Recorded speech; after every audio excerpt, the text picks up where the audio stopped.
Chapter 1. The Prison Door. A throng of bearded men, in sad-colored garments and gray steeple-crowned hats, intermixed with women, some wearing hoods, and others bareheaded, was assembled in front of a wooden edifice, the door of which was heavily timbered with oak and studded with iron spikes. The founders of a new colony, whatever utopia of human virtue and happiness they might originally project, have invariably recognized it among their earliest practical necessities to allot a portion of the virgin soil as a cemetery, and another portion as the site of a prison. In accordance with this rule, it may safely be assumed that the forefathers of Boston had built the first prison house somewhere in the vicinity of Cornhill, almost as seasonably as they marked out the first burial ground, on Isaac Johnson's lot, and round about his grave, which subsequently became the nucleus of all the congregated sepulchres in the old churchyard of King's Chapel.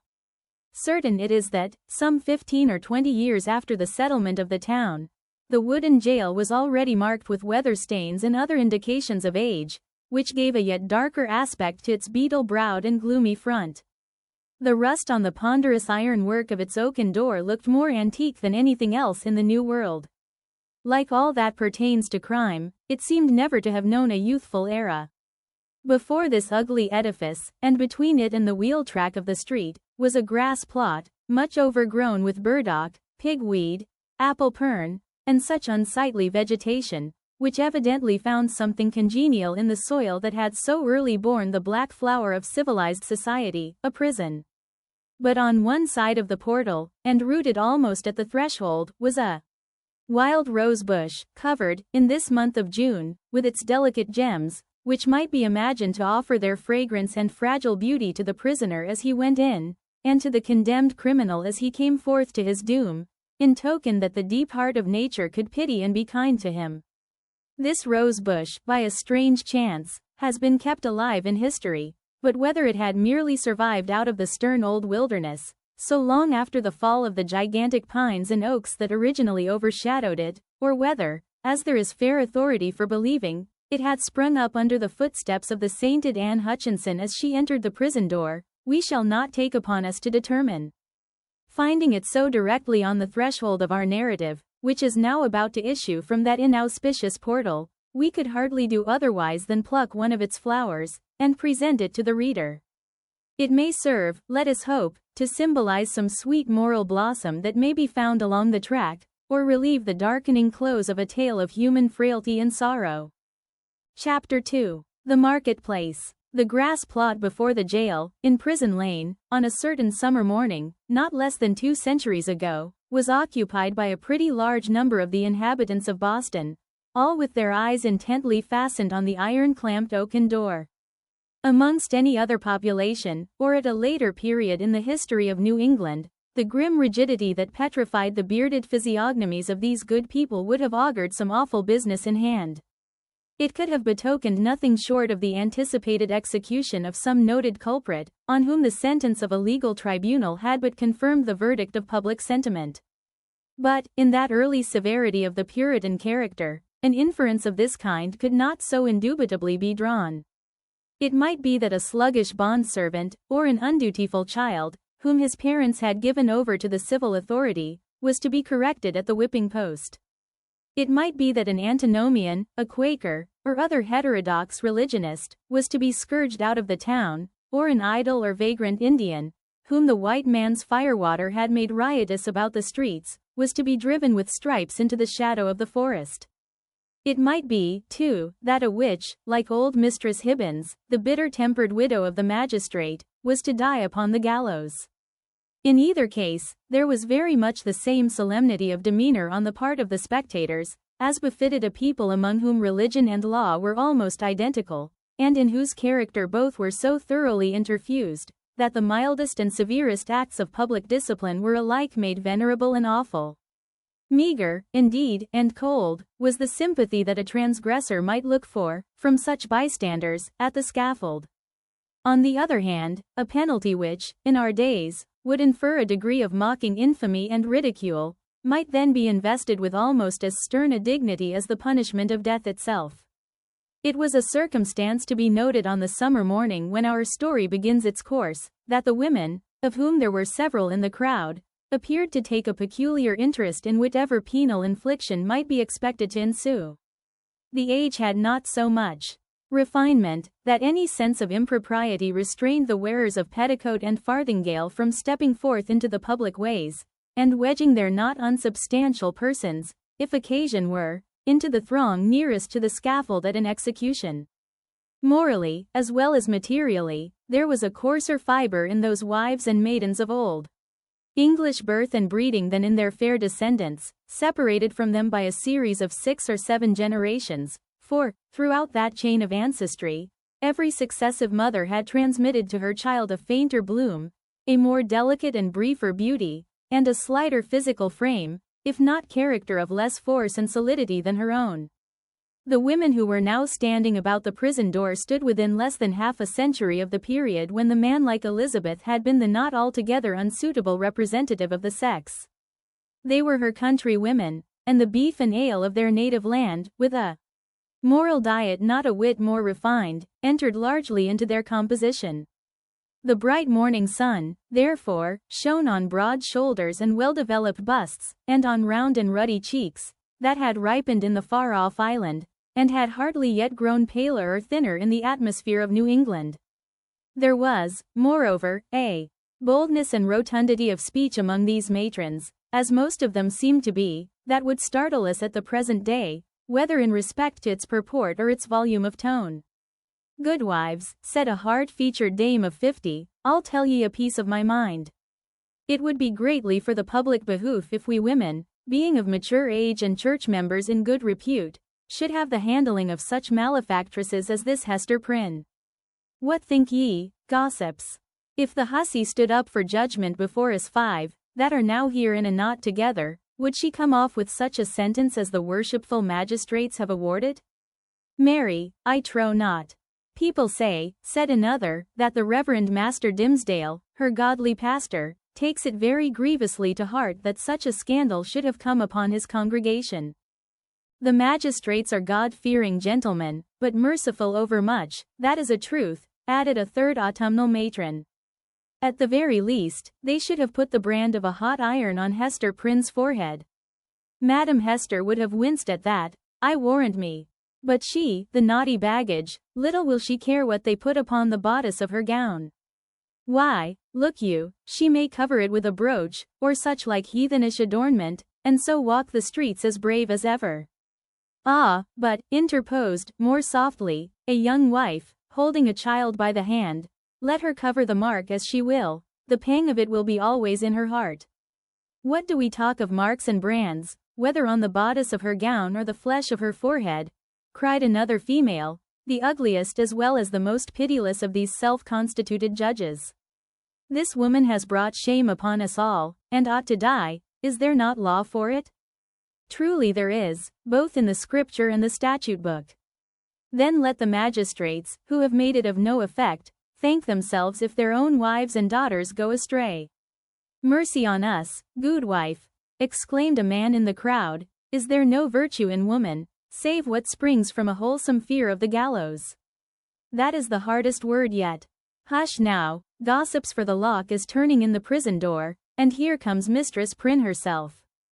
The door of the jail being flung open from within, there appeared, in the first place, like a black shadow emerging into sunshine, the grim and grisly presence of the town beadle, with a sword by his side, and his staff of office in his hand. This personage prefigured and represented in his aspect the whole dismal severity of the Puritanic code of law, which it was his business to administer in its final and closest application to the offender. Stretching forth the official staff in his left hand, he laid his right upon the shoulder of a young woman, whom he thus drew forward, until, on the threshold of the prison door, she repelled him, by an action marked with natural dignity and force of character, and stepped into the open air as if by her own free will. She bore in her arms a child, a baby of some 3 months old, who winked and turned aside its little face from the too vivid light of day, because its existence, heretofore, had brought it acquaintance only with the grey twilight of a dungeon, or other darksome apartment of the prison.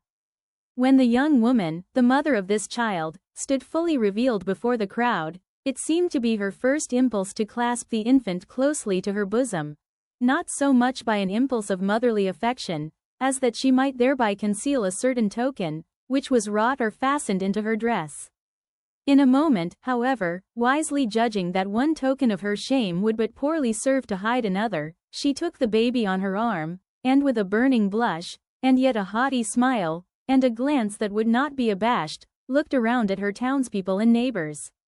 On the breast of her gown, in fine red cloth, surrounded with an elaborate embroidery and fantastic flourishes of gold thread, appeared the letter A. It was so artistically done, and with so much fertility and gorgeous luxuriance of fancy, that it had all the effect of a last and fitting decoration to the apparel which she wore, and which was of a splendor in accordance with the taste of the age, but greatly beyond what was allowed by the sumptuary regulations of the colony. The young woman was tall, with a figure of perfect elegance on a large scale. She had dark and abundant hair, so glossy that it threw off the sunshine with a gleam, and a face which, besides being beautiful from regularity of feature and richness of complexion, had the impressiveness belonging to a marked brow and deep black eyes. She was ladylike, too, after the manner of the feminine gentility of those days, characterized by a certain state and dignity, rather than by the delicate, evanescent, and indescribable grace which is now recognized as its indication. And never had Hester Prynne appeared more ladylike, in the antique interpretation of the term, than as she issued from the prison. Those who had before known her, and had expected to behold her dimmed and obscured by a disastrous cloud, were astonished, and even startled, to perceive how her beauty shone out, and made a halo of the misfortune and ignominy in which she was enveloped. It may be true that, to a sensitive observer, there was something exquisitely painful in it. Her attire, which indeed, she had wrought for the occasion in prison, and had modelled much after her own fancy, seemed to express the attitude of her spirit, the desperate recklessness of her mood, by its wild and picturesque peculiarity. But the point which drew all eyes, and, as it were, transfigured the wearer, so that both men and women who had been familiarly acquainted with Hester Prynne were now impressed as if they beheld her for the first time, was that scarlet letter, so fantastically embroidered and illuminated upon her bosom. It had the effect of a spell, taking her out of the ordinary relations with humanity, and enclosing her in a sphere by herself. "She hath good skill at her needle, that's certain," remarked one of her female spectators, "but did ever a woman, before this brazen hussy, contrive such a way of showing it? Why, gossips, what is it but to laugh in the faces of our godly magistrates, and make a pride out of what they, worthy gentlemen, meant for a punishment?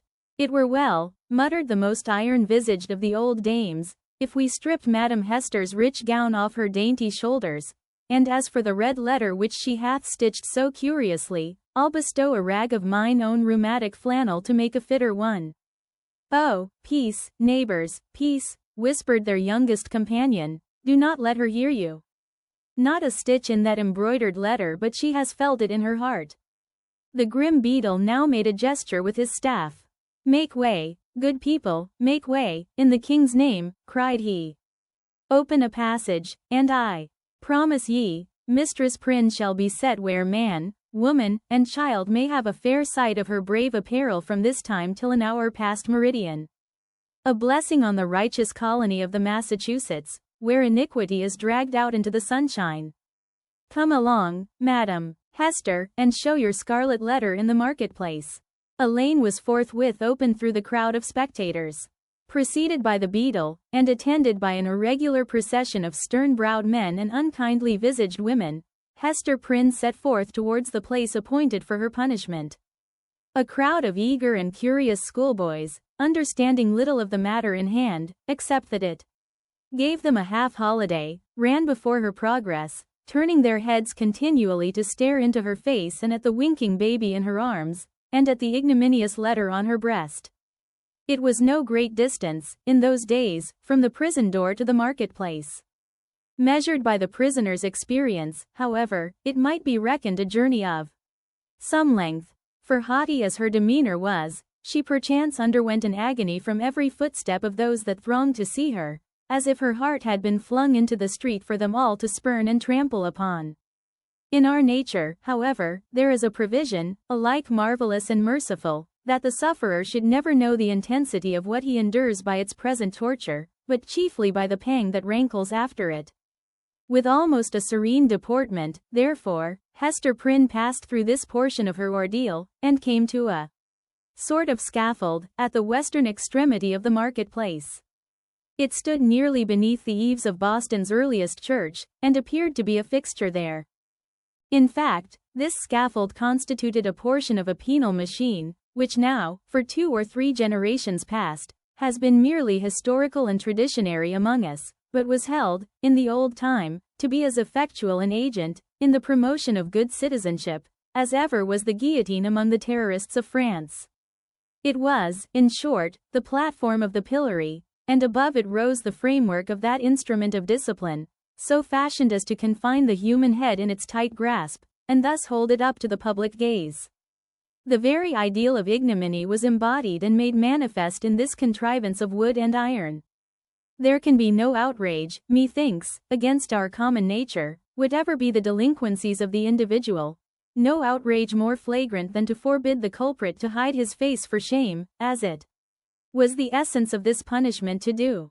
In Hester Prynne's instance, however, as not unfrequently in other cases, her sentence bore that she should stand a certain time upon the platform, but without undergoing that gripe about the neck and confinement of the head, the proneness to which was the most devilish characteristic of this ugly engine. Knowing well her part, she ascended a flight of wooden steps, and was thus displayed to the surrounding multitude, at about the height of a man's shoulders above the street. Had there been a papist among the crowd of Puritans, he might have seen in this beautiful woman, so picturesque in her attire and mien, and with the infant at her bosom, an object to remind him of the image of divine maternity, which so many illustrious painters have vied with one another to represent, something which should remind him, indeed, but only by contrast, of that sacred image of sinless motherhood, whose infant was to redeem the world. Here, there was the taint of deepest sin in the most sacred quality of human life, working such effect, that the world was only the darker for this woman's beauty, and the more lost for the infant that she had borne. The scene was not without a mixture of awe, such as must always invest the spectacle of guilt and shame in a fellow creature, before society shall have grown corrupt enough to smile, instead of shuddering at it. The witnesses of Hester Prynne's disgrace had not yet passed beyond their simplicity. They were stern enough to look upon her death, had that been the sentence, without a murmur at its severity, but had none of the heartlessness of another social state, which would find only a theme for jest in an exhibition like the present.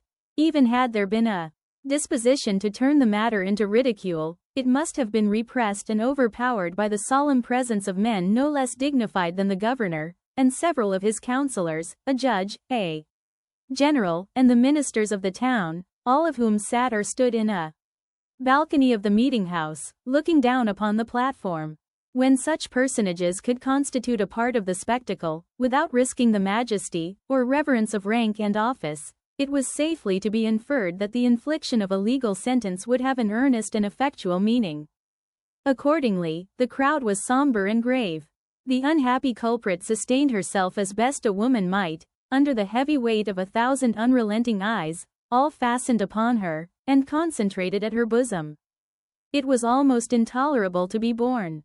Of an impulsive and passionate nature, she had fortified herself to encounter the stings and venomous stabs of public contumely, wreaking itself in every variety of insult, but there was a quality so much more terrible in the solemn mood of the popular mind, that she longed rather to behold all those rigid countenances contorted with scornful merriment, and herself the object. Had a roar of laughter burst from the multitude, each man, each woman, each little shrill-voiced child, contributing their individual parts, Hester Prynne might have repaid them all with a bitter and disdainful smile. But, under the leaden infliction which it was her doom to endure, she felt, at moments, as if she must needs shriek out with the full power of her lungs, and cast herself from the scaffold down upon the ground, or else go mad at once.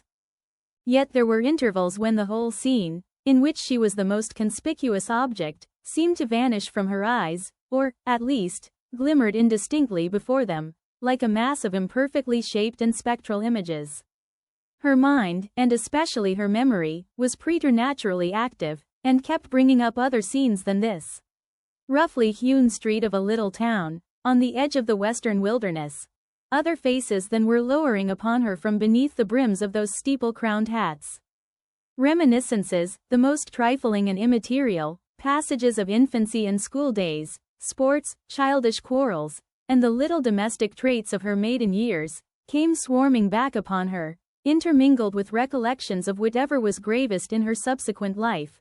One picture precisely as vivid as another. As if all were of similar importance, or all alike a play. Possibly, it was an instinctive device of her spirit to relieve itself by the exhibition of these phantasmagoric forms, from the cruel weight and hardness of the reality. Be that as it might, the scaffold of the pillory was a point of view that revealed to Hester Prynne the entire track along which she had been treading, since her happy infancy. Standing on that miserable eminence, she saw again her native village, in Old England, and her paternal home.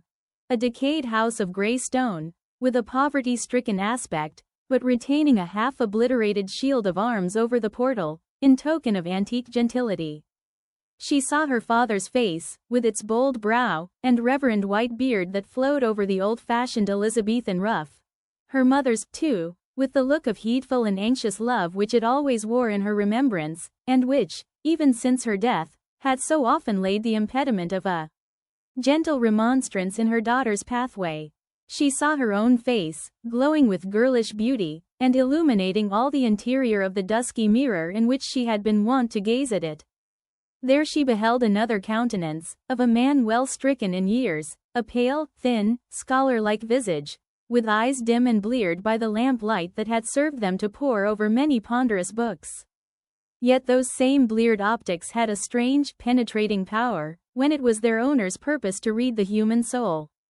This figure of the study and the cloister, as Hester Prynne's womanly fancy failed not to recall, was slightly deformed, with the left shoulder a trifle higher than the right. Next rose before her in memory's picture gallery, the intricate and narrow thoroughfares, the tall, grey houses, the huge cathedrals, and the public edifices, ancient in date and quaint in architecture, of a continental city, where new life had awaited her, still in connection with the misshapen scholar. A new life, but feeding itself on time-worn materials, like a tuft of green moss on a crumbling wall.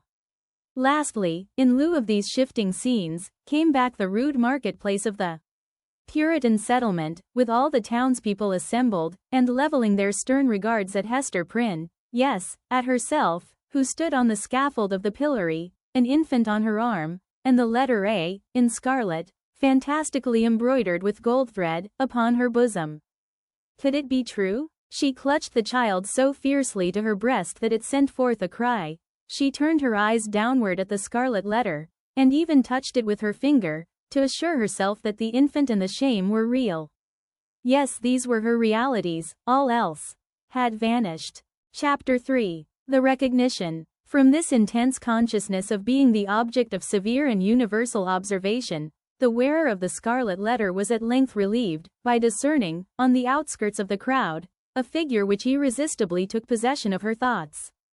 An Indian in his native garb was standing there, but the red men were not so infrequent visitors of the English settlements that one of them would have attracted any notice from Hester Prynne at such a time, much less would he have excluded all other objects and ideas from her mind.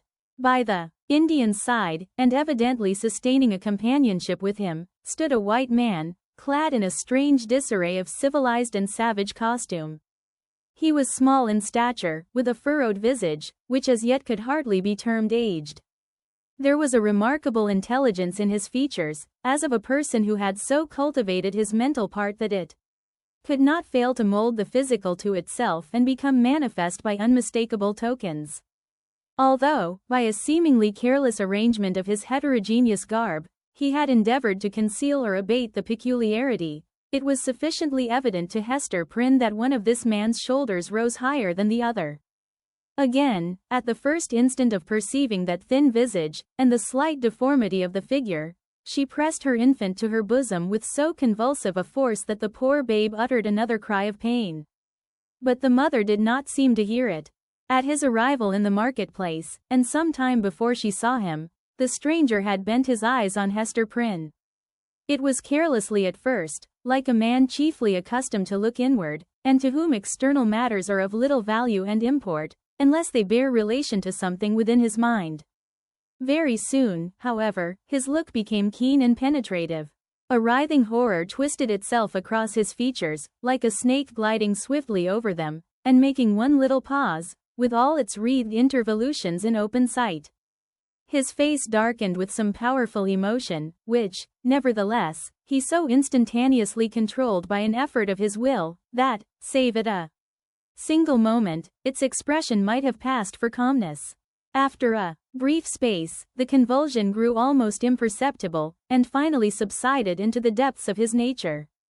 When he found the eyes of Hester Prynne fastened on his own, and saw that she appeared to recognize him, he slowly and calmly raised his finger, made a gesture with it in the air, and laid it on his lips. Then touching the shoulder of a townsman who stood near to him, he addressed him in a formal and courteous manner. "I pray you, good sir," said he, "who is this woman, and wherefore is she here set up to public shame?" "You must needs be a stranger in this region, friend," answered the townsman, looking curiously at the questioner and his savage companion, "else you would surely have heard of Mistress Hester Prynne and her evil doings. She hath raised a great scandal, I promise you, in godly Master Dimmesdale's church." "You say truly," replied the other, "I am a stranger, and have been a wanderer, sorely against my will. I have met with grievous mishaps by sea and land, and have been long held in bonds among the heathen folk to the southward, and am now brought hither by this Indian to be redeemed out of my captivity. Will it please you, therefore, to tell me of Hester Prynne's, have I her name rightly, of this woman's offences, and what has brought her to yonder scaffold?" "Truly, friend, and methinks it must gladden your heart, after your troubles and sojourn in the wilderness," said the townsman, "to find yourself at length in a land where iniquity is searched out and punished in the sight of rulers and people, as here in our godly New England. Yonder woman, sir, you must know, was the wife of a certain learned man, English by birth, but who had long ago dwelt in Amsterdam, whence some good time agone he was minded to cross over and cast in his lot with us of the Massachusetts. To this purpose he sent his wife before him, remaining himself to look after some necessary affairs. Marry, good sir, in some 2 years, or less, that the woman has been a dweller here in Boston, no tidings have come of this learned gentleman, Master Prynne, and his young wife, look you, being left to her own misguidance." "Aha, I conceive you," said the stranger with a bitter smile.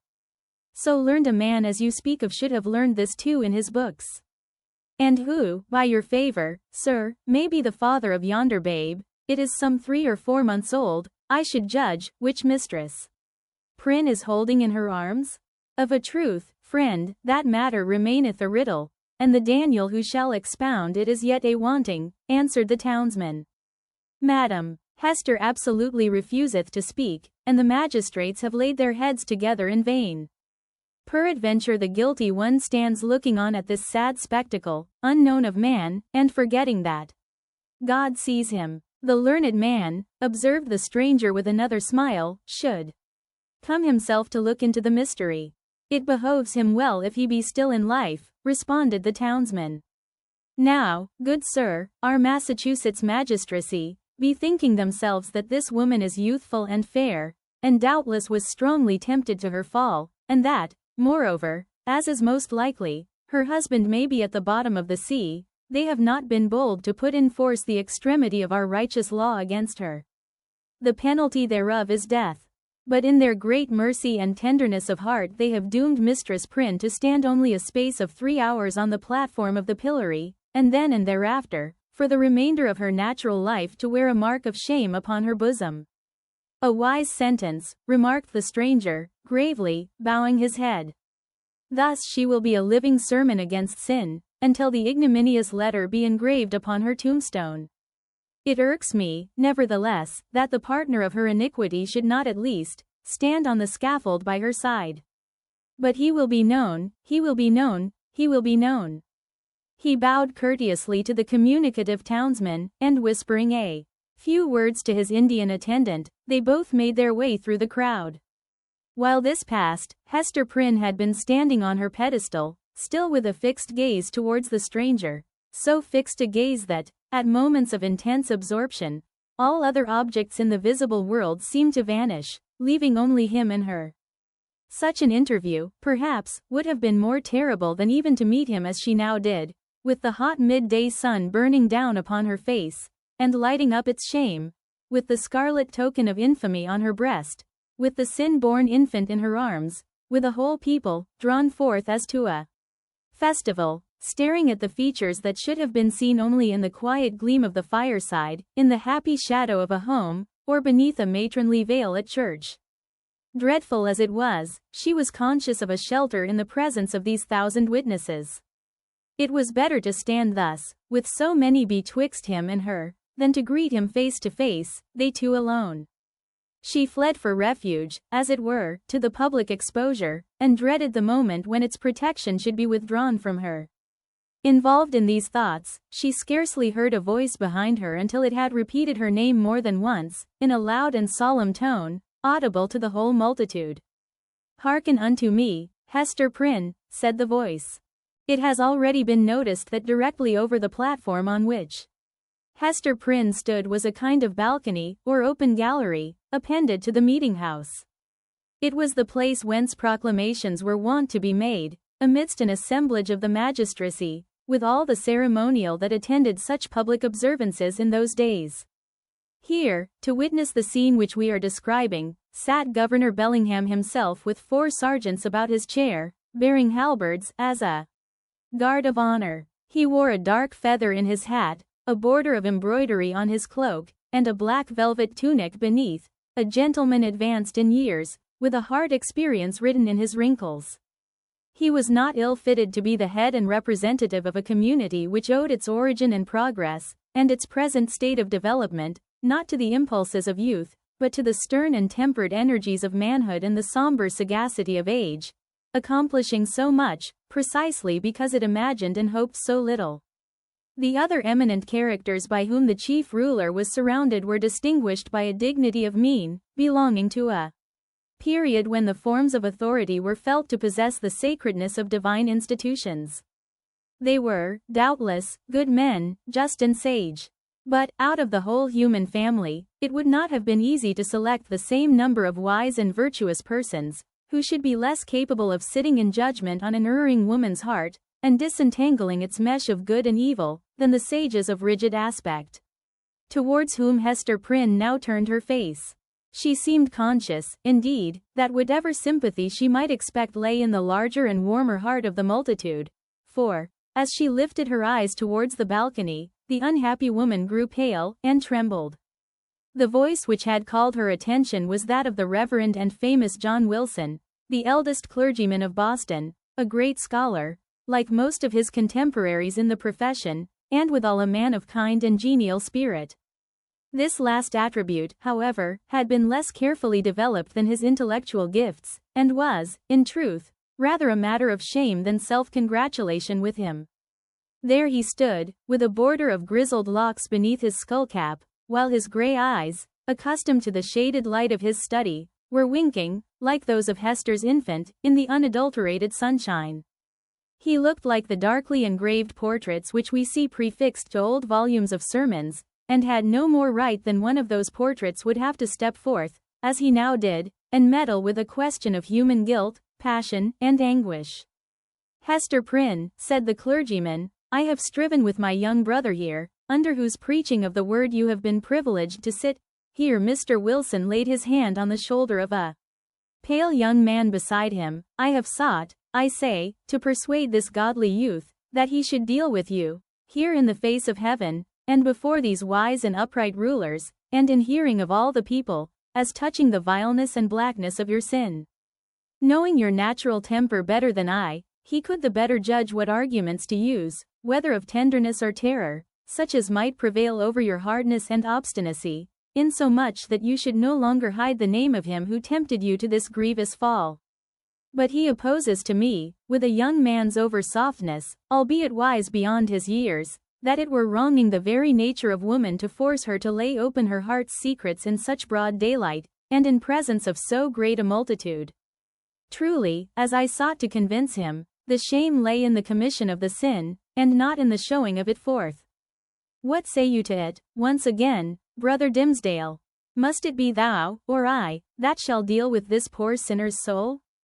There was a murmur among the dignified and reverend occupants of the balcony, and Governor Bellingham gave expression to its purport, speaking in an authoritative voice, although tempered with respect, towards the youthful clergyman whom he addressed. Good Master Dimmesdale, said he, the responsibility of this woman's soul lies greatly with you. It behoves you, therefore, to exhort her to repentance and to confession, as a proof and consequence thereof.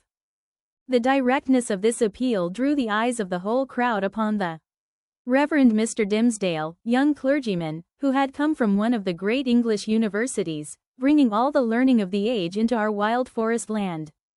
His eloquence and religious fervor had already given the earnest of high eminence in his profession. He was a person of very striking aspect, with a white, lofty, and impending brow, large, brown, melancholy eyes, and a mouth which, unless when he forcibly compressed it, was apt to be tremulous, expressing both nervous sensibility and a vast power of self-restraint.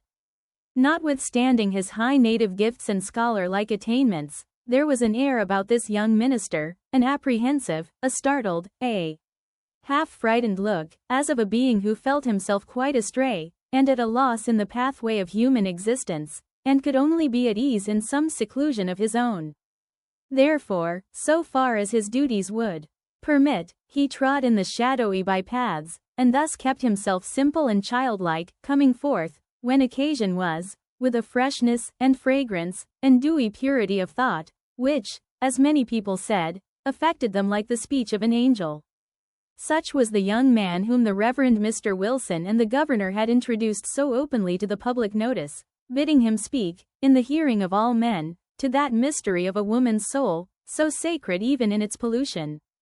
The trying nature of his position drove the blood from his cheek, and made his lips tremulous. Speak to the woman, my brother, said Mr. Wilson. It is of moment to her soul, and, therefore, as the worshipful governor says, momentous to thine own, in whose charge hers is. Exhort her to confess the truth. The Reverend Mr. Dimmesdale bent his head, in silent prayer, as it seemed, and then came forward. Hester Prynne, said he, leaning over the balcony and looking down steadfastly into her eyes, thou hearest what this good man says, and seest the accountability under which I labor. If thou feelest it to be for thy soul's peace, and that thy earthly punishment will thereby be made more effectual to salvation, I charge thee to speak out the name of thy fellow sinner and fellow sufferer. Be not silent from any mistaken pity and tenderness for him, for, believe me, Hester, though he were to step down from a high place, and stand there beside thee, on thy pedestal of shame, yet better were it so than to hide a guilty heart through life. What can thy silence do for him, except it tempt him, yea, compel him, as it were, to add hypocrisy to sin?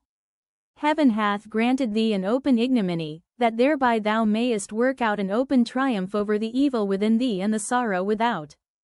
Take heed how thou deniest to him, who, perchance, hath not the courage to grasp it for himself, the bitter, but wholesome, cup that is now presented to thy lips.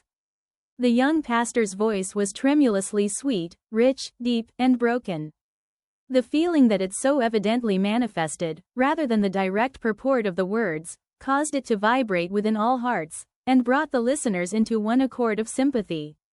Even the poor baby, at Hester's bosom, was affected by the same influence, for it directed its hitherto vacant gaze towards Mr. Dimmesdale, and held up its little arms with a half-pleased, half-plaintive murmur. So powerful seemed the minister's appeal that the people could not believe but that Hester Prynne would speak out the guilty name, or else that the guilty one himself, in whatever high or lowly place he stood, would be drawn forth by an inward and inevitable necessity, and compelled to ascend the scaffold. Hester shook her head. Woman, transgress not beyond the limits of heaven's mercy, cried the Reverend Mr. Wilson, more harshly than before. That little babe hath been gifted with a voice, to second and confirm the counsel which thou hast heard.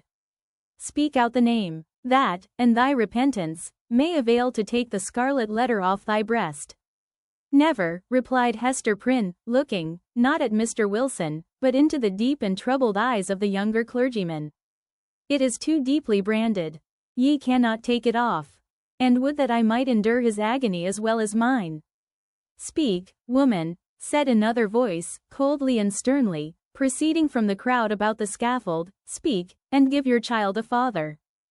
I will not speak, answered Hester, turning pale as death, but responding to this voice, which she too surely recognized.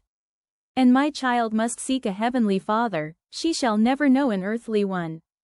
She will not speak, murmured Mr. Dimmesdale, who, leaning over the balcony, with his hand upon his heart, had awaited the result of his appeal. He now drew back with a long respiration. Wondrous strength and generosity of a woman's heart. She will not speak. Discerning the impracticable state of the poor culprit's mind, the elder clergyman, who had carefully prepared himself for the occasion, addressed to the multitude a discourse on sin, in all its branches, but with continual reference to the ignominious letter. So forcibly did he dwell upon this symbol, for the hour or more during which his periods were rolling over the people's heads, that it assumed new terrors in their imagination, and seemed to derive its scarlet hue from the flames of the infernal pit. Hester Prynne, meanwhile, kept her place upon the pedestal of shame, with glazed eyes, and an air of weary indifference.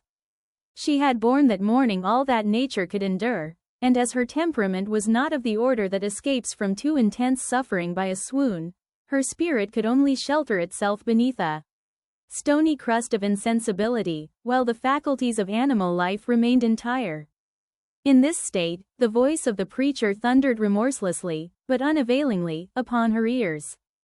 The infant, during the latter portion of her ordeal, pierced the air with its wailings and screams. She strove to hush it mechanically, but seemed scarcely to sympathize with its trouble. With the same hard demeanor, she was led back to prison, and vanished from the public gaze within its iron-clamped portal. It was whispered by those who peered after her that the Scarlet Letter threw a lurid gleam along the dark passageway of the interior. Chapter 4. The Interview. After her return to the prison, Hester Prynne was found to be in a state of nervous excitement that demanded constant watchfulness, lest she should perpetrate violence on herself, or do some half-frenzied mischief to the poor babe. As night approached, it proving impossible to quell her insubordination by rebuke or threats of punishment, Master Brackett, the jailer, thought fit to introduce a physician. He described him as a man of skill in all Christian modes of physical science, and likewise familiar with whatever the savage people could teach in respect to medicinal herbs and roots that grew in the forest. To say the truth, there was much need of professional assistance, not merely for Hester herself, but still more urgently for the child, who, drawing its sustenance from the maternal bosom, seemed to have drank in with it all the turmoil, the anguish and despair, which pervaded the mother's system. It now writhed in convulsions of pain, and was a forcible type, in its little frame, of the moral agony which Hester Prynne had borne throughout the day.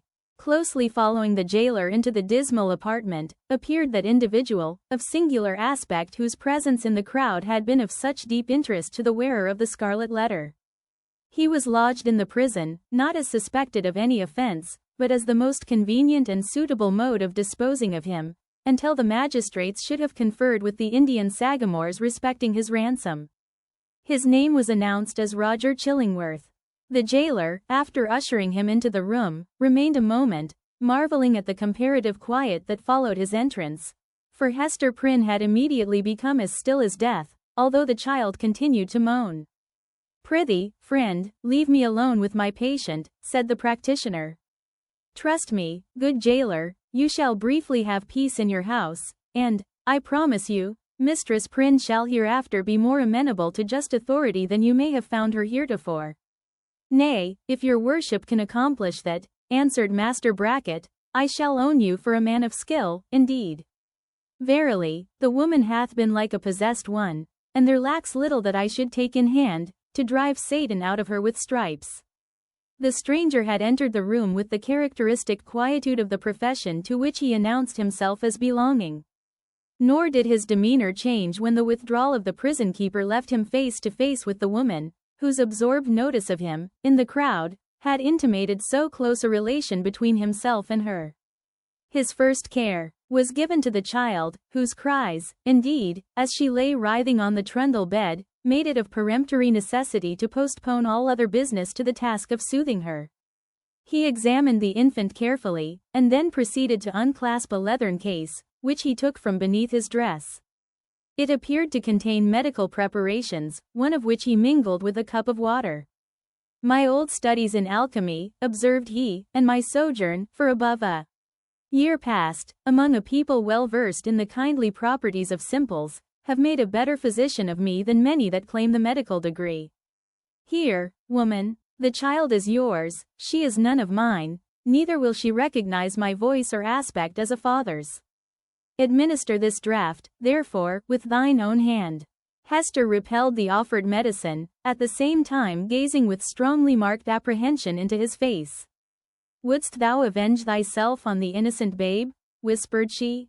"Foolish woman," responded the physician, half coldly, half soothingly. "What should ail me to harm this misbegotten and miserable babe? The medicine is potent for good, and were it my child, yea, mine own, as well as thine, I could do no better for it."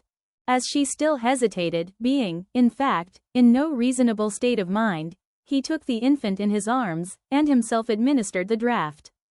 It soon proved its efficacy, and redeemed the leech's pledge.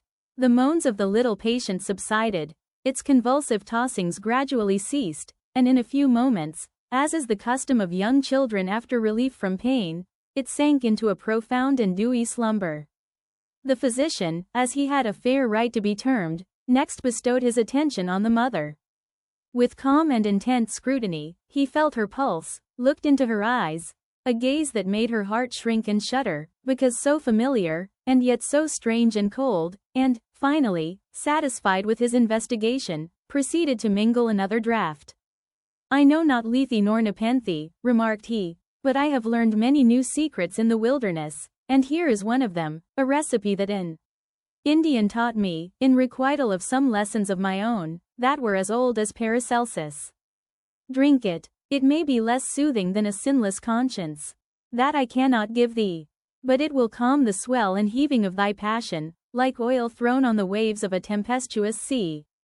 He presented the cup to Hester, who received it with a slow, earnest look into his face, not precisely a look of fear, yet full of doubt and questioning as to what his purposes might be.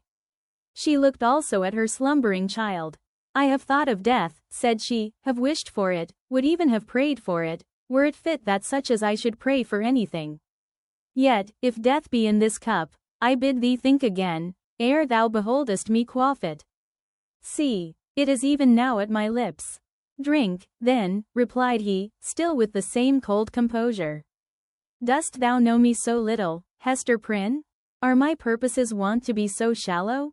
Even if I imagine a scheme of vengeance, what could I do better for my object than to let thee live, than to give thee medicines against all harm and peril of life, so that this burning shame may still blaze upon thy bosom?" As he spoke, he laid his long forefinger on the scarlet letter, which forthwith seemed to scorch into Hester's breast, as if it had been red hot. He noticed her involuntary gesture, and smiled. "Live, therefore, and bear about thy doom with thee, in the eyes of men and women, in the eyes of him whom thou didst call thy husband, in the eyes of yonder child. And, that thou mayest live, take off this draught." Without further expostulation or delay, Hester Prynne drained the cup, and, at the motion of the man of skill, seated herself on the bed, where the child was sleeping, while he drew the only chair which the room afforded, and took his own seat beside her. She could not but tremble at these preparations, for she felt that, having now done all that humanity, or principle, or, if so it were, a refined cruelty, impelled him to do for the relief of physical suffering, he was next to treat with her as the man whom she had most deeply and irreparably injured. "Hester," said he, "I ask not wherefore, nor how thou hast fallen into the pit, or say, rather, thou hast ascended to the pedestal of infamy on which I found thee.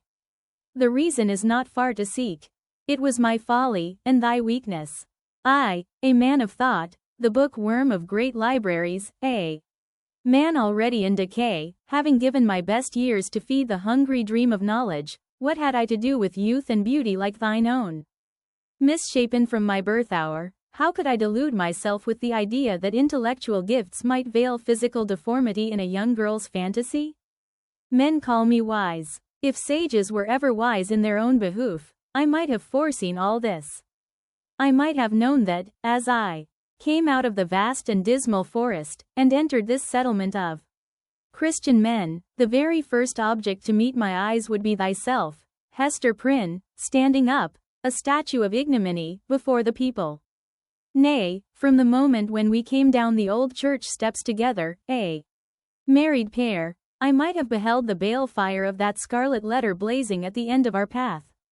Thou knowest, said Hester, for, depressed as she was, she could not endure this last quiet stab at the token of her shame, thou knowest that I was frank with thee. I felt no love, nor feigned any. True, replied he, it was my folly, I have said it, but, up to that epoch of my life, I had lived in vain. The world had been so cheerless. My heart was a habitation large enough for many guests, but lonely and chill, and without a household fire. I longed to kindle one.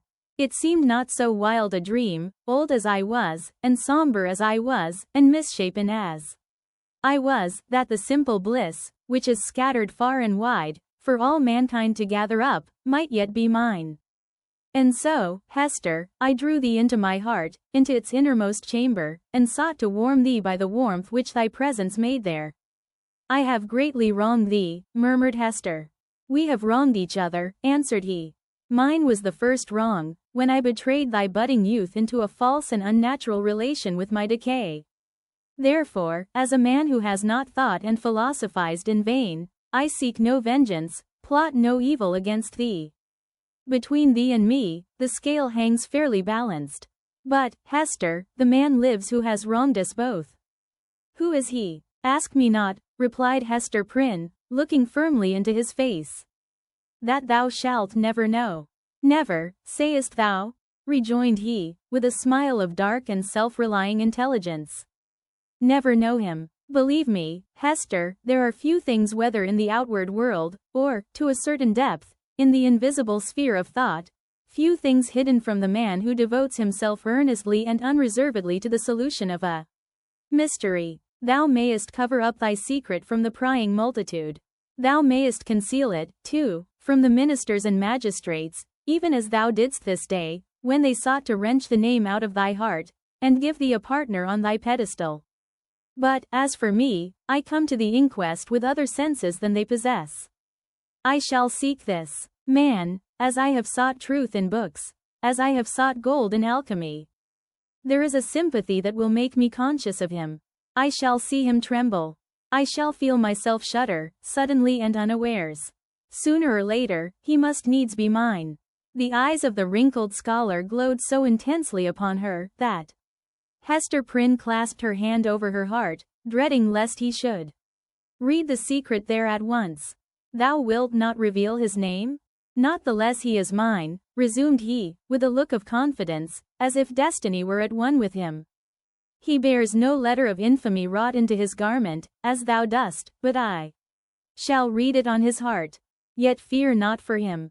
Think not that I shall interfere with heaven's own method of retribution, or, to my own loss, betray him to the gripe of human law. Neither did thou imagine that I shall contrive aught against his life, no, nor against his fame, if as I judge, he be a man of fair repute. Let him live, let him hide himself in outward honor, if he may. Not the less he shall be mine. Thy acts are like mercy, said Hester, bewildered and appalled, but thy words interpret thee as a terror.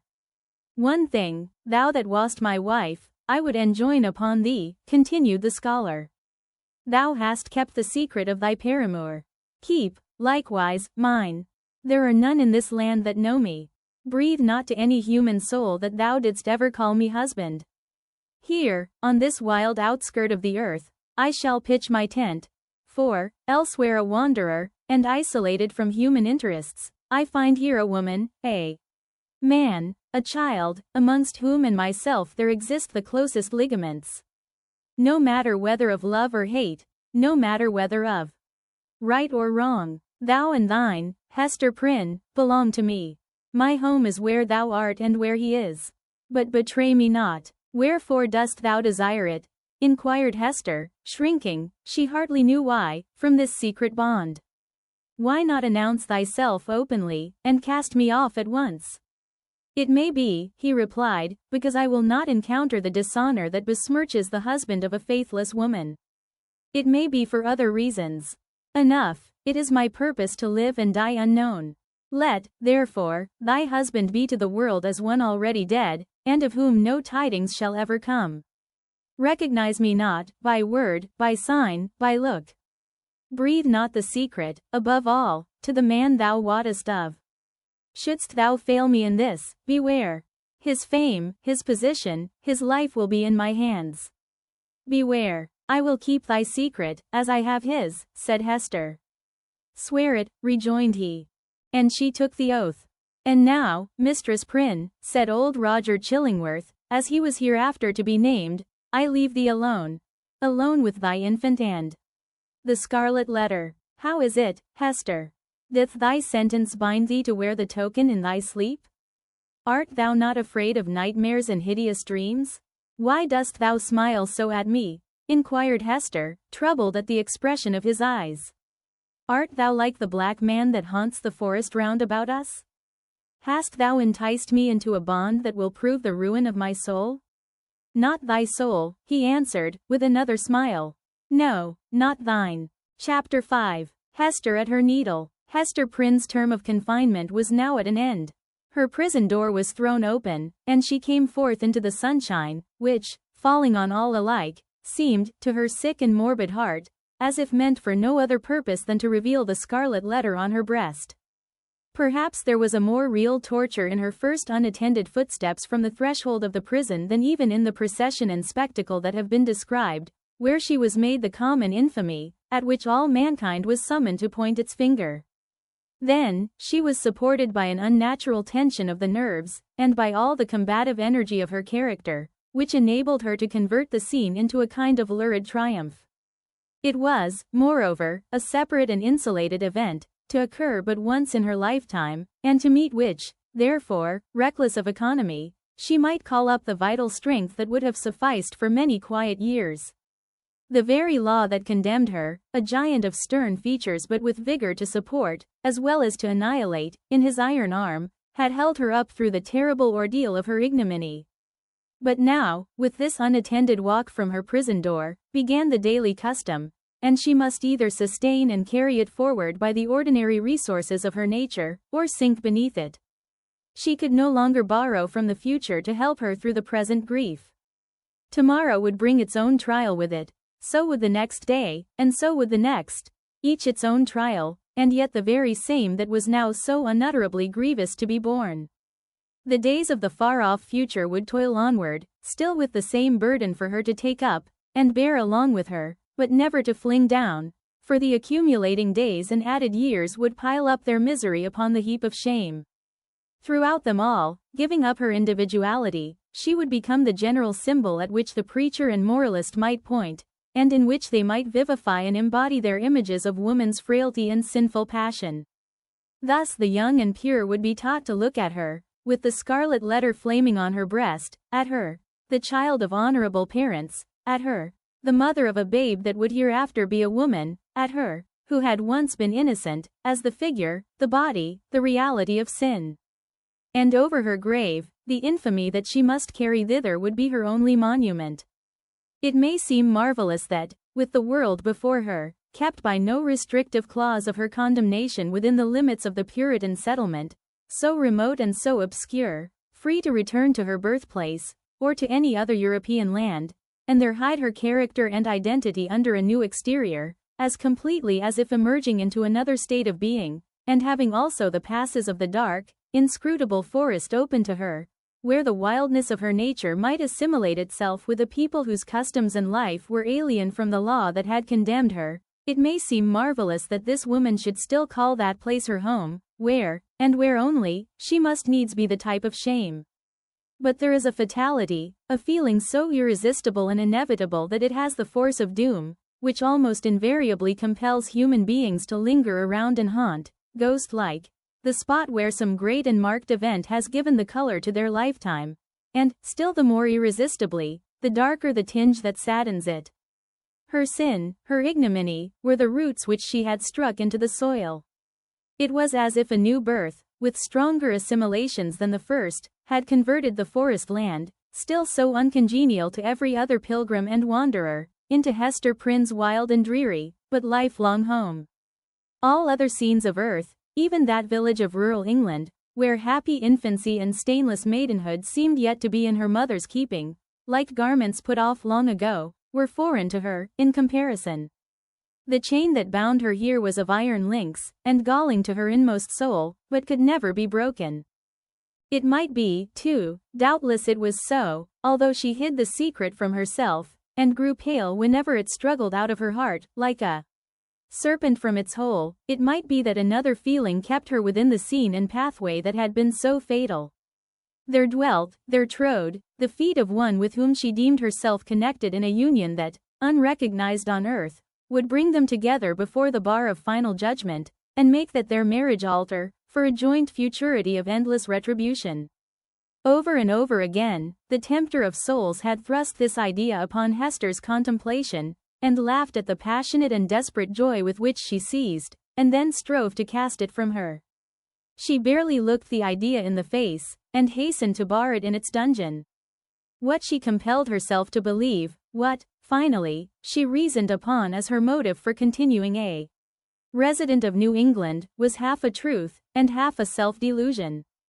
Here, she said to herself, had been the scene of her guilt, and here should be the scene of her earthly punishment, and so, perchance, the torture of her daily shame would at length purge her soul, and work out another purity than that which she had lost, more saint-like, because the result of martyrdom. Hester Prynne, therefore, did not flee.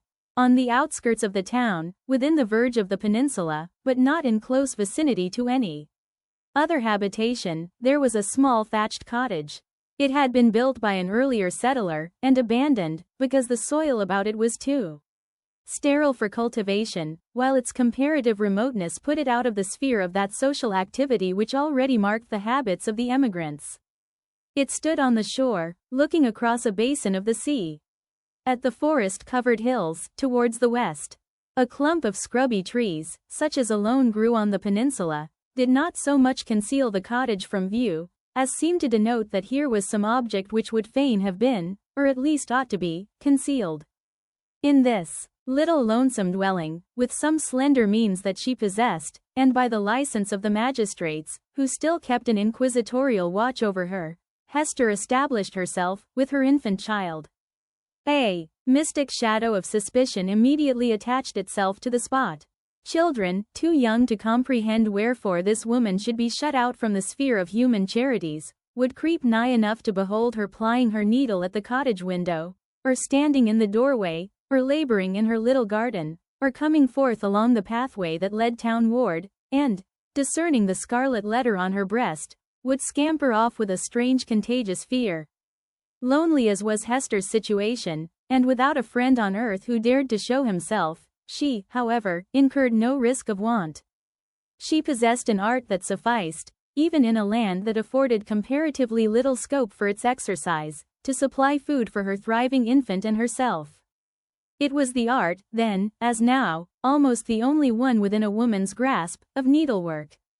She bore on her breast, in the curiously embroidered letter, a specimen of her delicate and imaginative skill, of which the dames of a court might gladly have availed themselves, to add the richer and more spiritual adornment of human ingenuity to their fabrics of silk and gold.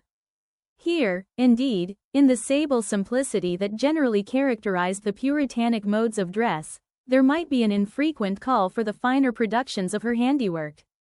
Yet the taste of the age, demanding whatever was elaborate in compositions of this kind, did not fail to extend its influence over our stern progenitors, who had cast behind them so many fashions which it might seem harder to dispense with. Public ceremonies, such as ordinations, the installation of magistrates, and all that could give majesty to the forms in which a New government manifested itself to the people, were, as a matter of policy, marked by a stately and well-conducted ceremonial and a somber, but yet a studied magnificence. Deep ruffs, painfully wrought bands, and gorgeously embroidered gloves were all deemed necessary to the official state of men assuming the reins of power, and were readily allowed to individuals dignified by rank or wealth, even while sumptuary laws forbade these and similar extravagances to the plebeian order. In the array of funerals, too, whether for the apparel of the dead body, or to typify, by manifold emblematic devices of sable cloth and snowy lawn, the sorrow of the survivors, there was a frequent and characteristic demand for such labor as Hester Prynne could supply. Baby linen, for babies then wore robes of state, afforded still another possibility of toil and emolument. By degrees, not very slowly, her handiwork became what would now be termed the fashion. Whether from commiseration for a woman of so miserable a destiny, or from the morbid curiosity that gives a fictitious value even to common or worthless things, or by whatever other intangible circumstance was then, as now, sufficient to bestow, on some persons, what others might seek in vain, or because Hester really filled a gap which must otherwise have remained vacant, it is certain that she had ready and fairly requited employment for as many hours as she saw fit to occupy with her needle. Vanity, it may be, chose to mortify itself, by putting on, for ceremonials of pomp and state, the garments that had been wrought by her sinful hands. Her needlework was seen on the ruff of the governor, military men wore it on their scarfs, and the minister on his band. It decked the baby's little cap. It was shut up, to be mildewed and moulder away, in the coffins of the dead. But it is not recorded that, in a single instance, her skill was called in to embroider the white veil which was to cover the pure blushes of a bride. The exception indicated the ever-relentless vigor with which society frowned upon her sin. Hester sought not to acquire anything beyond a subsistence, of the plainest and most ascetic description, for herself, and a simple abundance for her child. Her own dress was of the coarsest materials and the most somber hue, with only that one ornament, the Scarlet Letter, which it was her doom to wear. The child's attire, on the other hand, was distinguished by a fanciful, or, we may rather say, a fantastic ingenuity, which served, indeed, to heighten the airy charm that early began to develop itself in the little girl, but which appeared to have also a deeper meaning. We may speak further of it hereafter. Except for that small expenditure in the decoration of her infant, Hester bestowed all her superfluous means in charity, on wretches less miserable than herself, and who not unfrequently insulted the hand that fed them. Much of the time, which she might readily have applied to the better efforts of her art, she employed in making coarse garments for the poor. It is probable that there was an idea of penance in this mode of occupation, and that she offered up a real sacrifice of enjoyment in devoting so many hours to such rude handiwork. She had in her nature a rich, voluptuous, oriental characteristic, a taste for the gorgeously beautiful, which, save in the exquisite productions of her needle, found nothing else, in all the possibilities of her life, to exercise itself upon. Women derive a pleasure, incomprehensible to the other sex, from the delicate toil of the needle. To Hester Prynne it might have been a mode of expressing, and therefore soothing, the passion of her life. Like all other joys, she rejected it as sin. This morbid meddling of conscience with an immaterial matter betokened, it is to be feared, no genuine and steadfast penitence, but something doubtful, something that might be deeply wrong beneath. In this manner, Hester Prynne came to have a part to perform in the world.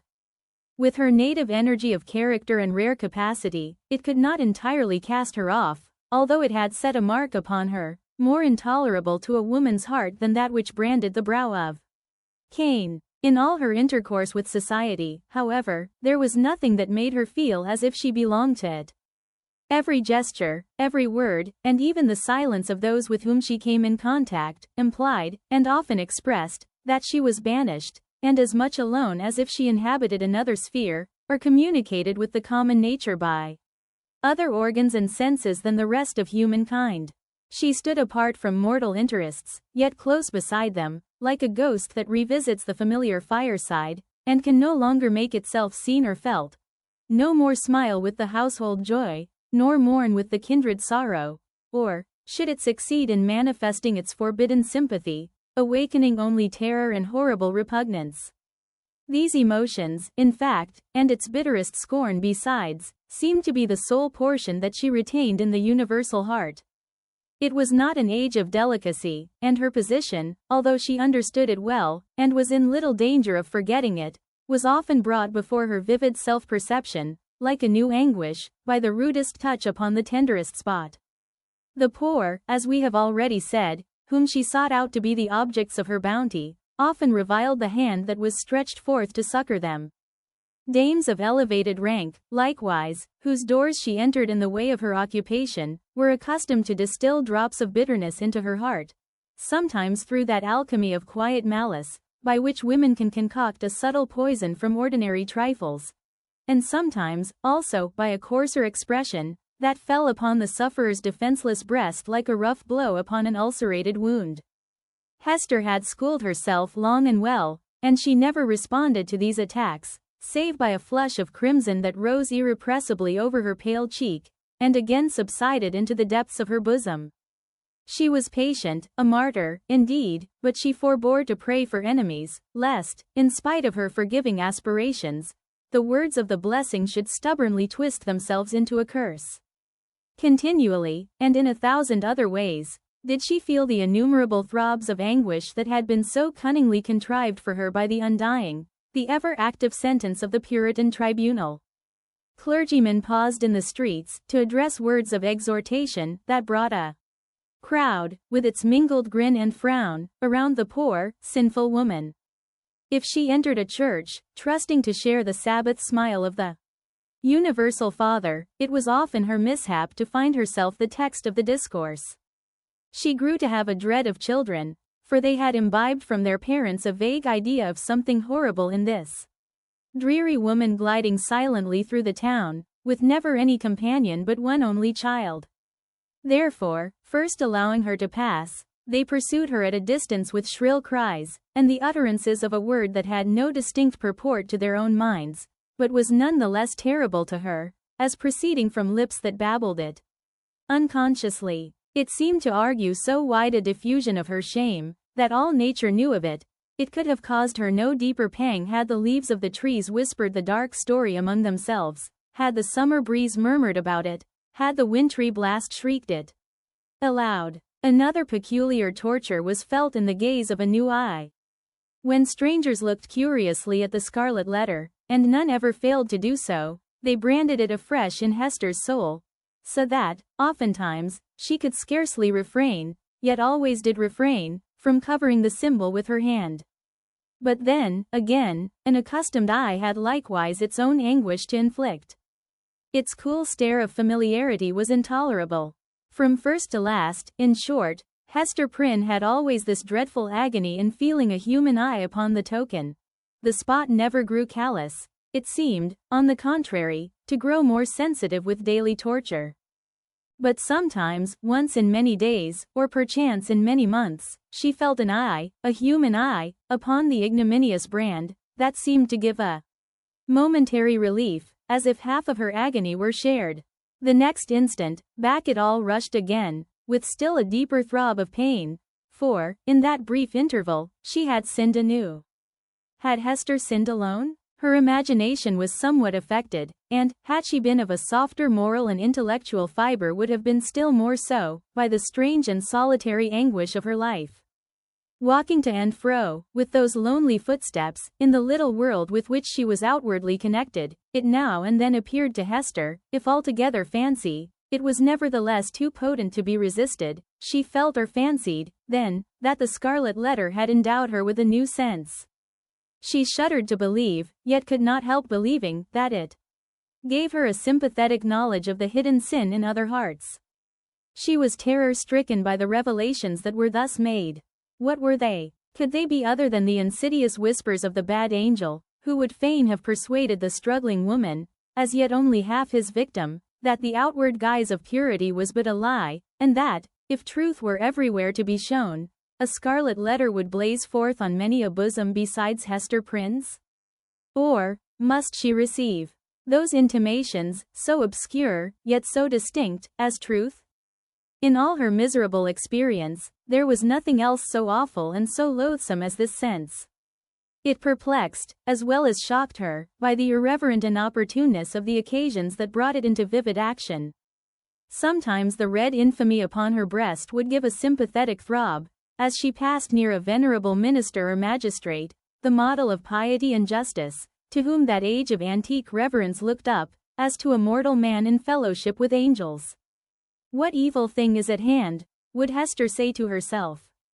Lifting her reluctant eyes, there would be nothing human within the scope of view, save the form of this earthly saint. Again a mystic sisterhood would contumaciously assert itself, as she met the sanctified frown of some matron, who, according to the rumor of all tongues, had kept cold snow within her bosom throughout life. That unsunned snow in the matron's bosom, and the burning shame on Hester Prynne's, what had the two in common? Or, once more, the electric thrill would give her warning, behold Hester, here is a companion, and, looking up, she would detect the eyes of a young maiden glancing at the Scarlet Letter, shyly and aside, and quickly averted, with a faint, chill crimson in her cheeks as if her purity were somewhat sullied by that momentary glance. O fiend, whose talisman was that fatal symbol, wouldst thou leave nothing, whether in youth or age, for this poor sinner to revere? Such loss of faith is ever one of the saddest results of sin. Be it accepted as a proof that all was not corrupt in this poor victim of her own frailty, and man's hard law, that Hester Prynne yet struggled to believe that no fellow mortal was guilty like herself. The vulgar, who, in those dreary old times, were always contributing a grotesque horror to what interested their imaginations, had a story about the Scarlet Letter which we might readily work up into a terrific legend. They averred that the symbol was not mere scarlet cloth, tinged in an earthly dye-pot, but was red-hot with infernal fire, and could be seen glowing all alight whenever Hester Prynne walked abroad in the night-time. And we must needs say it seared Hester's bosom so deeply, that perhaps there was more truth in the rumor than our modern incredulity may be inclined to admit.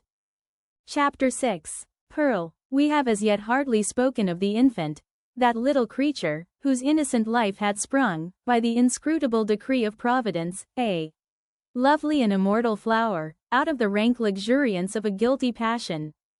How strange it seemed to the sad woman, as she watched the growth, and the beauty that became every day more brilliant, and the intelligence that threw its quivering sunshine over the tiny features of this child. Her Pearl, for so had Hester called her, not as a name expressive of her aspect, which had nothing of the calm, white, unimpassioned luster that would be indicated by the comparison. But she named the infant, Pearl, as being of great price, purchased with all she had, her mother's only treasure. How strange, indeed, man had marked this woman's sin by a scarlet letter, which had such potent and disastrous efficacy that no human sympathy could reach her, save it were sinful like herself. God, as a direct consequence of the sin which man thus punished, had given her a lovely child, whose place was on that same dishonored bosom, to connect her parent forever with the race and descent of mortals, and to be finally a blessed soul in heaven. Yet these thoughts affected Hester Prynne less with hope than apprehension. She knew that her deed had been evil, she could have no faith, therefore, that its result would be good.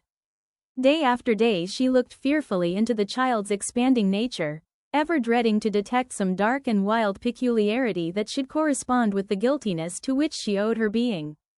Certainly there was no physical defect. By its perfect shape, its vigor, and its natural dexterity in the use of all its untried limbs, the infant was worthy to have been brought forth in Eden.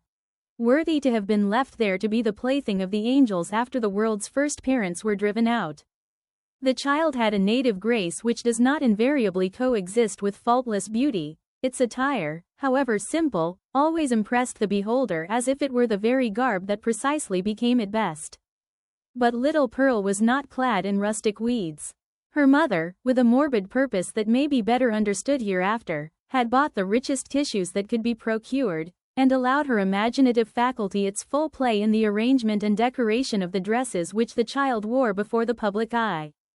So magnificent was the small figure when thus arrayed, and such was the splendor of Pearl's own proper beauty, shining through the gorgeous robes which might have extinguished a paler loveliness, that there was an absolute circle of radiance around her on the darksome cottage floor.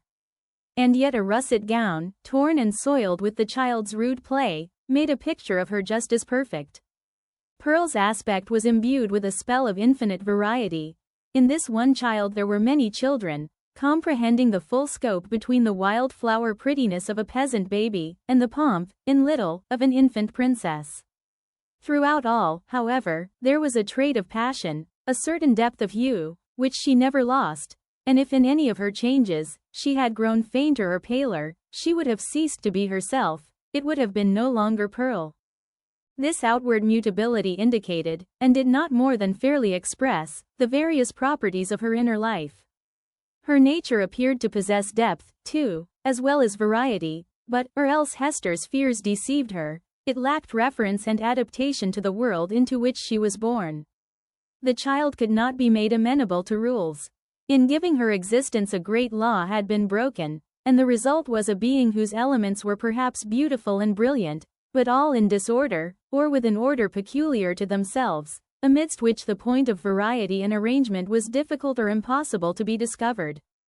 Hester could only account for the child's character, and even then most vaguely and imperfectly, by recalling what she herself had been during that momentous period while Pearl was imbibing her soul from the spiritual world, and her bodily frame from its material of earth. The mother's impassioned state had been the medium through which were transmitted to the unborn infant the rays of its moral life, and, however white and clear originally, they had taken the deep stains of crimson and gold, the fiery luster, the black shadow, and the untempered light of the intervening substance. Above all, the warfare of Hester's spirit at that epoch was perpetuated in Pearl. She could recognize her wild, desperate, defiant mood, the flightiness of her temper, and even some of the very cloud shapes of gloom and despondency that had brooded in her heart. They were now illuminated by the morning radiance of a young child's disposition, but, later in the day of earthly existence, might be prolific of the storm and whirlwind. The discipline of the family in those days was of a far more rigid kind than now. The frown, the harsh rebuke, the frequent application of the rod, enjoined by scriptural authority, were used, not merely in the way of punishment for actual offenses, but as a wholesome regimen for the growth and promotion of all childish virtues. Hester Prynne, nevertheless, the loving mother of this one child, ran little risk of erring on the side of undue severity. Mindful, however, of her own errors and misfortunes, she early sought to impose a tender but strict control over the infant immortality that was committed to her charge. But the task was beyond her skill. After testing both smiles and frowns, and proving that neither mode of treatment possessed any calculable influence, Hester was ultimately compelled to stand aside and permit the child to be swayed by her own impulses. Physical compulsion or restraint was effectual, of course, while it lasted. As to any other kind of discipline, whether addressed to her mind or heart, little Pearl might or might not be within its reach, in accordance with the caprice that ruled the moment. Her mother, while Pearl was yet an infant, grew acquainted with a certain peculiar look, that warned her when it would be labor thrown away to insist, persuade or plead. It was a look so intelligent, yet inexplicable, perverse, sometimes so malicious, but generally accompanied by a wild flow of spirits, that Hester could not help questioning at such moments whether Pearl was a human child. She seemed rather an airy sprite, which, after playing its fantastic sports for a little while upon the cottage floor, would flit away with a mocking smile. Whenever that look appeared in her wild, bright, deeply black eyes, it invested her with a strange remoteness and intangibility. It was as if she were hovering in the air, and might vanish, like a glimmering light that comes we know not whence and goes we know not whither. Beholding it, Hester was constrained to rush towards the child, to pursue the little elf in the flight which she invariably began, to snatch her to her bosom with a close pressure and earnest kisses, not so much from overflowing love as to assure herself that Pearl was flesh and blood, and not utterly delusive. But Pearl's laugh, when she was caught, though full of merriment and music, made her mother more doubtful than before. Heart-smitten at this bewildering and baffling spell, that so often came between herself and her sole treasure, whom she had bought so dear, and who was all her world, Hester sometimes burst into passionate tears. Then, perhaps, for there was no foreseeing how it might affect her, Pearl would frown, and clench her little fist, and harden her small features into a stern, unsympathizing look of discontent. Not seldom she would laugh anew, and louder than before, like a thing incapable and unintelligent of human sorrow.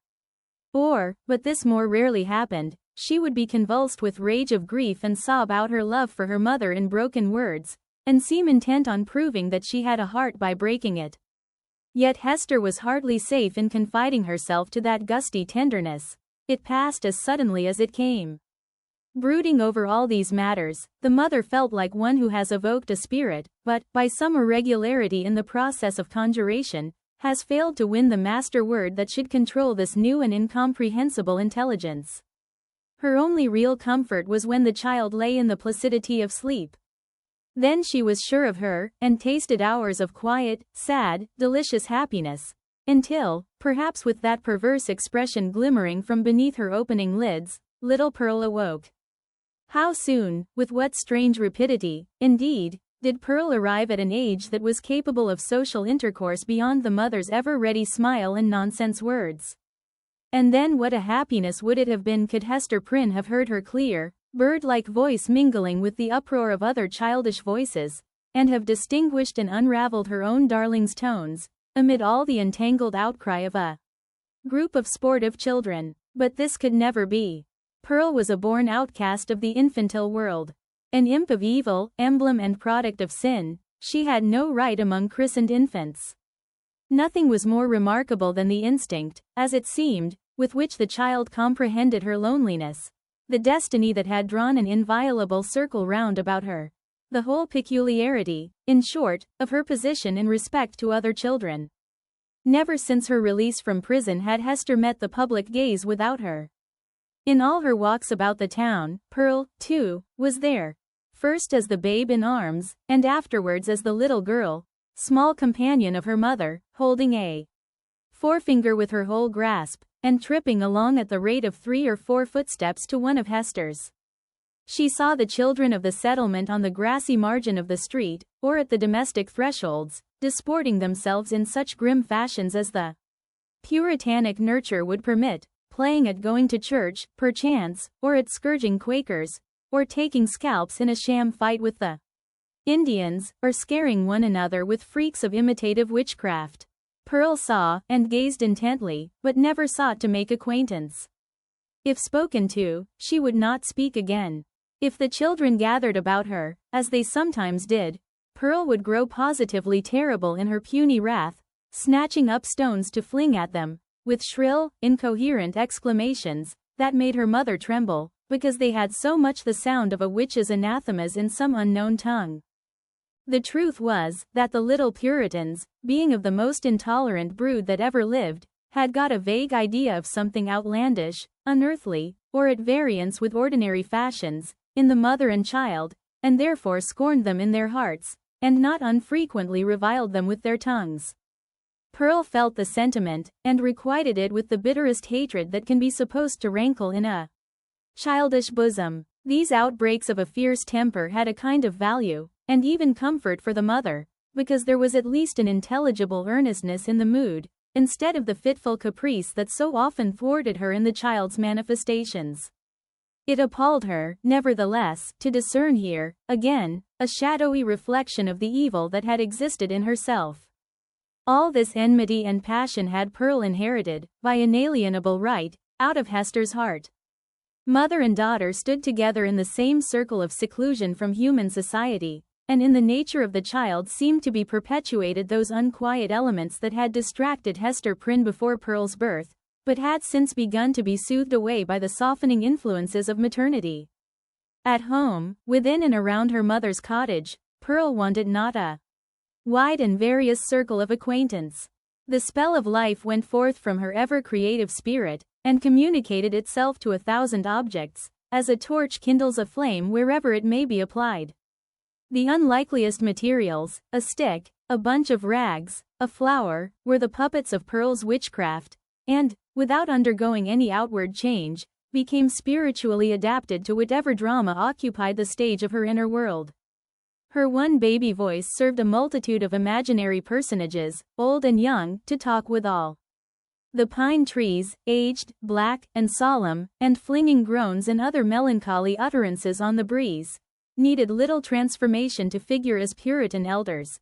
The ugliest weeds of the garden were their children, whom Pearl smote down and uprooted most unmercifully.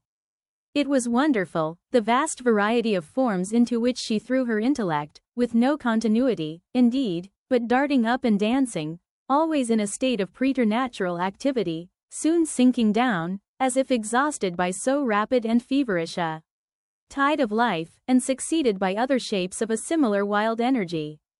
It was like nothing so much as the phantasmagoric play of the northern lights. In the mere exercise of the fancy, however, and the sportiveness of a growing mind, there might be a little more than was observable in other children of bright faculties, except as Pearl, in the dearth of human playmates, was thrown more upon the visionary throng which she created.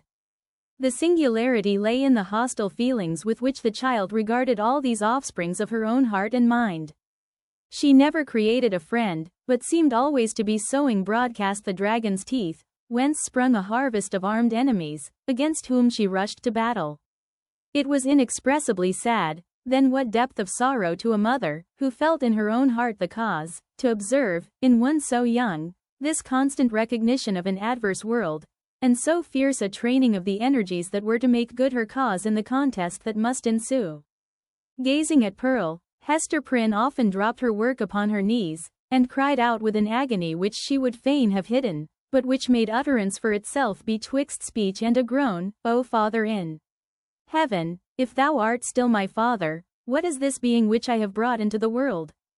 And Pearl, overhearing the ejaculation, or aware through some more subtle channel, of those throbs of anguish, would turn her vivid and beautiful little face upon her mother, smile with sprite-like intelligence, and resume her play.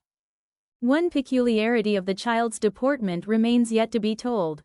The very first thing which she had noticed in her life, was, what, not the mother's smile, responding to it, as other babies do, by that faint, embryo smile of the little mouth, remembered so doubtfully afterwards, and with such fond discussion whether it were indeed a smile. By no means. But that first object of which Pearl seemed to become aware was, shall we say it, the scarlet letter on Hester's bosom. One day, as her mother stooped over the cradle, the infant's eyes had been caught by the glimmering of the gold embroidery about the letter, and putting up her little hand she grasped at it, smiling, not doubtfully, but with a decided gleam, that gave her face the look of a much older child. Then, gasping for breath, did Hester Prynne clutch the fatal token, instinctively endeavoring to tear it away, so infinite was the torture inflicted by the intelligent touch of Pearl's baby hand. Again, as if her mother's agonized gesture were meant only to make sport for her, did little Pearl look into her eyes and smile. From that epoch, except when the child was asleep, Hester had never felt a moment's safety, not a moment's calm enjoyment of her. Weeks, it is true, would sometimes elapse, during which Pearl's gaze might never once be fixed upon the scarlet letter. But then, again, it would come at unawares, like the stroke of sudden death, and always with that peculiar smile and odd expression of the eyes. Once this freakish, elvish cast came into the child's eyes while Hester was looking at her own image in them, as mothers are fond of doing, and suddenly, for women in solitude, and with troubled hearts, or pestered with unaccountable delusions, she fancied that she beheld, not her own miniature portrait, but another face in the small black mirror of Pearl's eye. It was a face, fiend-like, full of smiling malice, yet bearing the semblance of features that she had known full well, though seldom with a smile, and never with malice in them. It was as if an evil spirit possessed the child, and had just then peeped forth in mockery. Many a time afterwards had Hester been tortured, though less vividly, by the same illusion. In the afternoon of a certain summer's day, after Pearl grew big enough to run about, she amused herself with gathering handfuls of wild flowers, and flinging them, one by one, at her mother's bosom, dancing up and down like a little elf whenever she hit the scarlet letter. Hester's first motion had been to cover her bosom with her clasped hands. But whether from pride or resignation, or a feeling that her penance might best be wrought out by this unutterable pain, she resisted the impulse, and sat erect, pale as death, looking sadly into little Pearl's wild eyes. Still came the battery of flowers, almost invariably hitting the mark, and covering the mother's breast with hurts for which she could find no balm in this world, nor knew how to seek it in another. At last, her shot being all expended, the child stood still and gazed at Hester, with that little laughing image of a fiend peeping out, or, whether it peeped or no, her mother so imagined it, from the unsearchable abyss of her black eyes. "Child, what art thou?" cried the mother. "Oh, I am your little Pearl," answered the child. But while she said it, Pearl laughed, and began to dance up and down with the humorsome gesticulation of a little imp, whose next freak might be to fly up the chimney. "Art thou my child, in very truth?" asked Hester. Nor did she put the question altogether idly, but, for the moment, with a portion of genuine earnestness, for, such was Pearl's wonderful intelligence, that her mother half doubted whether she were not acquainted with the secret spell of her existence, and might not now reveal herself. "Yes, I am little Pearl," repeated the child, continuing her antics. "Thou art not my child. Thou art no Pearl of mine," said the mother half playfully, for it was often the case that a sportive impulse came over her in the midst of her deepest suffering.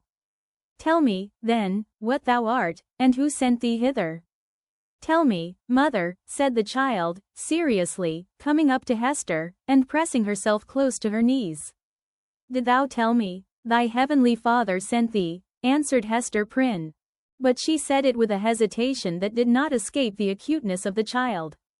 Whether moved only by her ordinary freakishness, or because an evil spirit prompted her, she put up her small forefinger and touched the scarlet letter. "He did not send me," cried she, positively. "I have no heavenly Father." "Hush, Pearl, hush. Thou must not talk so," answered the mother, suppressing a groan. "He sent us all into the world. He sent even me, thy mother. Then, much more thee. Or, if not, thou strange and elfish child, whence didst thou come?" Tell me," repeated Pearl, no longer seriously, but laughing and capering about the floor. "It is thou that must tell me." But Hester could not resolve the query, being herself in a dismal labyrinth of doubt. She remembered, betwixt a smile and a shudder, the talk of the neighboring townspeople, who, seeking vainly elsewhere for the child's paternity, and observing some of her odd attributes, had given out that poor little Pearl was a demon offspring, such as, ever since old Catholic times, had occasionally been seen on earth, through the agency of their mother's sin, and to promote some foul and wicked purpose. Luther, according to the scandal of his monkish enemies, was a brat of that hellish breed, nor was Pearl the only child to whom this inauspicious origin was assigned among the New England Puritans. Chapter 7. The Governor's Hall. Hester Prynne went one day to the mansion of Governor Bellingham, with a pair of gloves which she had fringed and embroidered to his order, and which were to be worn on some great occasion of state. For, though the chances of a popular election had caused this former ruler to descend a step or two from the highest rank, he still held an honorable and influential place among the colonial magistracy. Another and far more important reason than the delivery of a pair of embroidered gloves impelled Hester, at this time, to seek an interview with a personage of so much power and activity in the affairs of the settlement.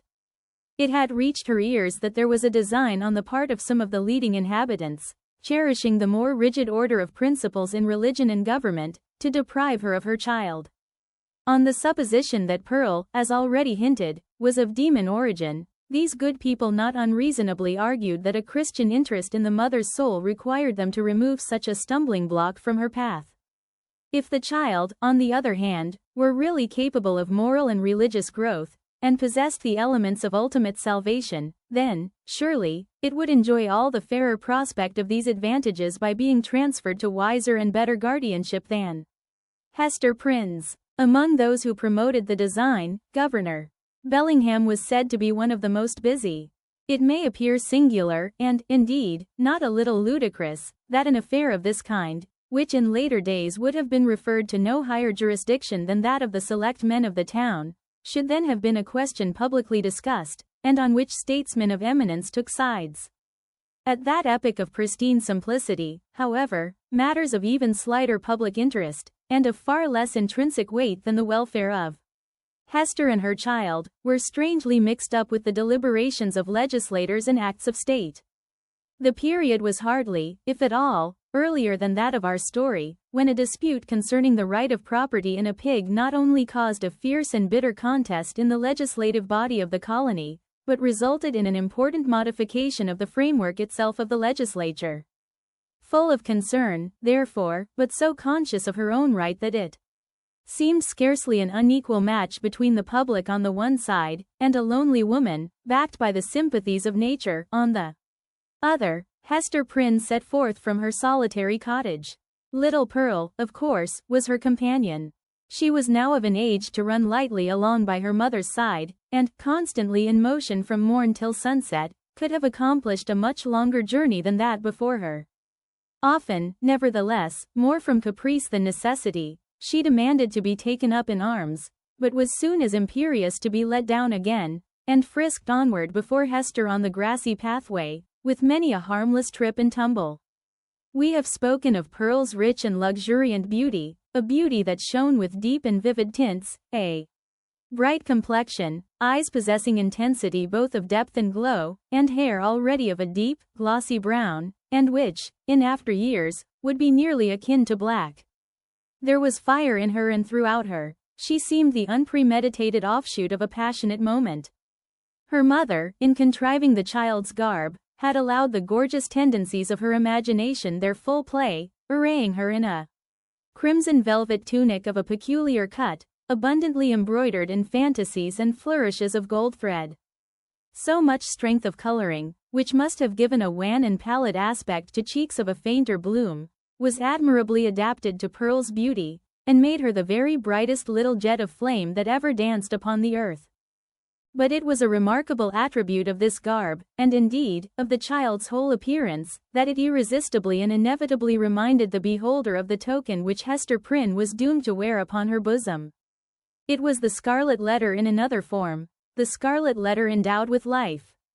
The mother herself, as if the red ignominy were so deeply scorched into her brain that all her conceptions assumed its form, had carefully wrought out the similitude, lavishing many hours of morbid ingenuity to create an analogy between the object of her affection and the emblem of her guilt and torture.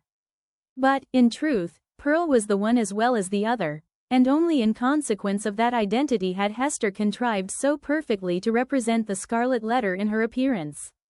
As the two wayfarers came within the precincts of the town, the children of the Puritans looked up from their play, or what passed for play with those somber little urchins, and spoke gravely one to another.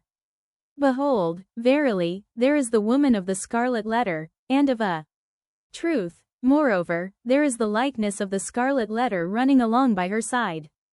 Come, therefore, and let us fling mud at them." But Pearl, who was a dauntless child, after frowning, stamping her foot, and shaking her little hand with a variety of threatening gestures, suddenly made a rush at the knot of her enemies, and put them all to flight.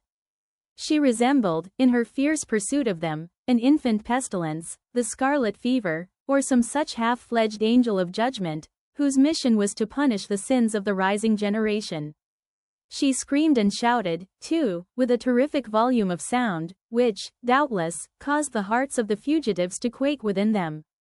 The victory accomplished, Pearl returned quietly to her mother, and looked up, smiling, into her face.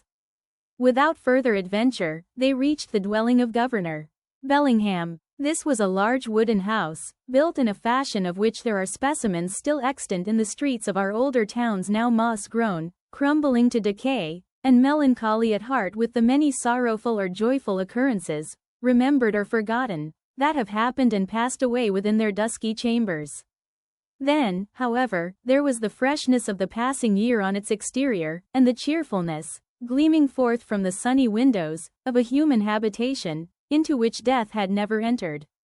It had, indeed, a very cheery aspect, the walls being overspread with a kind of stucco, in which fragments of broken glass were plentifully intermixed, so that, when the sunshine fell aslant-wise over the front of the edifice, it glittered and sparkled as if diamonds had been flung against it by the double handful.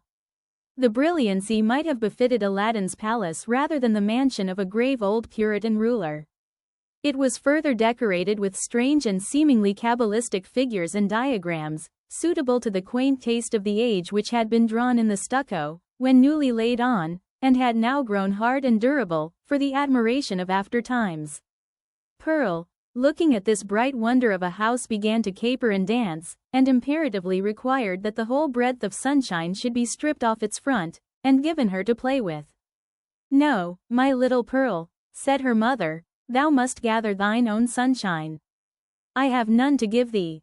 They approached the door, which was of an arched form, and flanked on each side by a narrow tower or projection of the edifice, in both of which were lattice windows, the wooden shutters to close over them at need. Lifting the iron hammer that hung at the portal, Hester Prynne gave a summons, which was answered by one of the governor's bondservants, a free-born Englishman, but now a 7 years' slave.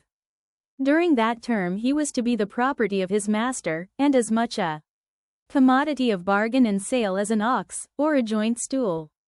The serf wore the customary garb of serving men at that period, and long before, in the old hereditary halls of England.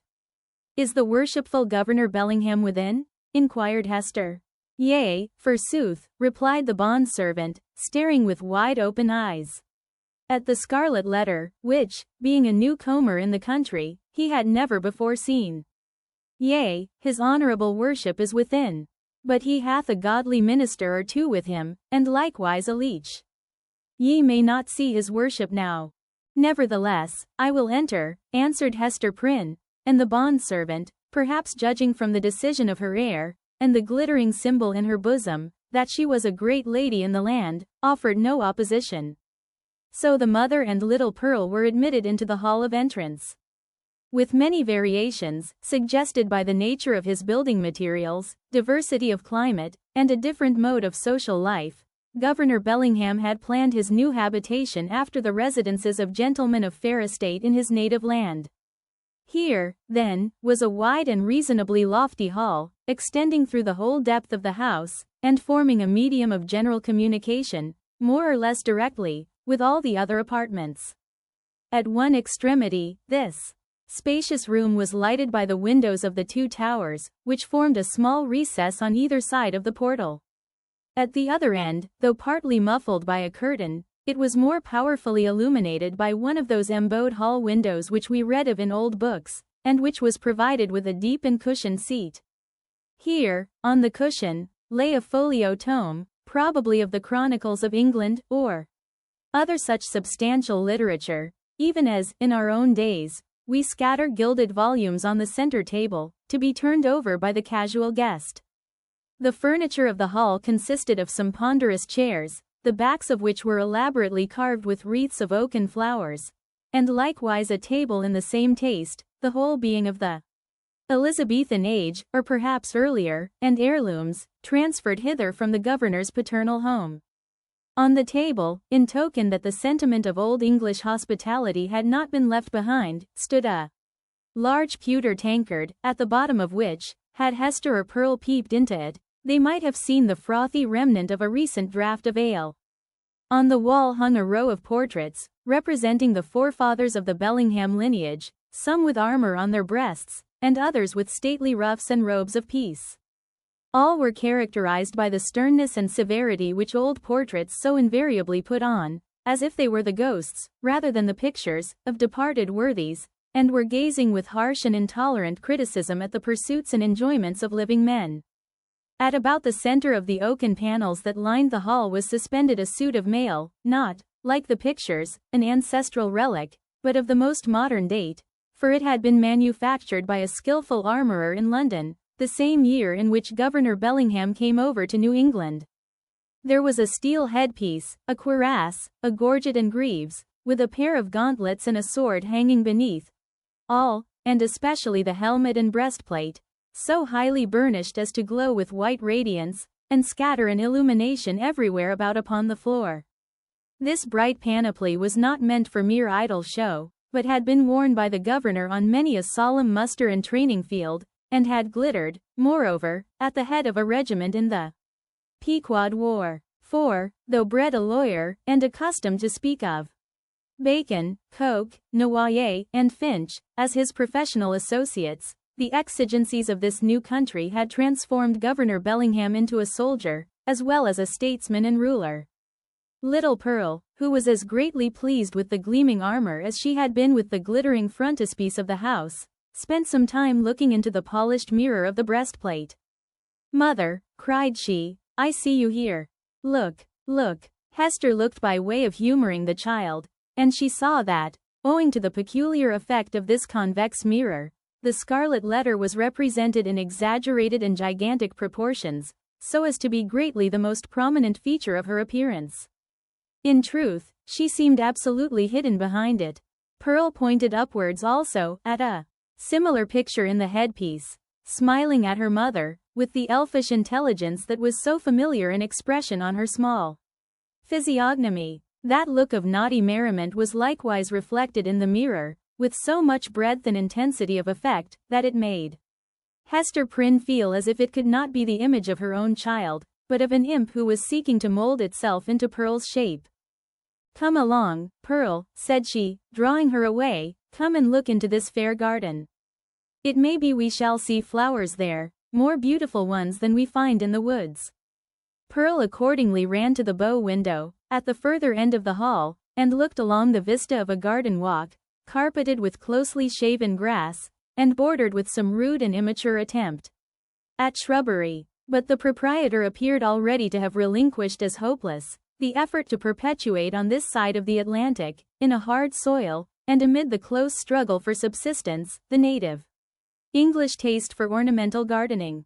Cabbages grew in plain sight, and a pumpkin vine, rooted at some distance, had run across the intervening space, and deposited one of its gigantic products directly beneath the hall window, as if to warn the governor that this great lump of vegetable gold was as rich an ornament as New England earth would offer him. There were a few rose bushes, however, and a number of apple trees, probably the descendants of those planted by the Reverend Mr. Blackstone, the first settler of the peninsula, that half-mythological personage who rides through our early annals, seated on the back of a bull. Pearl, seeing the rose bushes, began to cry for a red rose, and would not be pacified. "Hush, child, hush," said her mother, earnestly. "Do not cry, dear little Pearl. I hear voices in the garden. The governor is coming, and gentlemen along with him." In fact, down the vista of the garden avenue, a number of persons were seen approaching towards the house. Pearl, in utter scorn of her mother's attempt to quiet her, gave an eldritch scream, and then became silent, not from any notion of obedience, but because the quick and mobile curiosity of her disposition was excited by the appearance of those new personages. Chapter 8. The Elf Child and the Minister. Governor Bellingham, in a loose gown and easy cap, such as elderly gentlemen love to endue themselves with, in their domestic privacy, walked foremost, and appeared to be showing off his estate, and expatiating on his projected improvements. The wide circumference of an elaborate ruff, beneath his grey beard, in the antiquated fashion of King James's reign, caused his head to look not a little like that of John the Baptist in a charger. The impression made by his aspect, so rigid and severe, and frost-bitten with more than autumnal age, was hardly in keeping with the appliances of worldly enjoyment wherewith he had evidently done his utmost to surround himself. But it is an error to suppose that our great forefathers, though accustomed to speak and think of human existence as a state merely of trial and warfare, and though unfeignedly prepared to sacrifice goods and life at the behest of duty, made it a matter of conscience to reject such means of comfort, or even luxury, as lay fairly within their grasp. This creed was never taught, for instance, by the venerable pastor, John Wilson, whose beard, white as a snowdrift, was seen over Governor Bellingham's shoulders, while its wearer suggested that pears and peaches might yet be naturalized in the New England climate, and that purple grapes might possibly be compelled to flourish against the sunny garden wall. The old clergyman, nurtured at the rich bosom of the English Church, had a long established and legitimate taste for all good and comfortable things, and however stern he might show himself in the pulpit, or in his public reproof of such transgressions as that of Hester Prynne, Still, the genial benevolence of his private life had won him warmer affection than was accorded to any of his professional contemporaries. Behind the governor and Mr. Wilson came two other guests, one, the Reverend Arthur Dimmesdale, whom the reader may remember as having taken a brief and reluctant part in the scene of Hester Prynne's disgrace, and, in close companionship with him, old Roger Chillingworth, a person of great skill in physic, who for 2 or 3 years past had been settled in the town. It was understood that this learned man was the physician as well as friend of the young minister, whose health had severely suffered of late by his too unreserved self-sacrifice to the labors and duties of the pastoral relation. The governor, in advance of his visitors, ascended 1 or 2 steps, and, throwing open the leaves of the great hall window, found himself close to little Pearl. The shadow of the curtain fell on Hester Prynne, and partially concealed her. "What have we here?" said Governor Bellingham, looking with surprise at the scarlet little figure before him. "I profess, I have never seen the like since my days of vanity, in old King James's time, when I was wont to esteem it a high favor to be admitted to a court masque. There used to be a swarm of these small apparitions in holiday time, and we called them children of the Lord of Misrule. But how gat such a guest into my hall?" "Aye, indeed," cried good old Mr. Wilson. "What little bird of scarlet plumage may this be? Methinks I have seen just such figures when the sun has been shining through a richly painted window, and tracing out the golden and crimson images across the floor. But that was in the old land. Prithee, young one, who art thou, and what has ailed thy mother to bedizen thee in this strange fashion? Art thou a Christian child, ha? Dost know thy catechism? Or art thou one of those naughty elves or fairies whom we thought to have left behind us, with other relics of papistry, in merry old England?" "I am mother's child," answered the scarlet vision, "and my name is Pearl." "Pearl, ruby, rather, or coral, or red rose, at the very least, judging from thy hue," responded the old minister, putting forth his hand in a vain attempt to pat little Pearl on the cheek. "But where is this mother of thine? Ah, I see," he added, and, turning to Governor Bellingham, whispered, "This is the selfsame child of whom we have held speech together, and behold here the unhappy woman, Hester Prynne, her mother." "Sayest thou so?" cried the governor. "Nay, we might have judged that such a child's mother must needs be a scarlet woman, and a worthy type of her of Babylon. But she comes at a good time, and we will look into this matter forthwith." Governor Bellingham stepped through the window into the hall, followed by his 3 guests. "Hester Prynne," said he, fixing his naturally stern regard on the wearer of the scarlet letter, "there hath been much question concerning thee of late. The point hath been weightily discussed, whether we, that are of authority and influence, do well discharge our consciences by trusting an immortal soul, such as there is in yonder child, to the guidance of one who hath stumbled and fallen amid the pitfalls of this world. Speak thou, the child's own mother. Were it not, thinkest thou, for thy little one's temporal and eternal welfare that she be taken out of thy charge, and clad soberly, and disciplined strictly, and instructed in the truths of heaven and earth? What canst thou do for the child in this kind?" "I can teach my little Pearl what I have learned from this," answered Hester Prynne, laying her finger on the red token. "Woman, it is thy badge of shame," replied the stern magistrate. "It is because of the stain which that letter indicates that we would transfer thy child to other hands." "Nevertheless," said the mother, calmly, though growing more pale, "this badge hath taught me, it daily teaches me, it is teaching me at this moment, lessons whereof my child may be the wiser and better, albeit they can profit nothing to myself." "We will judge warily," said Bellingham, "and look well what we are about to do. Good Master Wilson, I pray you, examine this Pearl, since that is her name, and see whether she hath had such Christian nurture as befits a child of her age." The old minister seated himself in an armchair and made an effort to draw Pearl betwixt his knees. But the child, unaccustomed to the touch or familiarity of any but her mother, escaped through the open window, and stood on the upper step, looking like a wild tropical bird of rich plumage, ready to take flight into the upper air. Mr. Wilson, not a little astonished at this outbreak, for he was a grandfatherly sort of personage, and usually a vast favorite with children, essayed, however, to proceed with the examination. "Pearl," said he, with great solemnity, "thou must take heed to instruction, that so, in due season, thou mayest wear in thy bosom the pearl of great price. Canst thou tell me, my child, who made thee?" Now Pearl knew well enough who made her, for Hester Prynne, the daughter of a pious home, very soon after her talk with the child about her heavenly Father, had begun to inform her of those truths which the human spirit, at whatever stage of immaturity, imbibes with such eager interest. Pearl, therefore, so large were the attainments of her 3 years' lifetime, could have borne a fair examination in the New England Primer, or the first column of the Westminster Catechisms, although unacquainted with the outward form of either of those celebrated works.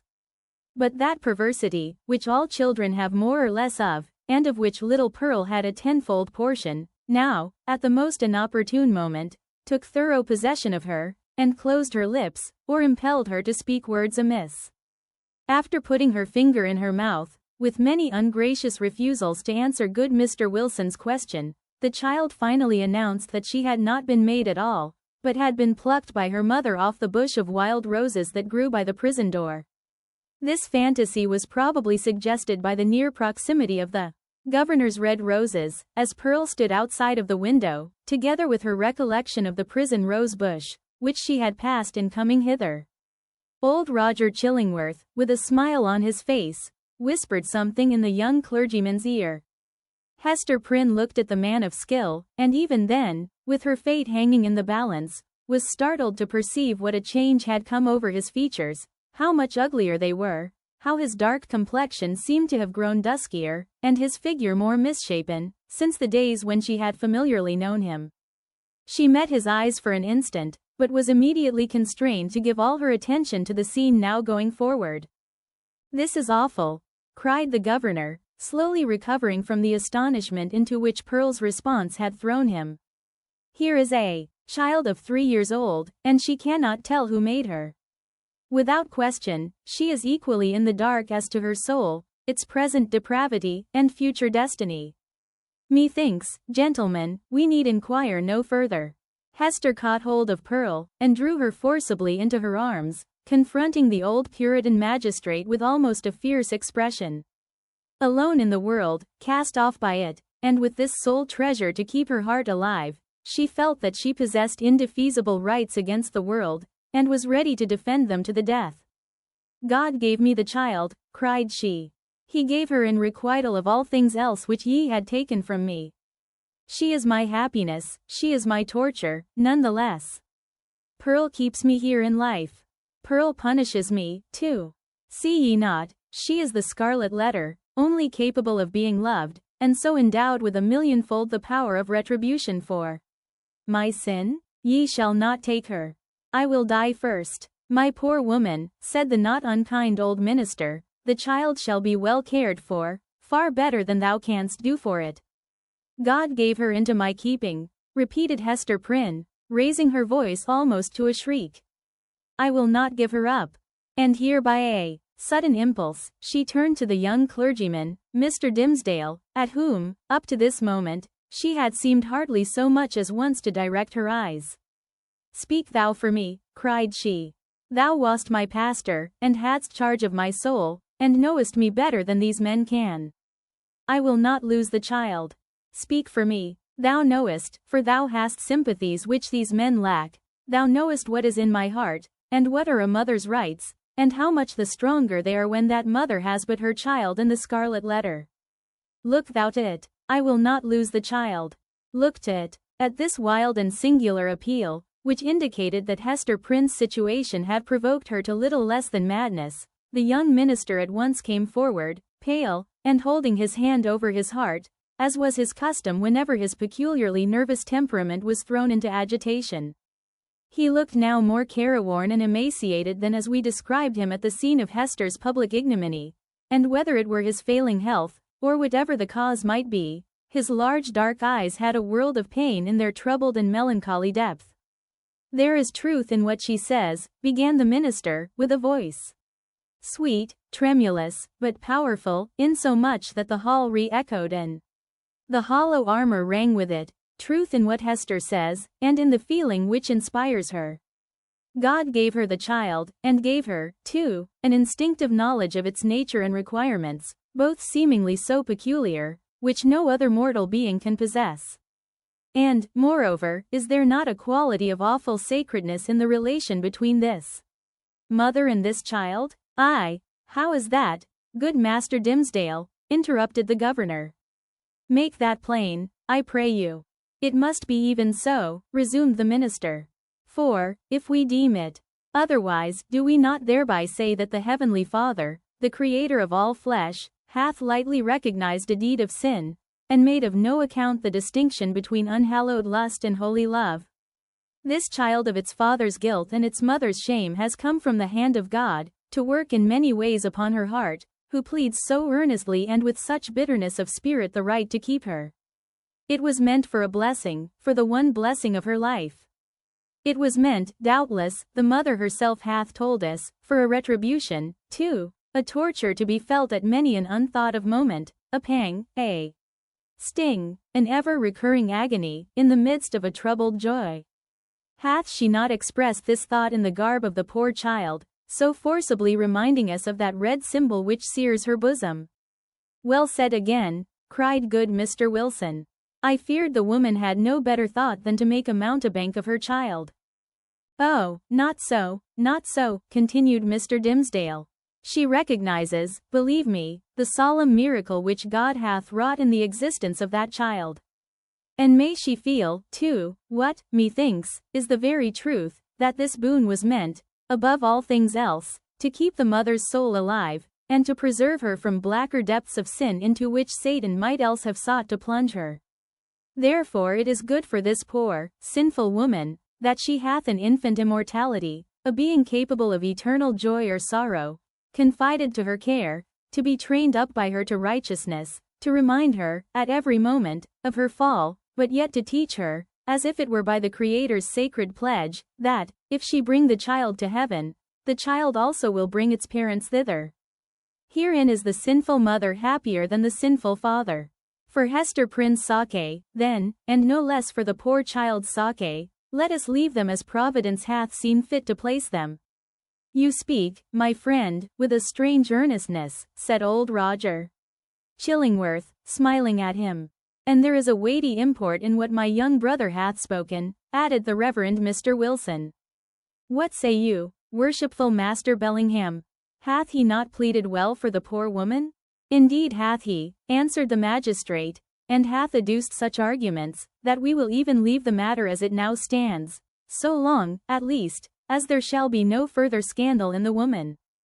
Care must be had nevertheless, to put the child to due and stated examination in the catechism, at thy hands or Master Dimmesdale's. Moreover, at a proper season, the tithing men must take heed that she go both to school and to meeting. The young minister, on ceasing to speak, had withdrawn a few steps from the group, and stood with his face partially concealed in the heavy folds of the window curtain, while the shadow of his figure, which the sunlight cast upon the floor, was tremulous with the vehemence of his appeal. Pearl, that wild and flighty little elf, stole softly towards him, and taking his hand in the grasp of both her own, laid her cheek against it, a caress so tender, and withal so unobtrusive, that her mother, who was looking on, asked herself, is that my Pearl? Yet she knew that there was love in the child's heart, although it mostly revealed itself in passion, and hardly twice in her lifetime had been softened by such gentleness as now. The minister, for, save the long-sought regards of woman, nothing is sweeter than these marks of childish preference, accorded spontaneously by a spiritual instinct, and therefore seeming to imply in us something truly worthy to be loved, the minister looked round, laid his hand on the child's head, hesitated an instant, and then kissed her brow. Little Pearl's unwonted mood of sentiment lasted no longer. She laughed, and went capering down the hall so airily, that old Mr. Wilson raised a question whether even her tiptoes touched the floor. The little baggage hath witchcraft in her, I profess, said he to Mr. Dimmesdale. She needs no old woman's broomstick to fly withal. A strange child, remarked old Roger Chillingworth. It is easy to see the mother's part in her. Would it be beyond a philosopher's research, think ye, gentlemen, to analyze that child's nature, and, from it make a mold, to give a shrewd guess at the father? Nay, it would be sinful, in such a question, to follow the clue of profane philosophy, said Mr. Wilson. Better to fast and pray upon it, and still better, it may be, to leave the mystery as we find it, unless Providence reveal it of its own accord. Thereby, every good Christian man hath a title to show a father's kindness towards the poor, deserted babe. The affair being so satisfactorily concluded, Hester Prynne, with Pearl, departed from the house. As they descended the steps, it is averred that the lattice of a chamber window was thrown open, and forth into the sunny day was thrust the face of Mistress Hibbins, Governor Bellingham's bitter-tempered sister, and the same who, a few years later, was executed as a witch. "Hist, hist," said she, while her ill-omened physiognomy seemed to cast a shadow over the cheerful newness of the house. "Wilt thou go with us tonight? There will be a merry company in the forest, and I well nigh promised the black man that comely Hester Prynne should make one. Make my excuse to him, so please you," answered Hester, with a triumphant smile. "I must tarry at home, and keep watch over my little Pearl. Had they taken her from me, I would willingly have gone with thee into the forest, and signed my name in the black man's book too, and that with mine own blood." "We shall have thee there anon," said the witch lady, frowning, as she drew back her head. "But here, if we suppose this interview betwixt Mistress Hibbins and Hester Prynne to be authentic, and not a parable, was already an illustration of the young minister's argument against sundering the relation of a fallen mother to the offspring of her frailty. Even thus early had the child saved her from Satan's snare.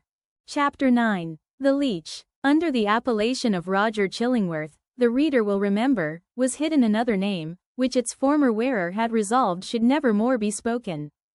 It has been related, how, in the crowd that witnessed Hester Prynne's ignominious exposure, stood a man, elderly, travel-worn, who, just emerging from the perilous wilderness, beheld the woman, in whom he hoped to find embodied the warmth and cheerfulness of home, set up as a type of sin before the people. Her matronly fame was trodden under all men's feet. Infamy was babbling around her in the public marketplace.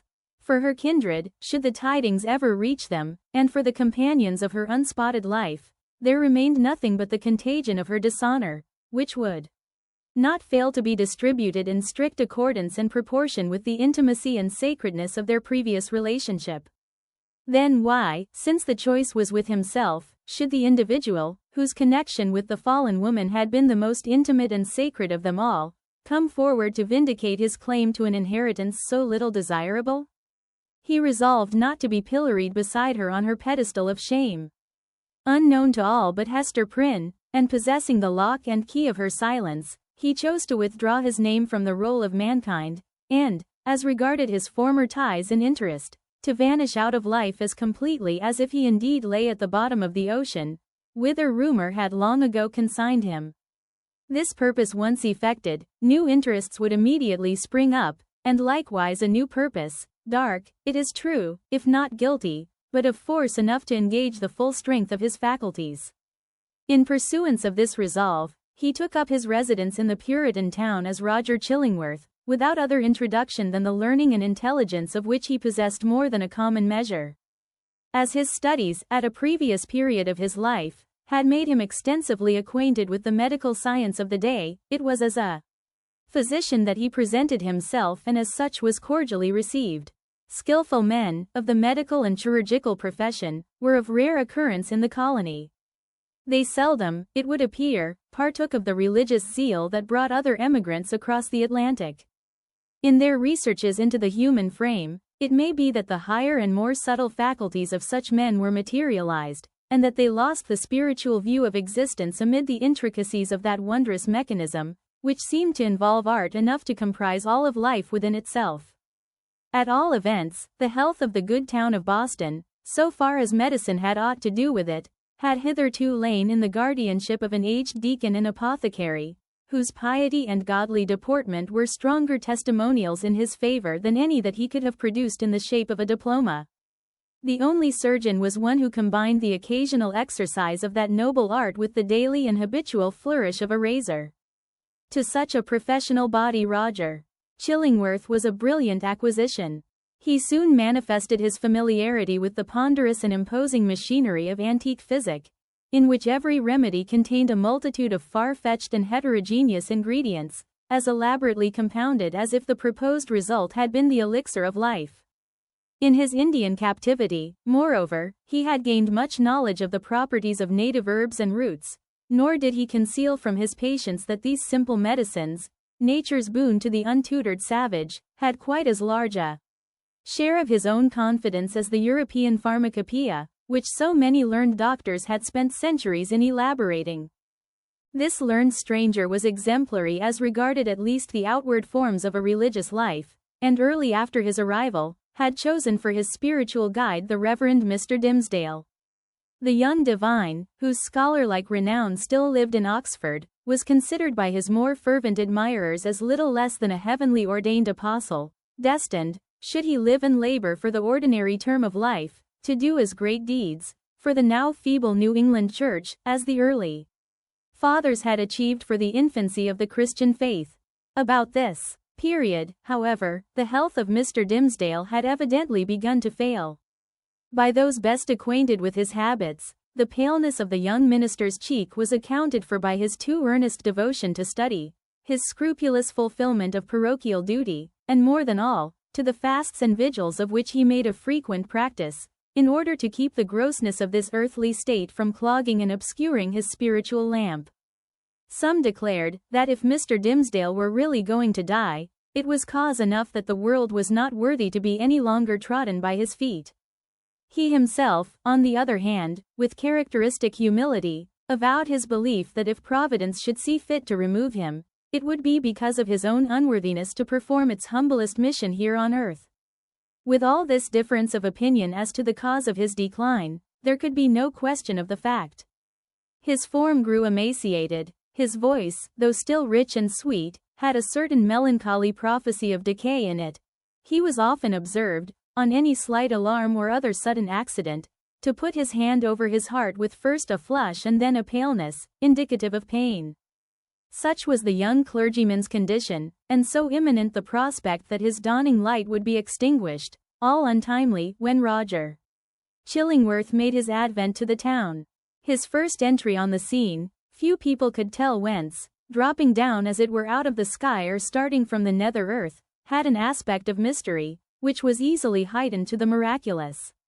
He was now known to be a man of skill. It was observed that he gathered herbs and the blossoms of wild flowers, and dug up roots and plucked off twigs from the forest trees like one acquainted with hidden virtues in what was valueless to common eyes.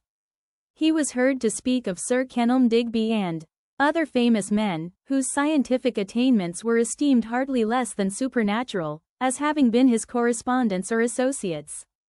Why, with such rank in the learned world, had he come hither? What could he, whose sphere was in great cities, be seeking in the wilderness? In answer to this query, a rumor gained ground, and however absurd, was entertained by some very sensible people, that heaven had wrought an absolute miracle, by transporting an eminent doctor of physic from a German university bodily through the air and setting him down at the door of Mr. Dimmesdale's study.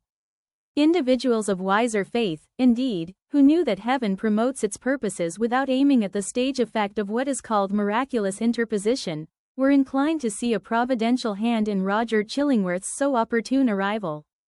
This idea was countenanced by the strong interest which the physician ever manifested in the young clergyman. He attached himself to him as a parishioner, and sought to win a friendly regard and confidence from his naturally reserved sensibility.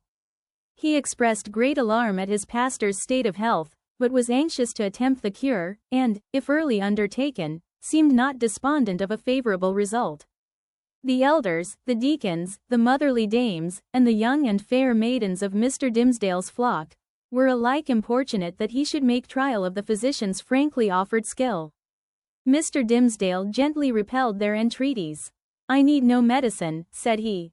But how could the young minister say so, when, with every successive Sabbath, his cheek was paler and thinner, and his voice more tremulous than before, when it had now become a constant habit, rather than a casual gesture, to press his hand over his heart? Was he weary of his labors? Did he wish to die? These questions were solemnly propounded to Mr. Dimmesdale by the elder ministers of Boston, and the deacons of his church, who, to use their own phrase, dealt with him, on the sin of rejecting the aid which Providence so manifestly held out. He listened in silence, and finally promised to confer with the physician. Were it God's will, said the Reverend Mr. Dimmesdale, when, in fulfillment of this pledge, he requested old Roger Chillingworth's professional advice, I could be well content that my labors, and my sorrows, and my sins, and my pains, should shortly end with me, and what is earthly of them be buried in my grave, and the spiritual go with me to my eternal state, rather than that you should put your skill to the proof in my behalf. Ah, replied Roger Chillingworth, with that quietness, which, whether imposed or natural, marked all his deportment, it is thus that a young clergyman is apt to speak. Youthful men, not having taken a deep root, give up their hold of life so easily. And saintly men, who walk with God on earth, would fain be away, to walk with him on the golden pavements of the New Jerusalem. Nay, rejoined the young minister, putting his hand to his heart, with a flush of pain flitting over his brow, were I worthier to walk there, I could be better content to toil here. Good men ever interpret themselves too meanly, said the physician. In this manner, the mysterious old Roger Chillingworth became the medical adviser of the Reverend Mr. Dimmesdale. As not only the disease interested the physician, but he was strongly moved to look into the character and qualities of the patient, these two men, so different in age, came gradually to spend much time together. For the sake of the minister's health, and to enable the leech to gather plants with healing balm in them, they took long walks on the seashore, or in the forest, mingling various walks with the splash and murmur of the waves, and the solemn wind anthem among the treetops. Often, likewise, one was the guest of the other in his place of study and retirement. There was a fascination for the minister in the company of the man of science, in whom he recognized an intellectual cultivation of no moderate depth or scope, together with a range and freedom of ideas, that he would have vainly looked for among the members of his own profession. In truth, he was startled, if not shocked, to find this attribute in the physician. Mr. Dimmesdale was a true priest, a true religionist, with the reverential sentiment largely developed, and an order of mind that impelled itself powerfully along the track of a creed, and wore its passage continually deeper with the lapse of time. In no state of society would he have been what is called a man of liberal views. It would always be essential to his peace to feel the pressure of a faith about him, supporting, while it confined him within its iron framework. Not the less, however, though with a tremulous enjoyment, did he feel the occasional relief of looking at the universe through the medium of another kind of intellect than those with which he habitually held converse. It was as if a window were thrown open, admitting a freer atmosphere into the close and stifled study, where his life was wasting itself away, amid lamp-light, or obstructed day-beams, and the musty fragrance, be it sensual or moral, that exhales from books. But the air was too fresh and chill to be long breathed with comfort. So the minister, and the physician with him, withdrew again within the limits of what their church defined as orthodox. Thus Roger Chillingworth scrutinized his patient carefully, both as he saw him in his ordinary life, keeping an accustomed pathway in the range of thoughts familiar to him, and as he appeared when thrown amidst other moral scenery, the novelty of which might call out something new to the surface of his character. He deemed it essential, it would seem, to know the man, before attempting to do him good. Wherever there is a heart and an intellect, the diseases of the physical frame are tinged with the peculiarities of these. In Arthur Dimmesdale, thought and imagination were so active, and sensibility so intense, that the bodily infirmity would be likely to have its groundwork there. So Roger Chillingworth, the man of skill, the kind and friendly physician, strove to go deep into his patient's bosom, delving among his principles, prying into his recollections, and probing everything with a cautious touch, like a treasure seeker in a dark cavern. Few secrets can escape an investigator, who has opportunity and license to undertake such a quest, and skill to follow it up. A man burdened with a secret should especially avoid the intimacy of his physician. If the latter possess native sagacity, and a nameless something more, let us call it intuition, if he show no intrusive egotism, nor disagreeable prominent characteristics of his own, if he have the power, which must be born with him, to bring his mind into such affinity with his patients, that this last shall unawares have spoken what he imagines himself only to have thought, if such revelations be received without tumult, and acknowledged not so often by an uttered sympathy as by silence, an inarticulate breath, and here and there a word to indicate that all is understood. If to these qualifications of a confidant be joined the advantages afforded by his recognized character as a physician, then, at some inevitable moment, will the soul of the sufferer be dissolved, and flow forth in a dark but transparent stream, bringing all its mysteries into the daylight. Roger Chillingworth possessed all, or most, of the attributes above enumerated. Nevertheless, time went on. A kind of intimacy, as we have said, grew up between these two cultivated minds, which had as wide a field as the whole sphere of human thought and study to meet upon. They discussed every topic of ethics and religion, of public affairs, and private character. They talked much, on both sides, of matters that seemed personal to themselves, and yet no secret, such as the physician fancied must exist there, ever stole out of the minister's consciousness into his companion's ear. The latter had his suspicions, indeed, that even the nature of Mr. Dimmesdale's bodily disease had never fairly been revealed to him. It was a strange reserve. After a time, at a hint from Roger Chillingworth, the friends of Mr. Dimmesdale effected an arrangement by which the two were lodged in the same house, so that every ebb and flow of the minister's life tide might pass under the eye of his anxious and attached physician. There was much joy throughout the town when this greatly desirable object was attained. It was held to be the best possible measure for the young clergyman's welfare, unless, indeed, as often urged by such as felt authorized to do so, he had selected some one of the many blooming damsels, spiritually devoted to him, to become his devoted wife. This latter step, however, there was no present prospect that Arthur Dimmesdale would be prevailed upon to take. He rejected all suggestions of the kind, as if priestly celibacy were one of his articles of church discipline. Doomed by his own choice, therefore, as Mr. Dimmesdale so evidently was, to eat his unsavory morsel always at another's board, and endure the lifelong chill which must be his lot who seeks to warm himself only at another's fireside, it truly seemed that this sagacious, experienced, benevolent old physician, with his concord of paternal and reverential love for the young pastor, was the very man, of all mankind, to be constantly within reach of his voice. The new abode of the two friends was with a pious widow, of good social rank, who dwelt in a house covering pretty nearly the site on which the venerable structure of King's Chapel has since been built.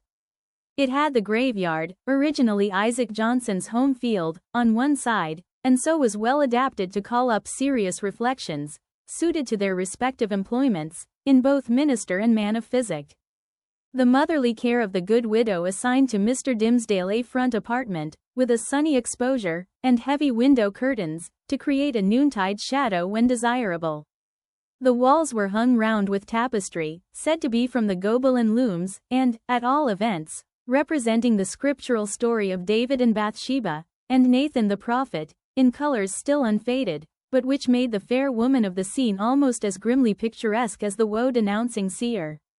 Here the pale clergyman piled up his library, rich with parchment-bound folios of the Fathers, and the lore of rabbis, and monkish erudition, of which the Protestant divines, even while they vilified and decried that class of writers, were yet constrained often to avail themselves. On the other side of the house, old Roger Chillingworth arranged his study and laboratory, not such as a modern man of science would reckon even tolerably complete, but provided with a distilling apparatus and the means of compounding drugs and chemicals, which the practiced alchemist knew well how to turn to purpose.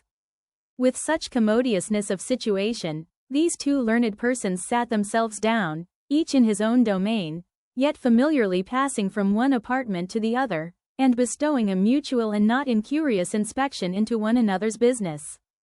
and the Reverend Arthur Dimmesdale's best discerning friends, as we have intimated, very reasonably imagined that the hand of Providence had done all this for the purpose, besought in so many public and domestic and secret prayers, of restoring the young minister to health.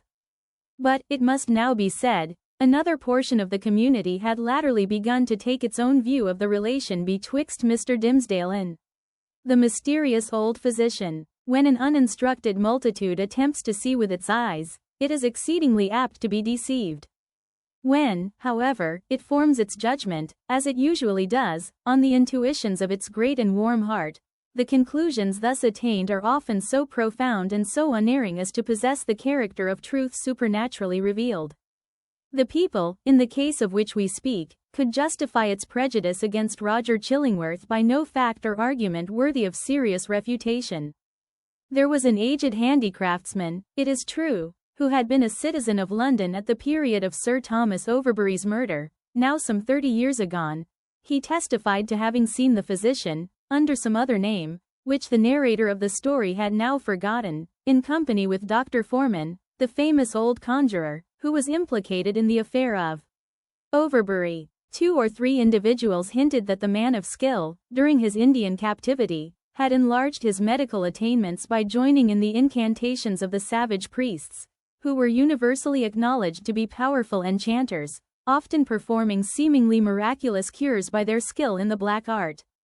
A large number, and many of these were persons of such sober sense and practical observation that their opinions would have been valuable in other matters, affirmed that Roger Chillingworth's aspect had undergone a remarkable change while he had dwelt in town, and especially since his abode with Mr. Dimmesdale. At first, his expression had been calm, meditative, scholar-like. Now there was something ugly and evil in his face, which they had not previously noticed, and which grew still the more obvious to sight the oftener they looked upon him. According to the vulgar idea, the fire in his laboratory had been brought from the lower regions, and was fed with infernal fuel, and so, as might be expected, his visage was getting sooty with the smoke. To sum up the matter, it grew to be a widely diffused opinion that the Reverend Arthur Dimmesdale, like many other personages of special sanctity, in all ages of the Christian world, was haunted either by Satan himself or Satan's emissary, in the guise of old Roger Chillingworth. This diabolical agent had the divine permission, for a season, to burrow into the clergyman's intimacy, and plot against his soul. No sensible man, it was confessed, could doubt on which side the victory would turn. The people looked, with an unshaken hope, to see the minister come forth out of the conflict transfigured with the glory which he would unquestionably win.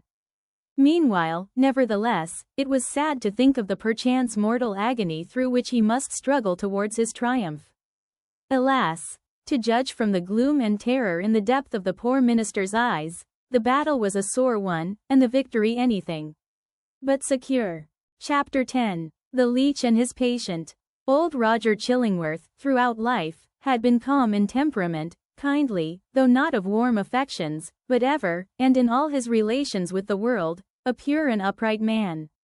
He had begun an investigation, as he imagined, with the severe and equal integrity of a judge, desirous only of truth, even as if the question involved no more than the air-drawn lines and figures of a geometrical problem, instead of human passions, and wrongs inflicted on himself. But, as he proceeded, a terrible fascination, a kind of fierce, though still calm, necessity, seized the old man within its gripe, and never set him free again until he had done all its bidding. He now dug into the poor clergyman's heart, like a miner searching for gold, or, rather, like a sexton delving into a grave, possibly in quest of a jewel that had been buried on the dead man's bosom, but likely to find nothing save mortality and corruption. Alas, for his own soul, if these were what he sought. Sometimes a light glimmered out of the physician's eyes, burning blue and ominous, like the reflection of a furnace, or, let us say, like one of those gleams of ghastly fire that darted from Bunyan's awful doorway in the hillside, and quivered on the pilgrim's face. The soil where this dark miner was working had perchance shown indications that encouraged him. This man, said he, at one such moment, to himself, pure as they deem him, all spiritual as he seems, hath inherited a strong animal nature from his father or his mother. Let us dig a little further in the direction of this vein. Then, after long search into the minister's dim interior, and turning over many precious materials, in the shape of high aspirations for the welfare of his race, warm love of souls, pure sentiments, natural piety, strengthened by thought and study, and illuminated by revelation, all of which invaluable gold was perhaps no better than rubbish to the seeker, he would turn back, discouraged, and begin his quest towards another point.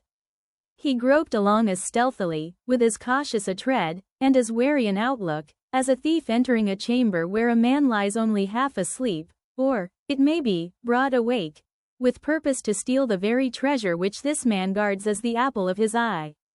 In spite of his premeditated carefulness, the floor would now and then creak, his garments would rustle, the shadow of his presence, in a forbidden proximity, would be thrown across his victim.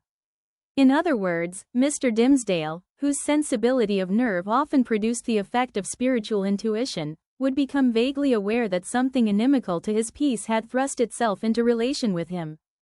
But old Roger Chillingworth, too, had perceptions that were almost intuitive, and when the minister threw his startled eyes towards him, there the physician sat, his kind, watchful, sympathizing, but never intrusive friend.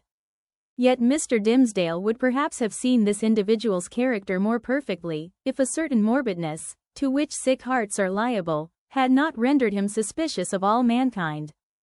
Trusting no man as his friend, he could not recognize his enemy when the latter actually appeared. He therefore still kept up a familiar intercourse with him, daily receiving the old physician in his study, or visiting the laboratory, and, for recreation's sake, watching the processes by which weeds were converted into drugs of potency. One day, leaning his forehead on his hand, and his elbow on the sill of the open window that looked towards the graveyard, he talked with Roger Chillingworth, while the old man was examining a bundle of unsightly plants. "Where," asked he, with a look askance at them, for it was the clergyman's peculiarity that he seldom, nowadays, looked straight forth at any object, whether human or inanimate, "where, my kind doctor, did you gather those herbs, with such a dark, flabby leaf?" "Even in the graveyard here at hand," answered the physician, continuing his employment. "They are new to me. I found them growing on a grave, which bore no tombstone, no other memorial of the dead man, save these ugly weeds, that have taken upon themselves to keep him in remembrance. They grew out of his heart, and typify, it may be, some hideous secret that was buried with him, and which he had done better to confess during his lifetime." "Perchance," said Mr. Dimmesdale, "he earnestly desired it, but could not." "And wherefore?" rejoined the physician. "Wherefore not? Since all the powers of nature call so earnestly for the confession of sin, that these black weeds have sprung up out of a buried heart, to make manifest an outspoken crime? That, good sir, is but a fantasy of yours," replied the minister. "There can be, if I forebode aright, no power, short of the divine mercy, to disclose, whether by uttered words, or by type or emblem, the secrets that may be buried in the human heart. The heart, making itself guilty of such secrets, must perforce hold them, until the day when all hidden things shall be revealed. Nor have I so read or interpreted Holy Writ, as to understand that the disclosure of human thoughts and deeds, then to be made, is intended as a part of the retribution. That, surely, were a shallow view of it. No, these revelations, unless I greatly err, are meant merely to promote the intellectual satisfaction of all intelligent beings, who will stand waiting, on that day, to see the dark problem of this life made plain. A knowledge of men's hearts will be needful to the completest solution of that problem. And, I conceive moreover, that the hearts holding such miserable secrets as you speak of, will yield them up, at that last day, not with reluctance, but with a joy unutterable." "Then why not reveal it here?" asked Roger Chillingworth, glancing quietly aside at the minister. "Why should not the guilty ones sooner avail themselves of this unutterable solace?" "They mostly do," said the clergyman, griping hard at his breast, as if afflicted with an importunate throb of pain. Many a poor soul hath given its confidence to me, not only on the deathbed, but while strong in life, and fair in reputation. And ever, after such an outpouring, oh, what a relief have I witnessed in those sinful brethren! Even as in one who at last draws free air, after a long stifling with his own polluted breath. How can it be otherwise? Why should a wretched man, guilty, we will say, of murder, prefer to keep the dead corpse buried in his own heart, rather than fling it forth at once, and let the universe take care of it? Yet some men bury their secrets thus, observed the calm physician. True, there are such men, answered Mr. Dimmesdale. But not to suggest more obvious reasons, it may be that they are kept silent by the very constitution of their nature. Or, can we not suppose it? Guilty as they may be, retaining, nevertheless, a zeal for God's glory and man's welfare, they shrink from displaying themselves black and filthy in the view of men, because, thenceforward, no good can be achieved by them, no evil of the past be redeemed by better service. So, to their own unutterable torment, they go about among their fellow creatures, looking pure as new-fallen snow, while their hearts are all speckled and spotted with iniquity of which they cannot rid themselves. These men deceive themselves, said Roger Chillingworth, with somewhat more emphasis than usual, and making a slight gesture with his forefinger. They fear to take up the shame that rightfully belongs to them. Their love for man, their zeal for God's service, these holy impulses may or may not coexist in their hearts with the evil inmates to which their guilt has unbarred the door, and which must needs propagate a hellish breed within them. But, if they seek to glorify God, let them not lift heavenward their unclean hands. If they would serve their fellowmen, let them do it by making manifest the power and reality of conscience, in constraining them to penitential self-abasement. Would thou have me to believe, O wise and pious friend, that a false show can be better, can be more for God's glory, or man's welfare, than God's own truth? Trust me, such men deceive themselves. It may be so, said the young clergyman, indifferently, as waiving a discussion that he considered irrelevant or unseasonable. He had a ready faculty, indeed, of escaping from any topic that agitated his too sensitive and nervous temperament.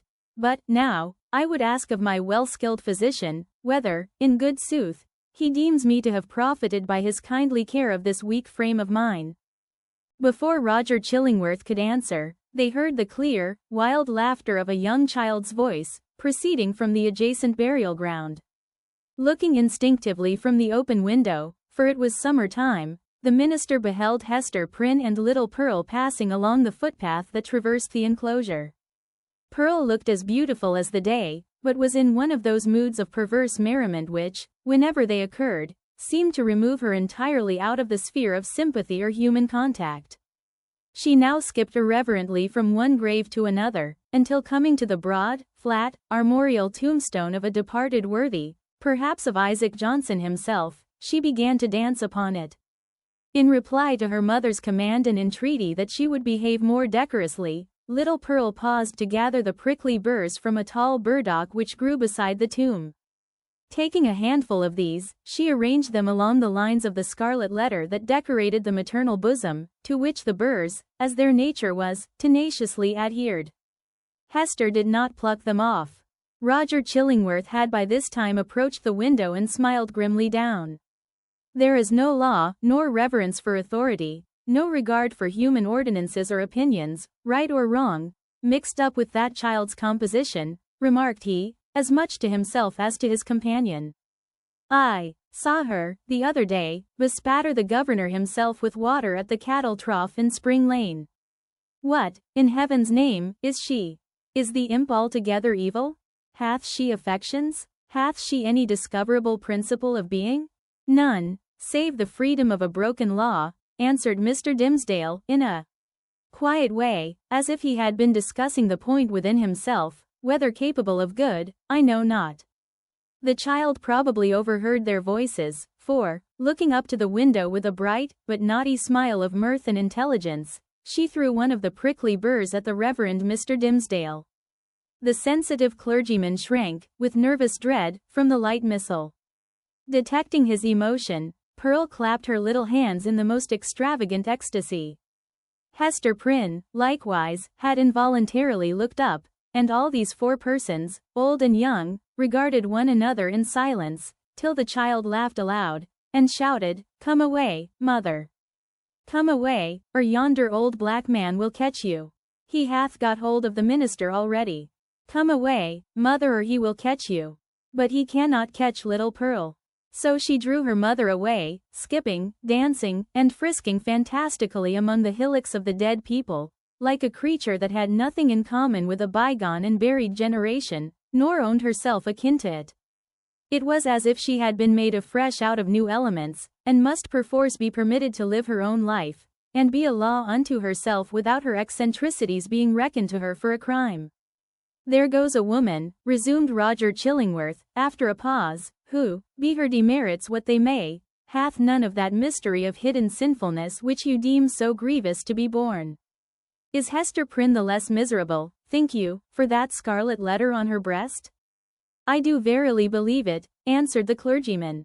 "Nevertheless, I cannot answer for her. There was a look of pain in her face which I would gladly have been spared the sight of. But still, methinks, it must needs be better for the sufferer to be free to show his pain, as this poor woman Hester is, than to cover it up in his heart." There was another pause, and the physician began anew to examine and arrange the plants which he had gathered. "You inquired of me, a little time agone," said he, at length, "my judgment as touching your health." "I did," answered the clergyman, "and would gladly learn it." "Speak frankly, I pray you, be it for life or death." "Freely then, and plainly," said the physician, still busy with his plants, but keeping a wary eye on Mr. Dimmesdale. "The disorder is a strange one. Not so much in itself nor is outwardly manifested, in so far, at least as the symptoms have been laid open to my observation. Looking daily at you, my good sir, and watching the tokens of your aspect now for months gone by, I should deem you a man sore sick, it may be, yet not so sick but that an instructed and watchful physician might well hope to cure you. But I know not what to say, the disease is what I seem to know, yet know it not." "You speak in riddles, learned sir," said the pale minister, glancing aside out of the window. "Then, to speak more plainly," continued the physician, "and I crave pardon, sir, should it seem to require pardon, for this needful plainness of my speech. Let me ask as your friend, as one having charge, under Providence, of your life and physical well-being, hath all the operation of this disorder been fairly laid open and recounted to me?" "How can you question it?" asked the minister. "Surely it were child's play to call in a physician and then hide the sore." "You would tell me, then, that I know all?" said Roger Chillingworth, deliberately, and fixing an eye, bright with intense and concentrated intelligence, on the minister's face. "Be it so, but again, he to whom only the outward and physical evil is laid open, knoweth, oftentimes, but half the evil which he is called upon to cure. A bodily disease, which we look upon as whole and entire within itself, may, after all, be but a symptom of some ailment in the spiritual part.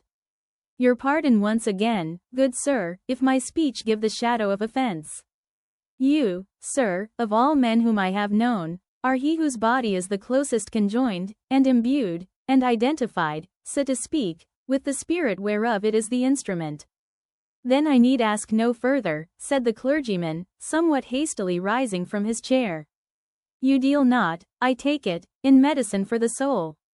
"Thus, a sickness," continued Roger Chillingworth, going on, in an unaltered tone, without heeding the interruption, but standing up and confronting the emaciated and white-cheeked minister, with his low, dark, and misshapen figure, "a sickness, a sore place, if we may so call it, in your spirit hath immediately its appropriate manifestation in your bodily frame.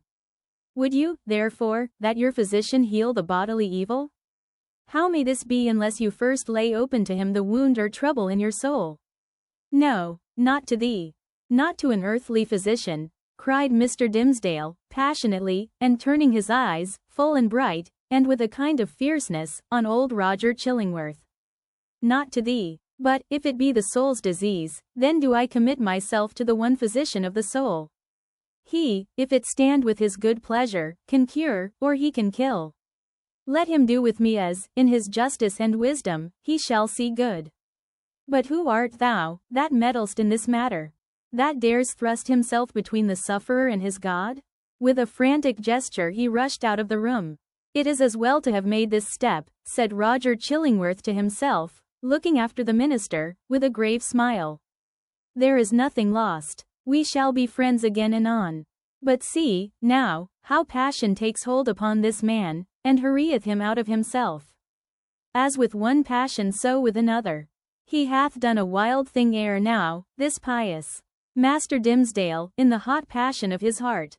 It proved not difficult to re-establish the intimacy of the two companions, on the same footing and in the same degree as heretofore. The young clergyman, after a few hours of privacy, was sensible that the disorder of his nerves had hurried him into an unseemly outbreak of temper, which there had been nothing in the physician's words to excuse or palliate. He marveled, indeed, at the violence with which he had thrust back the kind old man, when merely proffering the advice which it was his duty to bestow, and which the minister himself had expressly sought.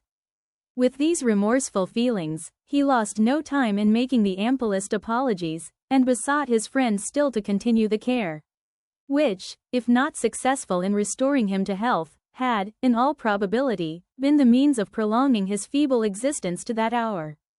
Roger Chillingworth readily assented, and went on with his medical supervision of the minister, doing his best for him, in all good faith, but always quitting the patient's apartment, at the close of the professional interview, with a mysterious and puzzled smile upon his lips.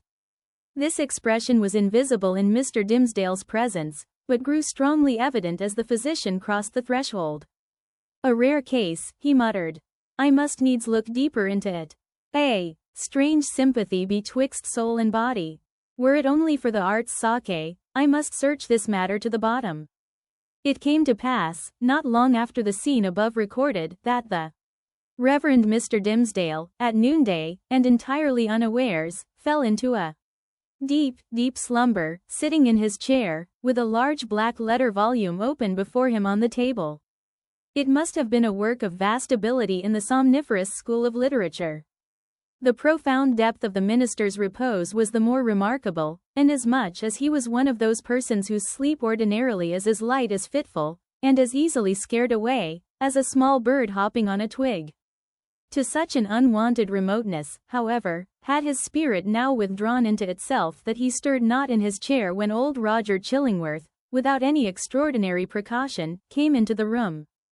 The physician advanced directly in front of his patient, laid his hand upon his bosom, and thrust aside the vestment that hitherto had always covered it even from the professional eye.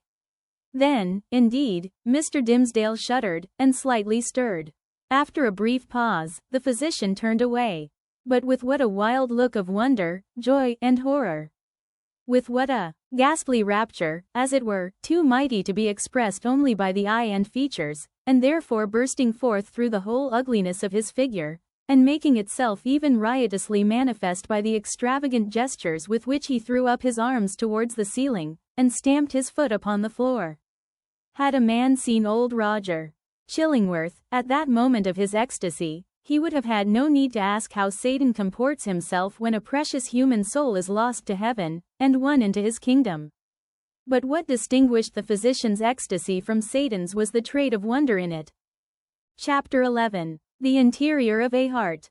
After the incident last described, the intercourse between the clergyman and the physician, though externally the same, was really of another character than it had previously been. The intellect of Roger Chillingworth had now a sufficiently plain path before it. It was not, indeed, precisely that which he had laid out for himself to tread. Calm, gentle, passionless, as he appeared, there was yet, we fear, a quiet depth of malice, hitherto latent, but active now, in this unfortunate old man, which led him to imagine a more intimate revenge than any mortal had ever wreaked upon an enemy. To make himself the one trusted friend, to whom should be confided all the fear, the remorse, the agony, the ineffectual repentance, the backward rush of sinful thoughts, expelled in vain. All that guilty sorrow, hidden from the world, whose great heart would have pitied and forgiven, to be revealed to him, the pitiless, to him, the unforgiving. All that dark treasure to be lavished on the very man, to whom nothing else could so adequately pay the debt of vengeance. The clergyman's shy and sensitive reserve had balked this scheme. Roger Chillingworth, however, was inclined to be hardly, if at all, less satisfied with the aspect of affairs, which Providence, using the avenger and his victim for its own purposes, and, perchance, pardoning, where it seemed most to punish, had substituted for his black devices. A revelation, he could almost say, had been granted to him. It mattered little for his object, whether celestial or from what other region. By its aid, in all the subsequent relations betwixt him and Mr. Dimmesdale, not merely the external presence, but the very inmost soul of the latter, seemed to be brought out before his eyes, so that he could see and comprehend its every movement. He became, thenceforth, not a spectator only, but a chief actor in the poor minister's interior world. He could play upon him as he chose. Would he arouse him with a throb of agony? The victim was forever on the rack. It needed only to know the spring that controlled the engine, and the physician knew it. Well, would he startle him with sudden fear? As at the waving of a magician's wand, up rose a grisly phantom, up rose 1,000 phantoms, in many shapes, of death, or more awful shame, all flocking round about the clergyman, and pointing with their fingers at his breast. All this was accomplished with a subtlety so perfect, that the minister, though he had constantly a dim perception of some evil influence watching over him, could never gain a knowledge of its actual nature. True, he looked doubtfully, fearfully, even, at times, with horror and the bitterness of hatred, at the deformed figure of the old physician. His gestures, his gait, his grizzled beard, his slightest and most indifferent acts, the very fashion of his garments, were odious in the clergyman's sight, a token implicitly to be relied on of a deeper antipathy in the breast of the latter than he was willing to acknowledge to himself. For, as it was impossible to assign a reason for such distrust and abhorrence, so Mr. Dimmesdale, conscious that the poison of one morbid spot was infecting his heart's entire substance, attributed all his presentiments to no other cause. He took himself to task for his bad sympathies in reference to Roger Chillingworth, disregarded the lesson that he should have drawn from them, and did his best to root them out. Unable to accomplish this, he nevertheless, as a matter of principle, continued his habits of social familiarity with the old man, and thus gave him constant opportunities for perfecting the purpose to which, poor forlorn creature that he was, and more wretched than his victim, the avenger had devoted himself. While thus suffering under bodily disease, and gnawed and tortured by some black trouble of the soul, and given over to the machinations of his deadliest enemy, the Reverend Mr. Dimmesdale had achieved a brilliant popularity in his sacred office. He won it indeed, in great part, by his sorrows. His intellectual gifts, his moral perceptions, his power of experiencing and communicating emotion, were kept in a state of preternatural activity by the prick and anguish of his daily life. His fame, though still on its upward slope, already overshadowed the soberer reputations of his fellow clergymen, eminent as several of them were. There are scholars among them, who had spent more years in acquiring abstruse lore, connected with the divine profession, than Mr. Dimmesdale had lived, and who might well, therefore, be more profoundly versed in such solid and valuable attainments than their youthful brother. There were men, too, of a sturdier texture of mind than his, and endowed with a far greater share of shrewd, hard iron, or granite understanding, which, duly mingled with a fair proportion of doctrinal ingredient, constitutes a highly respectable, efficacious, and unamiable variety of the clerical species. There were others again, true saintly fathers, whose faculties had been elaborated by weary toil among their books, and by patient thought, and etherealized, moreover, by spiritual communications with the better world, into which their purity of life had almost introduced these holy personages, with their garments of mortality still clinging to them.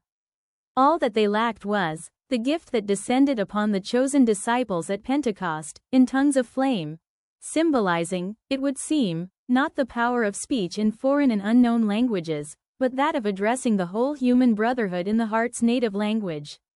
These fathers, otherwise so apostolic, lacked heaven's last and rarest attestation of their office, the tongue of flame.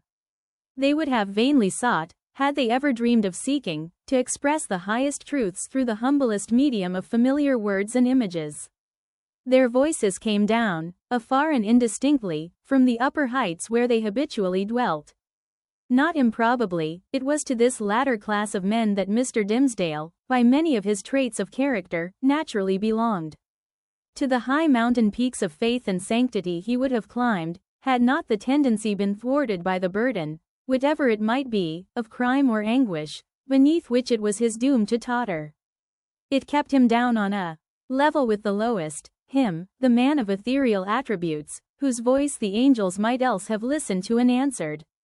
But this very burden it was that gave him sympathies so intimate with the sinful brotherhood of mankind, so that his heart vibrated in unison with theirs, and received their pain into itself and sent its own throb of pain through 1,000 other hearts, in gushes of sad, persuasive eloquence. Oftenest persuasive, but sometimes terrible. The people knew not the power that moved them thus. They deemed the young clergyman a miracle of holiness. They fancied him the mouthpiece of heaven's messages of wisdom, and rebuke, and love. In their eyes, the very ground on which he trod was sanctified. The virgins of his church grew pale around him, victims of a passion so imbued with religious sentiment, that they imagined it to be all religion, and brought it openly, in their white bosoms, as their most acceptable sacrifice before the altar. The aged members of his flock, beholding Mr. Dimmesdale's frame so feeble, while they were themselves so rugged in their infirmity, believed that he would go heavenward before them, and enjoined it upon their children that their old bones should be buried close to their young pastor's holy grave. And all this time, perchance, when poor Mr. Dimmesdale was thinking of his grave, he questioned with himself whether the grass would ever grow on it, because an accursed thing must there be buried. It is inconceivable, the agony with which this public veneration tortured him. It was his genuine impulse to adore the truth, and to reckon all things shadow-like, and utterly devoid of weight or value, that had not its divine essence as the life within their life. Then, what was he? A substance, or the dimmest of all shadows? He longed to speak out from his own pulpit at the full height of his voice, and tell the people what he was. I, whom you behold in these black garments of the priesthood, I, who ascend the sacred desk, and turn my pale face heavenward, taking upon myself to hold communion in your behalf with the Most High Omniscience, I, in whose daily life you discern the sanctity of Enoch, I, whose footsteps, as you suppose, leave a gleam along my earthly track, whereby the pilgrims that shall come after me may be guided to the regions of the blessed, I, who have laid the hand of baptism upon your children, I, who have breathed the parting prayer over your dying friends, to whom the Amen sounded faintly from a world which they had quitted, I, your pastor, whom you so reverence and trust, am utterly a pollution and a lie. More than once, Mr. Dimmesdale had gone into the pulpit, with a purpose never to come down its steps until he should have spoken words like the above. More than once he had cleared his throat, and drawn in the long, deep, and tremulous breath, which, when sent forth again, would come burdened with the black secret of his soul. More than once, nay, more than 100 times, he had actually spoken. But how? He had told his hearers that he was altogether vile, a viler companion of the vilest, the worst of sinners, an abomination, a thing of unimaginable iniquity, and that the only wonder was that they did not see his wretched body shriveled up before their eyes by the burning wrath of the Almighty. Could there be plainer speech than this? Would not the people start up in their seats, by a simultaneous impulse, and tear him down out of the pulpit which he defiled? Not so, indeed. They heard it, all, and did but reverence him the more. They little guessed what deadly purport lurked in those self-condemning words. The godly youth, said they among themselves. The saint on earth. Alas! If he discerned such sinfulness in his own white soul, what horrid spectacle would he behold in thine or mine? The minister well knew, subtle but remorseful hypocrite that he was, the light in which his vague confession would be viewed. He had striven to put a cheat upon himself by making the avowal of a guilty conscience, but had gained only one other sin, and a self-acknowledged shame, without the momentary relief of being self-deceived. He had spoken the very truth, and transformed it into the veriest falsehood. And yet, by the constitution of his nature, he loved the truth, and loathed the lie, as few men ever did. Therefore, above all things else, he loathed his miserable self. His inward trouble drove him to practices more in accordance with the old, corrupted faith of Rome than with the better light of the church in which he had been born and bred. In Mr. Dimsdale's secret closet, under lock and key, there was a bloody scourge. Oftentimes, this Protestant and Puritan divine had plied it on his own shoulders, laughing bitterly at himself the while, and smiting so much the more pitilessly because of that bitter laugh. It was his custom, too, as it has been that of many other pious Puritans, to fast, not however, like them, in order to purify the body, and render it the fitter medium of celestial illumination, but rigorously, and until his knees trembled beneath him, as an act of penance. He kept vigils, likewise, night after night, sometimes in utter darkness, sometimes with a glimmering lamp, and sometimes, viewing his own face in a looking-glass, by the most powerful light which he could throw upon it. He thus typified the constant introspection wherewith he tortured, but could not purify himself. In these lengthened vigils, his brain often reeled, and visions seemed to flit before him, perhaps seen doubtfully, and by a faint light of their own, in the remote dimness of the chamber, or more vividly and close beside him, within the looking-glass. Now it was a herd of diabolic shapes that grinned and mocked at the pale minister, and beckoned him away with them, now a group of shining angels, who flew upward heavily, as sorrow-laden, but grew more ethereal as they rose. Now came the dead friends of his youth, and his white-bearded father, with a saint-like frown, and his mother turning her face away as she passed by. Ghost of a mother, thinnest fantasy of a mother, methinks she might yet have thrown a pitying glance towards her son. And now, through the chamber which these spectral thoughts had made so ghastly, glided Hester Prynne leading along little Pearl, in her scarlet garb, and pointing her forefinger, first at the scarlet letter on her bosom, and then at the clergyman's own breast. None of these visions ever quite deluded him. At any moment, by an effort of his will, he could discern substances through their misty lack of substance, and convince himself that they were not solid in their nature, like yonder table of carved oak, or that big, square, leather-bound and brazen-clasped volume of divinity. But, for all that, they were, in one sense, the truest and most substantial things which the poor minister now dealt with. It is the unspeakable misery of a life so false as his, that it steals the pith and substance out of whatever realities there are around us, and which were meant by heaven to be the spirit's joy and nutriment. To the untrue man, the whole universe is false, it is impalpable, it shrinks to nothing within his grasp. And he himself, in so far as he shows himself in a false light, becomes a shadow, or, indeed, ceases to exist. The only truth that continued to give Mr. Dimsdale a real existence on this earth was the anguish in his inmost soul, and the undissembled expression of it in his aspect. Had he once found power to smile, and wear a face of gaiety, there would have been no such man.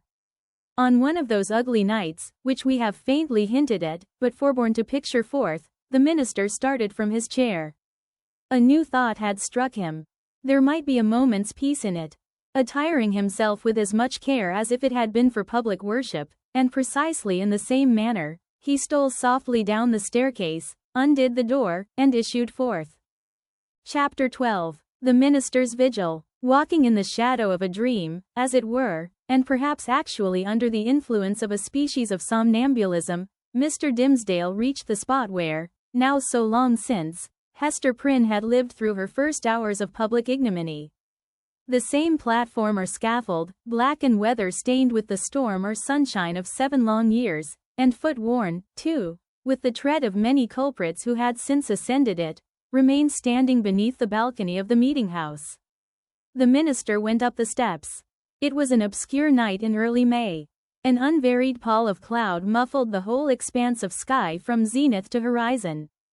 If the same multitude which had stood as eyewitnesses while Hester Prynne sustained her punishment could now have been summoned forth, they would have discerned no face above the platform nor hardly the outline of a human shape, in the dark grey of the midnight.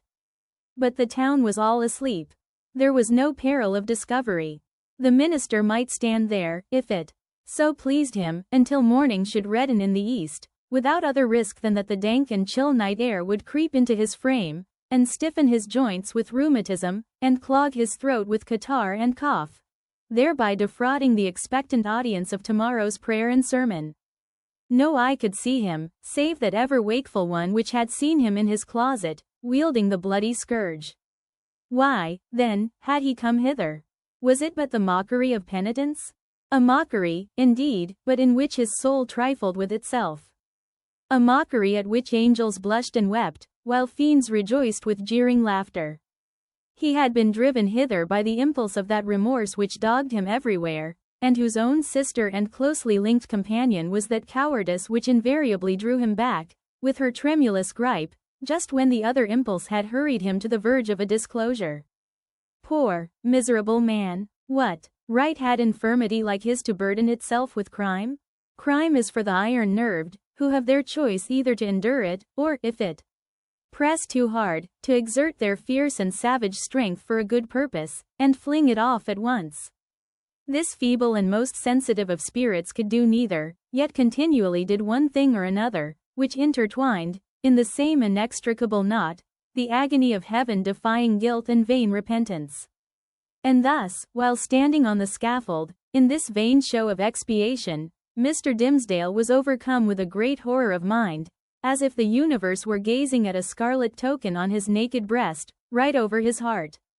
On that spot, in very truth, there was, and there had long been, the gnawing and poisonous tooth of bodily pain.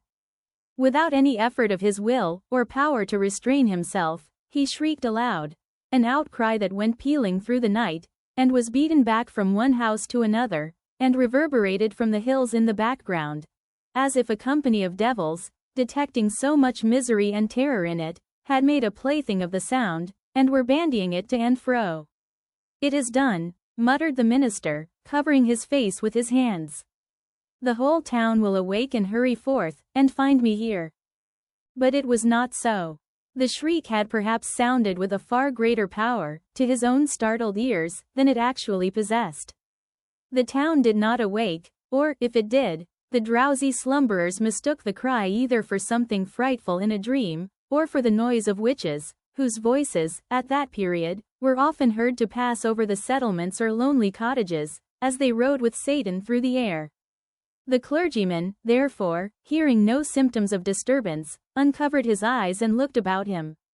At one of the chamber windows of Governor Bellingham's mansion, which stood at some distance, on the line of another street, he beheld the appearance of the old magistrate himself with a lamp in his hand, a white nightcap on his head, and a long white gown enveloping his figure. He looked like a ghost evoked unseasonably from the grave. The cry had evidently startled him. At another window of the same house, moreover, appeared old Mistress Hibbins, the governor's sister, also with a lamp, which even thus far off revealed the expression of her sour and discontented face. She thrust forth her head from the lattice, and looked anxiously upward. Beyond the shadow of a doubt, this venerable witch lady had heard Mr. Dimmesdale's outcry, and interpreted it, with its multitudinous echoes and reverberations, as the clamor of the fiends and night hags, with whom she was well known to make excursions in the forest. Detecting the gleam of Governor Bellingham's lamp, the old lady quickly extinguished her own, and vanished. Possibly, she went up among the clouds. The minister saw nothing further of her motions. The magistrate, after a wary observation of the darkness, into which, nevertheless, he could see but little further than he might into a millstone, retired from the window. The minister grew comparatively calm. His eyes, however, were soon greeted by a little glimmering light, which, at first a long way off, was approaching up the street. It threw a gleam of recognition, on here a post, and there a garden fence, and here a latticed window pane, and there a pump, with its full trough of water, and here again an arched door of oak, with an iron knocker, and a rough log for the doorstep.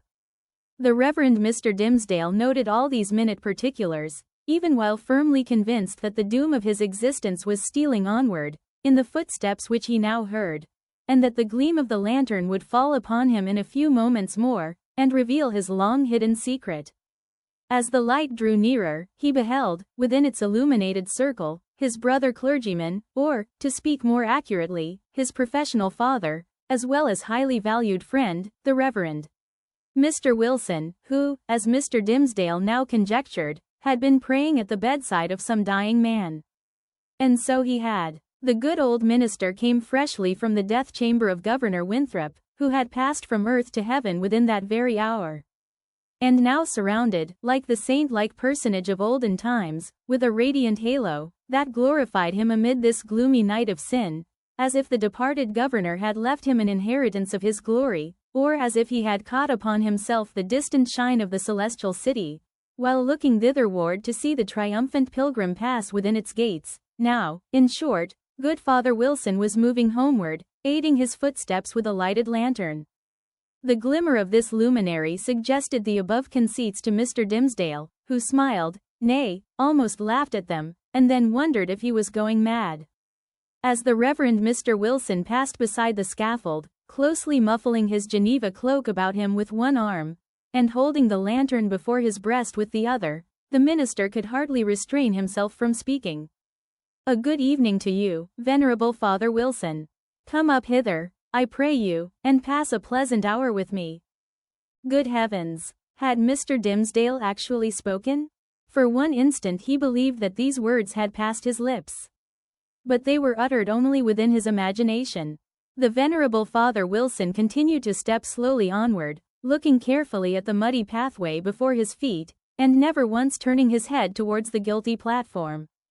When the light of the glimmering lantern had faded quite away, the minister discovered, by the faintness which came over him, that the last few moments had been a crisis of terrible anxiety, although his mind had made an involuntary effort to relieve itself by a kind of lurid playfulness. Shortly afterwards, the like grisly sense of the humorous again stole in among the solemn phantoms of his thought.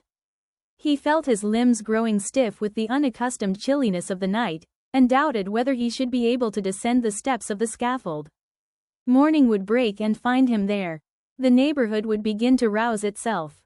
The earliest riser, coming forth in the dim twilight, would perceive a vaguely defined figure aloft on the place of shame, and half-crazed betwixt alarm and curiosity, would go knocking from door to door, summoning all the people to behold the ghost, as he needs must think it, of some defunct transgressor. A dusky tumult would flap its wings from one house to another. Then, the morning light still waxing stronger, old patriarchs would rise up in great haste, each in his flannel gown, and matronly dames, without pausing to put off their night gear. The whole tribe of decorous personages, who had never heretofore been seen with a single hair of their heads awry, would start into public view with the disorder of a nightmare in their aspects. Old Governor Bellingham would come grimly forth, with his King James's ruff fastened askew, and Mistress Hibbins, with some twigs of the forest clinging to her skirts, and looking sourer than ever, as having hardly got a wink of sleep after her night ride, and good Father Wilson too, after spending half the night at a deathbed, and liking ill to be disturbed, thus early, out of his dreams about the glorified saints.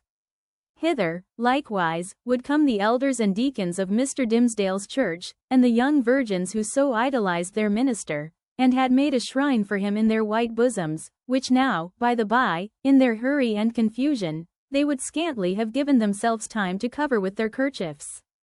All people, in a word, would come stumbling over their thresholds, and turning up their amazed and horror-stricken visages around the scaffold. Whom would they discern there, with the red eastern light upon his brow? Whom, but the Reverend Arthur Dimmesdale, half frozen to death, overwhelmed with shame, and standing where Hester Prynne had stood. Carried away by the grotesque horror of this picture, the minister, unawares, and to his own infinite alarm, burst into a great peal of laughter. It was immediately responded to by a light, airy, childish laugh, in which, with a thrill of the heart, but he knew not whether of exquisite pain, or pleasure as acute, he recognized the tones of little Pearl, Pearl, little Pearl, cried he, after a moment's pause. Then, suppressing his voice, Hester, Hester Prynne. Are you there? Yes, it is Hester Prynne, she replied, in a tone of surprise, and the minister heard her footsteps approaching from the sidewalk, along which she had been passing. It is I, and my little Pearl. Whence come you, Hester? Asked the minister. What sent you hither? I have been watching at a deathbed, answered Hester Prynne, at Governor Winthrop's deathbed, and have taken his measure for a robe, and am now going homeward to my dwelling. Come up hither, Hester, thou and little Pearl, said the Reverend Mr. Dimmesdale. Ye have both been here before, but I was not with you. Come up hither once again, and we will stand all three together. She silently ascended the steps, and stood on the platform, holding little Pearl by the hand. The minister felt for the child's other hand, and took it. The moment that he did so, there came what seemed a tumultuous rush of new life, other life than his own, pouring like a torrent into his heart, and hurrying through all his veins, as if the mother and the child were communicating their vital warmth to his half-torpid system. The three formed an electric chain. Minister, whispered little Pearl. What wouldst thou say, child? Asked Mr. Dimmesdale. Wilt thou stand here with mother and me, tomorrow noontide? Inquired Pearl. Nay, not so, my little Pearl, answered the minister, for, with the new energy of the moment, all the dread of public exposure, that had so long been the anguish of his life, had returned upon him, and he was already trembling at the conjunction in which, with a strange joy, nevertheless, he now found himself. Not so, my child. I shall, indeed, stand with thy mother and thee one other day, but not tomorrow. Pearl laughed, and attempted to pull away her hand. But the minister held it fast. A moment longer, my child, said he. But wilt thou promise, asked Pearl, to take my hand, and mother's hand, tomorrow noontide? Not then, Pearl, said the minister, but another time. And what other time? Persisted the child. At the great judgment day, whispered the minister, and, strangely enough, the sense that he was a professional teacher of the truth impelled him to answer the child so. Then, and there, before the judgment seat, thy mother, and thou, and I must stand together. But the daylight of this world shall not see our meeting. Pearl laughed again. But before Mr. Dimmesdale had done speaking, a light gleamed far and wide over all the muffled sky. It was doubtless caused by one of those meteors, which the night watcher may so often observe burning out to waste, in the vacant regions of the atmosphere. So powerful was its radiance, that it thoroughly illuminated the dense medium of cloud betwixt the sky and earth. The great vault brightened, like the dome of an immense lamp. It showed the familiar scene of the street with the distinctness of midday, but also with the awfulness that is always imparted to familiar objects by an unaccustomed light. The wooden houses, with their jutting stories and quaint gable peaks, the doorsteps and thresholds with the early grass springing up about them, the garden plots, black with freshly turned earth, the wheel track, little worn, and even in the marketplace margined with green on either side, all were visible, but with a singularity of aspect that seemed to give another moral interpretation to the things of this world than they had ever borne before. And there stood the minister, with his hand over his heart, and Hester Prynne, with the embroidered letter glimmering on her bosom, and little Pearl, herself a symbol, and the connecting link between those two. They stood in the noon of that strange and solemn splendor, as if it were the light that is to reveal all secrets, and the daybreak that shall unite all who belong to one another. There was witchcraft in little Pearl's eyes, and her face, as she glanced upward at the minister, wore that naughty smile which made its expression frequently so elvish. She withdrew her hand from Mr. Dimmesdale's, and pointed across the street. But he clasped both his hands over his breast, and cast his eyes towards the zenith. Nothing was more common, in those days, than to interpret all meteoric appearances, and other natural phenomena that occurred with less regularity than the rise and set of sun and moon, as so many revelations from a supernatural source. Thus, a blazing spear, a sword of flame, a bow, or a sheaf of arrows seen in the midnight sky, prefigured Indian warfare. Pestilence was known to have been foreboded by a shower of crimson light. We doubt whether any marked event, for good or evil, ever befell New England, from its settlement down to Revolutionary times, of which the inhabitants had not been previously warned by some spectacle of its nature. Not seldom, it had been seen by multitudes.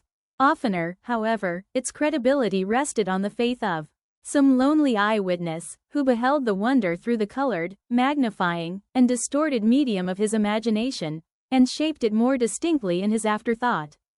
It was, indeed, a majestic idea that the destiny of nations should be revealed, in these awful hieroglyphics, on the cope of heaven. A scroll so wide might not be deemed too expensive for Providence to write a people's doom upon. The belief was a favorite one with our forefathers, as betokening that their infant commonwealth was under a celestial guardianship of peculiar intimacy and strictness. But what shall we say, when an individual discovers a revelation addressed to himself alone, on the same vast sheet of record? In such a case, it could only be the symptom of a highly disordered mental state, when a man, rendered morbidly self-contemplative by long, intense, and secret pain, had extended his egotism over the whole expanse of nature, until the firmament itself should appear no more than a fitting page for his soul's history and fate. We impute it, therefore, solely to the disease in his own eye and heart that the minister, looking upward to the zenith, beheld there the appearance of an immense letter, the letter A, marked out in lines of dull red light. Not but the meteor may have shown itself at that point, burning duskily through a veil of cloud, but with no such shape as his guilty imagination gave it, or, at least, with so little definiteness, that another's guilt might have seen another symbol in it. There was a singular circumstance that characterized Mr. Dimmesdale's psychological state at this moment. All the time that he gazed upward to the zenith, he was, nevertheless, perfectly aware that little Pearl was pointing her finger towards old Roger Chillingworth, who stood at no great distance from the scaffold. The minister appeared to see him, with the same glance that discerned the miraculous letter. To his feature as to all other objects, the meteoric light imparted a new expression, or it might well be that the physician was not careful then, as at all other times, to hide the malevolence with which he looked upon his victim. Certainly, if the meteor kindled up the sky, and disclosed the earth, with an awfulness that admonished Hester, Prynne and the clergyman of the day of judgment, then might Roger Chillingworth have passed with them for the arch-fiend, standing there with a smile and scowl, to claim his own. So vivid was the expression, or so intense the minister's perception of it, that it seemed still to remain painted on the darkness after the meteor had vanished, with an effect as if the street and all things else were at once annihilated. "Who is that man, Hester?" gasped Mr. Dimmesdale, overcome with terror. "I shiver at him. Dost thou know the man? I hate him, Hester." She remembered her oath, and was silent.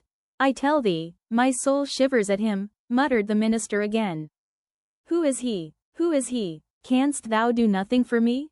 I have a nameless horror of the man."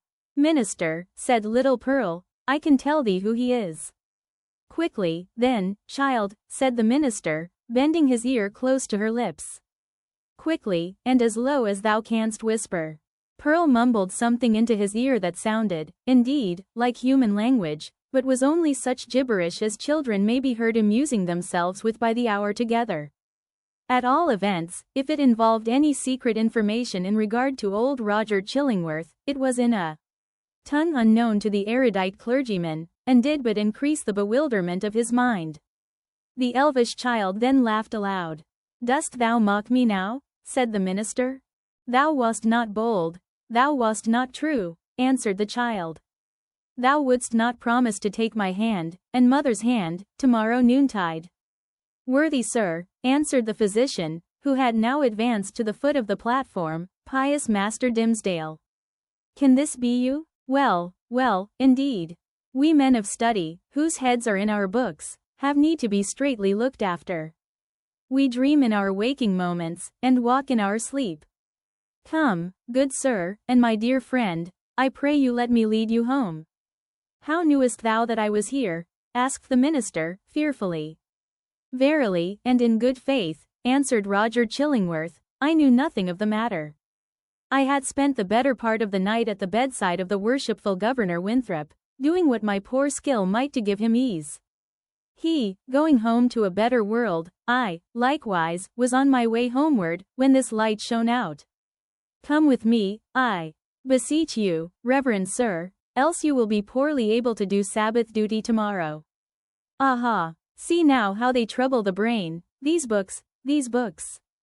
You should study less, good sir, and take a little pastime, or these night whimsies will grow upon you. I will go home with you, said Mr. Dimmesdale. With a chill despondency, like one awakening, all nerveless, from an ugly dream, he yielded himself to the physician, and was led away. The next day, however, being the Sabbath, he preached a discourse which was held to be the richest and most powerful, and the most replete with heavenly influences, that had ever proceeded from his lips. Souls, it is said, more souls than one, were brought to the truth by the efficacy of that sermon, and vowed within themselves to cherish a holy gratitude towards Mr. Dimmesdale throughout the long hereafter. But as he came down the pulpit steps, the grey-bearded sexton met him, holding up a black glove, which the minister recognized as his own. It was found, said the sexton, this morning on the scaffold where evil-doers are set up to public shame. Satan dropped it there, I take it, intending a scurrilous jest against your reverence. But, indeed, he was blind and foolish, as he ever and always is. A pure hand needs no glove to cover it.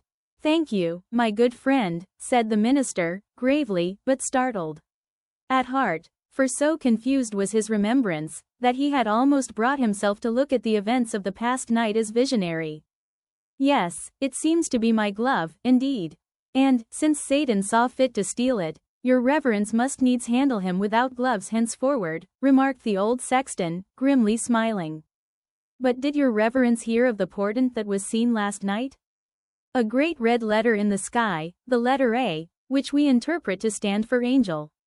For, as our good Governor Winthrop was made an angel this past night, it was doubtless held fit that there should be some notice thereof. No, answered the minister, I had not heard of it.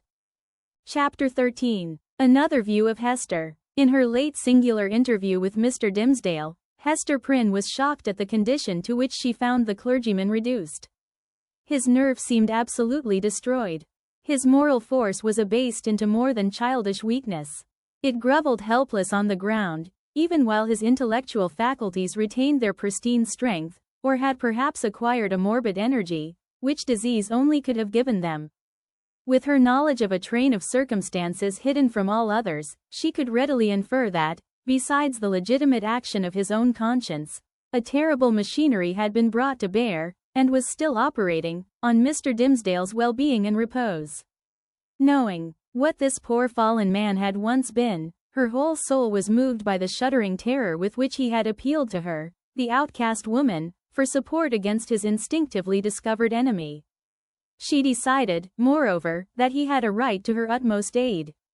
Little accustomed, in her long seclusion from society, to measure her ideas of right and wrong by any standard external to herself, Hester saw, or seemed to see, that there lay a responsibility upon her in reference to the clergyman, which she owned to no other, nor to the whole world besides. The links that united her to the rest of humankind, links of flowers, or silk, or gold, or whatever the material, had all been broken. Here was the iron link of mutual crime, which neither he nor she could break. Like all other ties, it brought along with it its obligations. Hester Prynne did not now occupy precisely the same position in which we beheld her during the earlier periods of her ignominy. Years had come and gone. Pearl was now 7 years old. Her mother, with the scarlet letter on her breast, glittering in its fantastic embroidery, had long been a familiar object to the townspeople. As is apt to be the case when a person stands out in any prominence before the community, and, at the same time, interferes neither with public nor individual interests and convenience, a species of general regard had ultimately grown up in reference to Hester Prynne. It is to the credit of human nature that, except where its selfishness is brought into play, it loves more readily than it hates. Hatred, by a gradual and quiet process, will even be transformed to love, unless the change be impeded by a continually new irritation of the original feeling of hostility.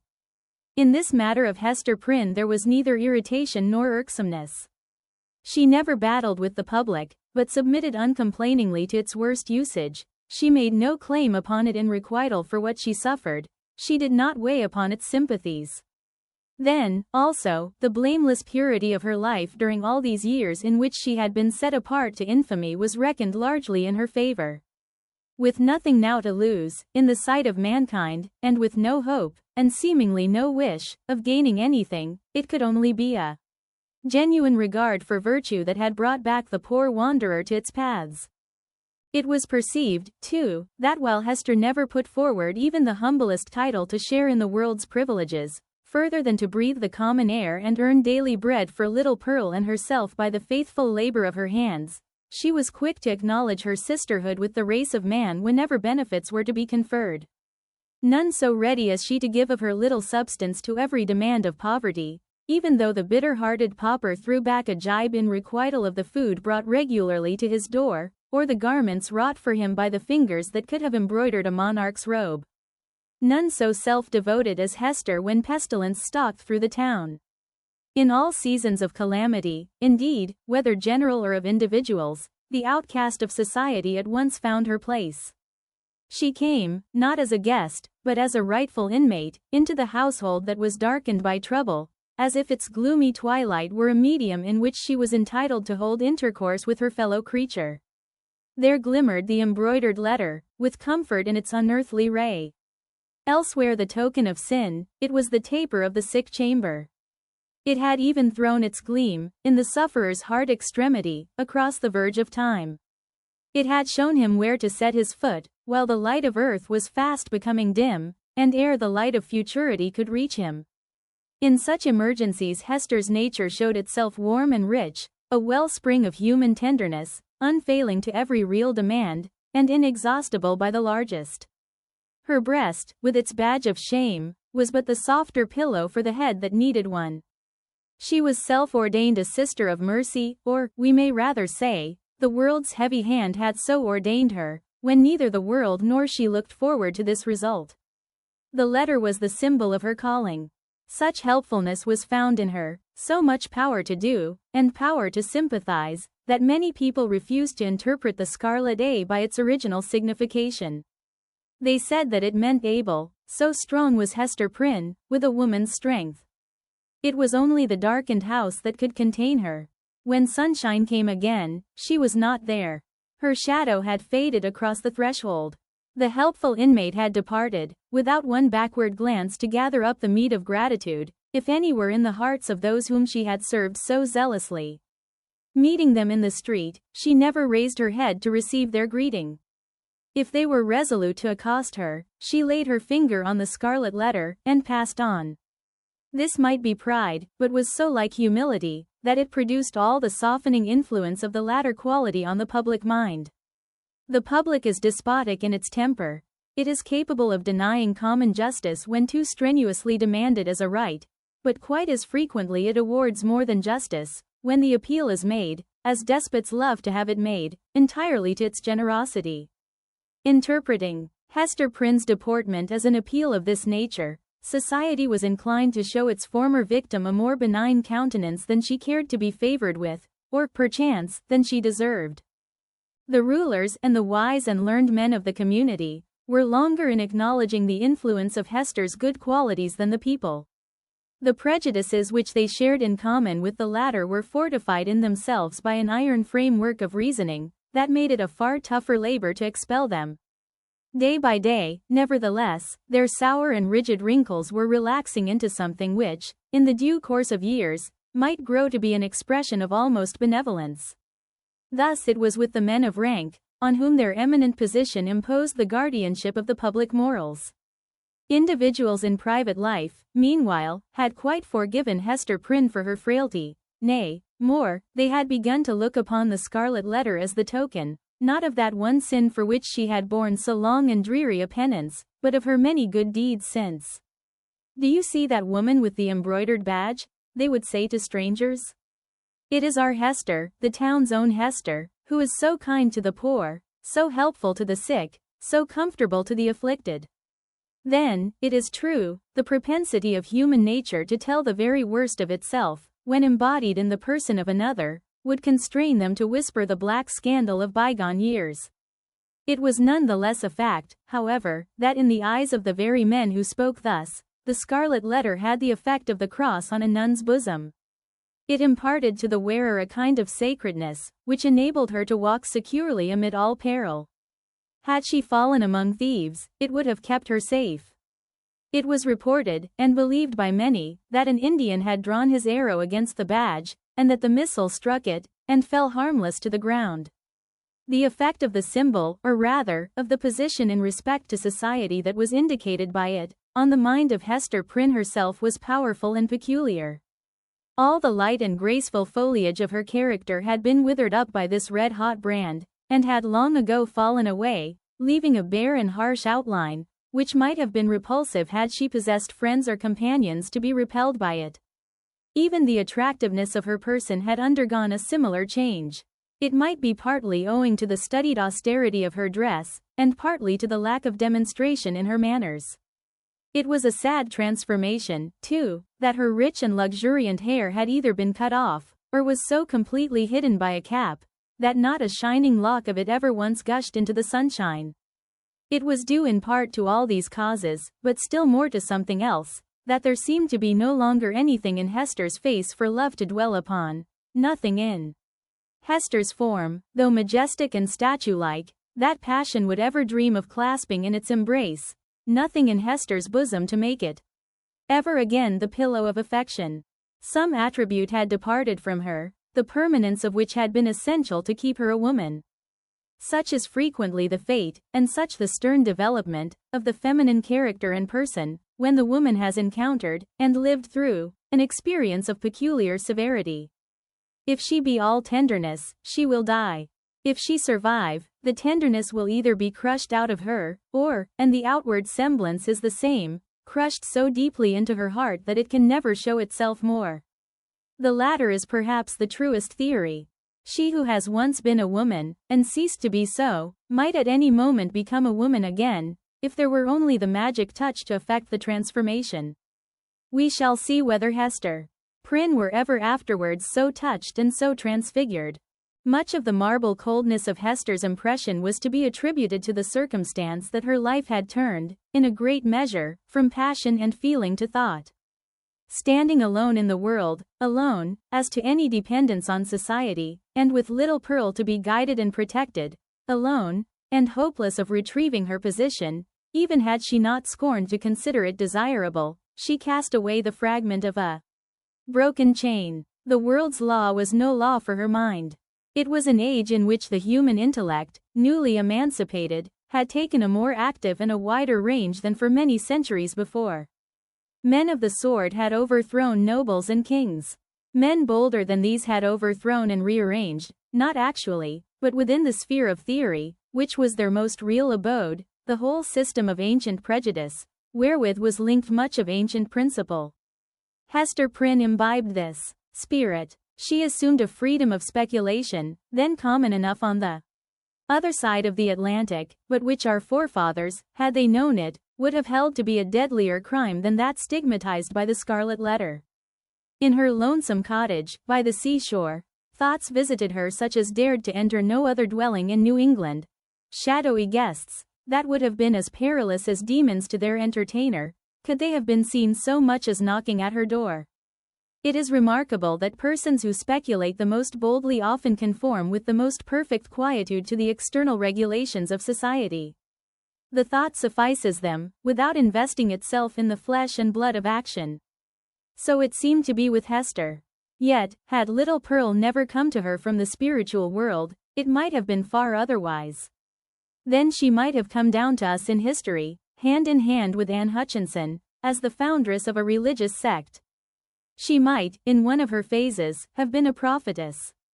She might, and not improbably would, have suffered death from the stern tribunals of the period, for attempting to undermine the foundations of the Puritan establishment. But, in the education of her child, the mother's enthusiasm of thought had something to wreak itself upon. Providence, in the person of this little girl, had assigned to Hester's charge, the germ and blossom of womanhood, to be cherished and developed amid a host of difficulties. Everything was against her. The world was hostile. The child's own nature had something wrong in it which continually betokened that she had been born amiss, the effluence of her mother's lawless passion, and often impelled Hester to ask, in bitterness of heart, whether it were for ill or good that the poor little creature had been born at all. Indeed, the same dark question often rose into her mind with reference to the whole race of womanhood. Was existence worth accepting even to the happiest among them? As concerned her own individual existence, she had long ago decided in the negative, and dismissed the point as settled. A tendency to speculation, though it may keep women quiet, as it does man, yet makes her sad. She discerns, it may be, such a hopeless task before her. As a first step, the whole system of society is to be torn down and built up anew. Then the very nature of the opposite sex, or its long hereditary habit, which has become like nature, is to be essentially modified before woman can be allowed to assume what seems a fair and suitable position. Finally, all other difficulties being obviated, woman cannot take advantage of these preliminary reforms until she herself shall have undergone a still mightier change, in which, perhaps, the ethereal essence, wherein she has her truest life, will be found to have evaporated. A woman never overcomes these problems by any exercise of thought. They are not to be solved, or only in one way. If her heart chance to come uppermost, they vanish. Thus Hester Prynne, whose heart had lost its regular and healthy throb, wandered without a clue in the dark labyrinth of mind, now turned aside by an insurmountable precipice, now starting back from a deep chasm. There was wild and ghastly scenery all around her, and a home and comfort nowhere. At times a fearful doubt strove to possess her soul, whether it were not better to send Pearl at once to heaven, and go herself to such futurity as eternal justice should provide. The Scarlet Letter had not done its office. Now, however, her interview with the Reverend Mr. Dimmesdale, on the night of his vigil, had given her a new theme of reflection, and held up to her an object that appeared worthy of any exertion and sacrifice for its attainment. She had witnessed the intense misery beneath which the minister struggled, or, to speak more accurately, had ceased to struggle. She saw that he stood on the verge of lunacy, if he had not already stepped across it. It was impossible to doubt that, whatever painful efficacy there might be in the secret sting of remorse, a deadlier venom had been infused into it by the hand that proffered relief. A secret enemy had been continually by his side, under the semblance of a friend and helper, and had availed himself of the opportunities thus afforded for tampering with the delicate springs of Mr. Dimmesdale's nature. Hester could not but ask herself whether there had not originally been a defect of truth, courage, and loyalty on her own part, in allowing the minister to be thrown into a position where so much evil was to be foreboded and nothing auspicious to be hoped. Her only justification lay in the fact that she had been able to discern no method of rescuing him from a blacker ruin than had overwhelmed herself except by acquiescing in Roger Chillingworth's scheme of disguise. Under that impulse she had made her choice, and had chosen, as it now appeared, the more wretched alternative of the two. She determined to redeem her error so far as it might yet be possible. Strengthened by years of hard and solemn trial, she felt herself no longer so inadequate to cope with Roger Chillingworth as on that night, abased by sin and half maddened by the ignominy that was still new, when they had talked together in the prison chamber. She had climbed her way since then to a higher point. The old man, on the other hand, had brought himself nearer to her level, or, perhaps, below it, by the revenge which he had stooped for. In fine, Hester Prynne resolved to meet her former husband, and do what might be in her power for the rescue of the victim on whom he had so evidently set his gripe. The occasion was not long to seek. One afternoon, walking with Pearl in a retired part of the peninsula, she beheld the old physician with a basket on one arm and a staff in the other hand, stooping along the ground in quest of roots and herbs to concoct his medicine withal. Chapter 14. Hester and the Physician. Hester bade little Pearl run down to the margin of the water, and play with the shells and tangled seaweed, until she should have talked a while with yonder gatherer of herbs. So the child flew away like a bird, and, making bare her small white feet, went pattering along the moist margin of the sea. Here and there she came to a full stop, and peeped curiously into a pool, left by the retiring tide as a mirror for Pearl to see her face in. Fourth peeped at her, out of the pool, with dark, glistening curls around her head, and an elf smile in her eyes, the image of a little maid whom Pearl, having no other playmate, invited to take her hand and run a race with her. But the visionary little maid on her part, beckoned likewise, as if to say, "This is a better place. Come thou into the pool." And Pearl, stepping in mid-leg deep, beheld her own white feet at the bottom, while, out of a still lower depth, came the gleam of a kind of fragmentary smile, floating to and fro in the agitated water. Meanwhile her mother had accosted the physician. "I would speak a word with you," said she, "a word that concerns us much."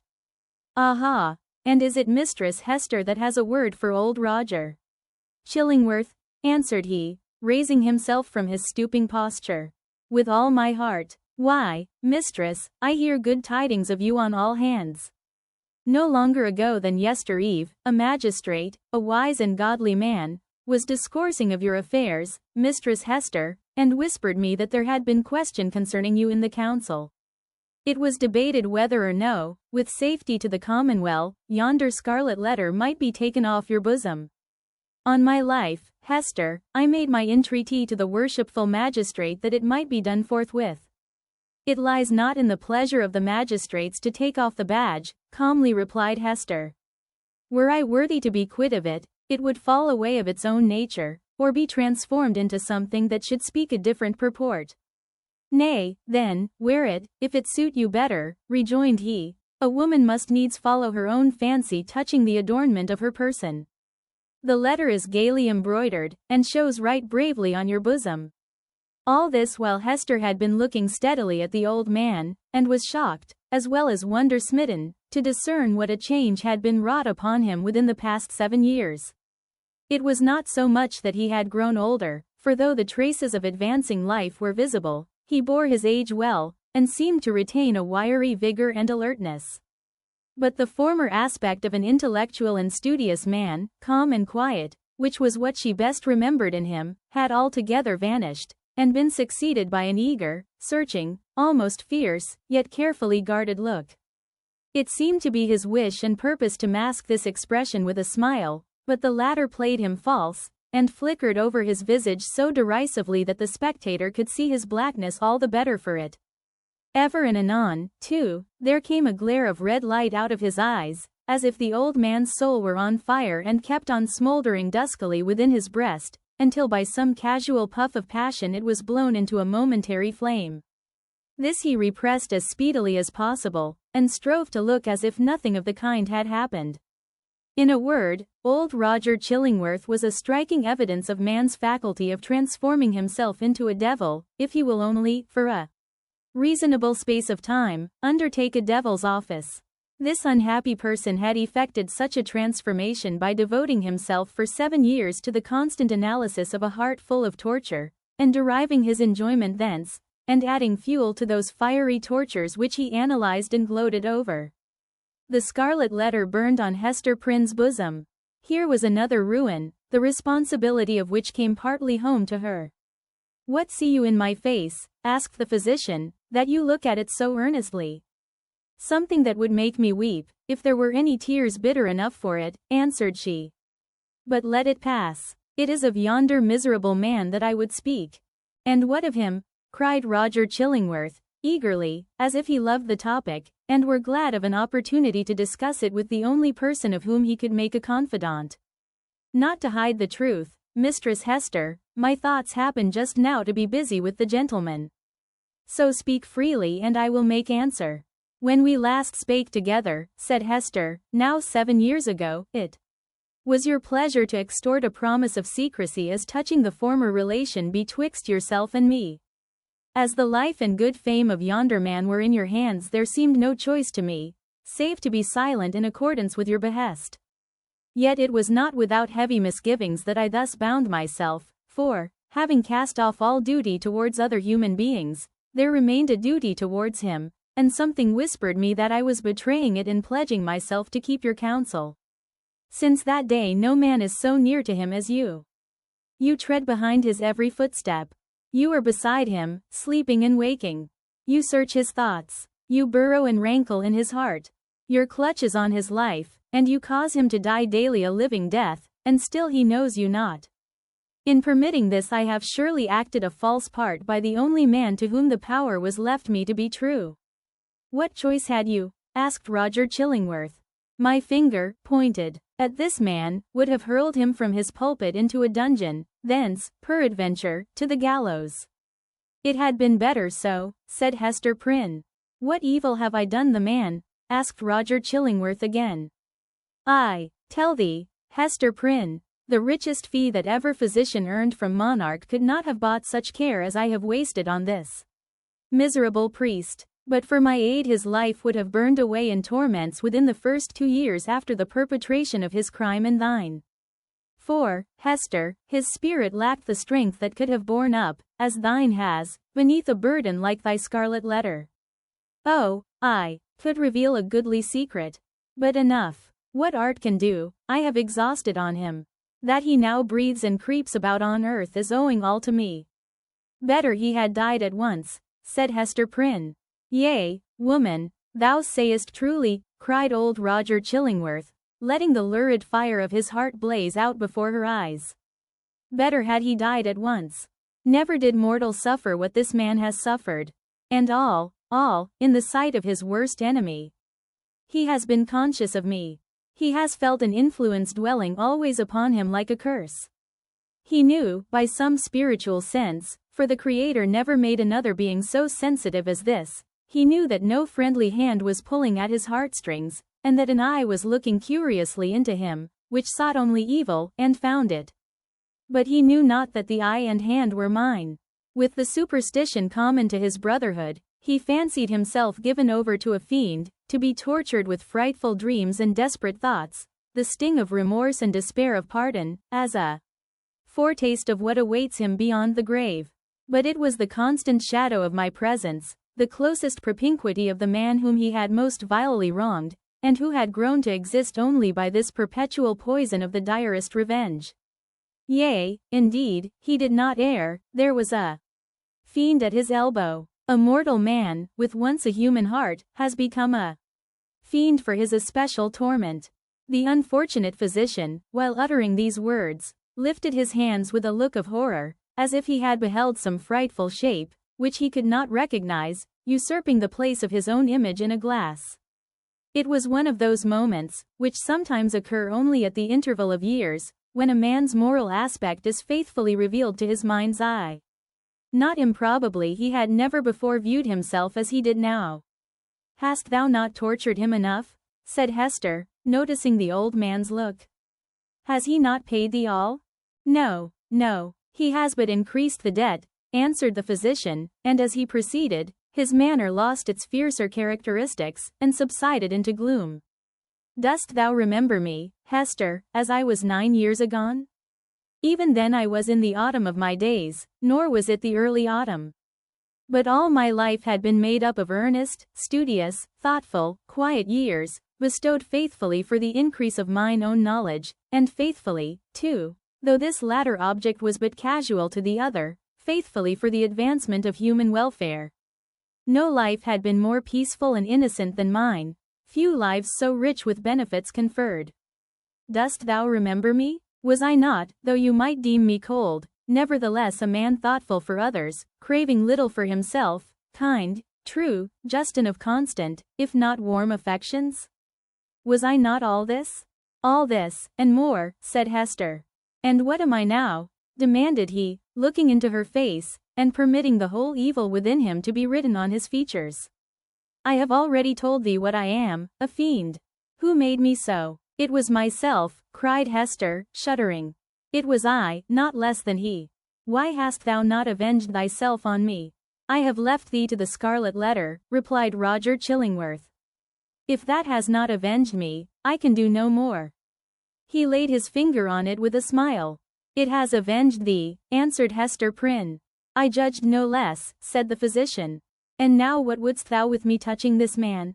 I must reveal the secret, answered Hester, firmly. He must discern thee in thy true character. What may be the result I know not. But this long debt of confidence, due from me to him, whose bane and ruin I have been, shall at length be paid.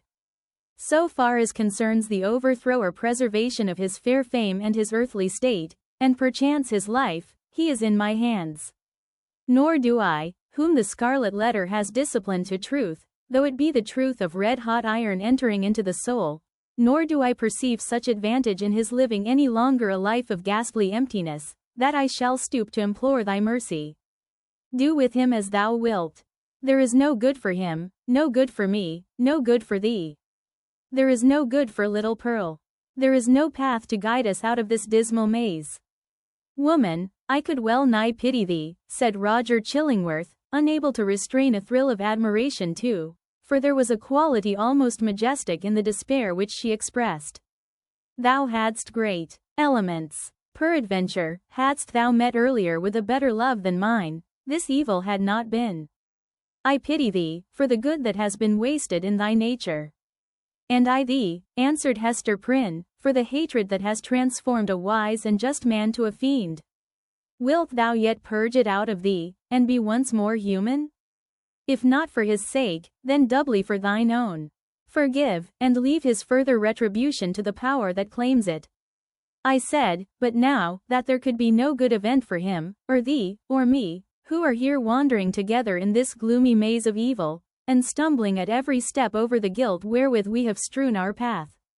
It is not so. There might be good for thee, and thee alone, since thou hast been deeply wronged and hast it at thy will to pardon. Wilt thou give up that only privilege? Wilt thou reject that priceless benefit? Peace, Hester, peace, replied the old man, with gloomy sternness, it is not granted me to pardon. I have no such power as thou tellest me of. My old faith, long forgotten, comes back to me, and explains all that we do, and all we suffer.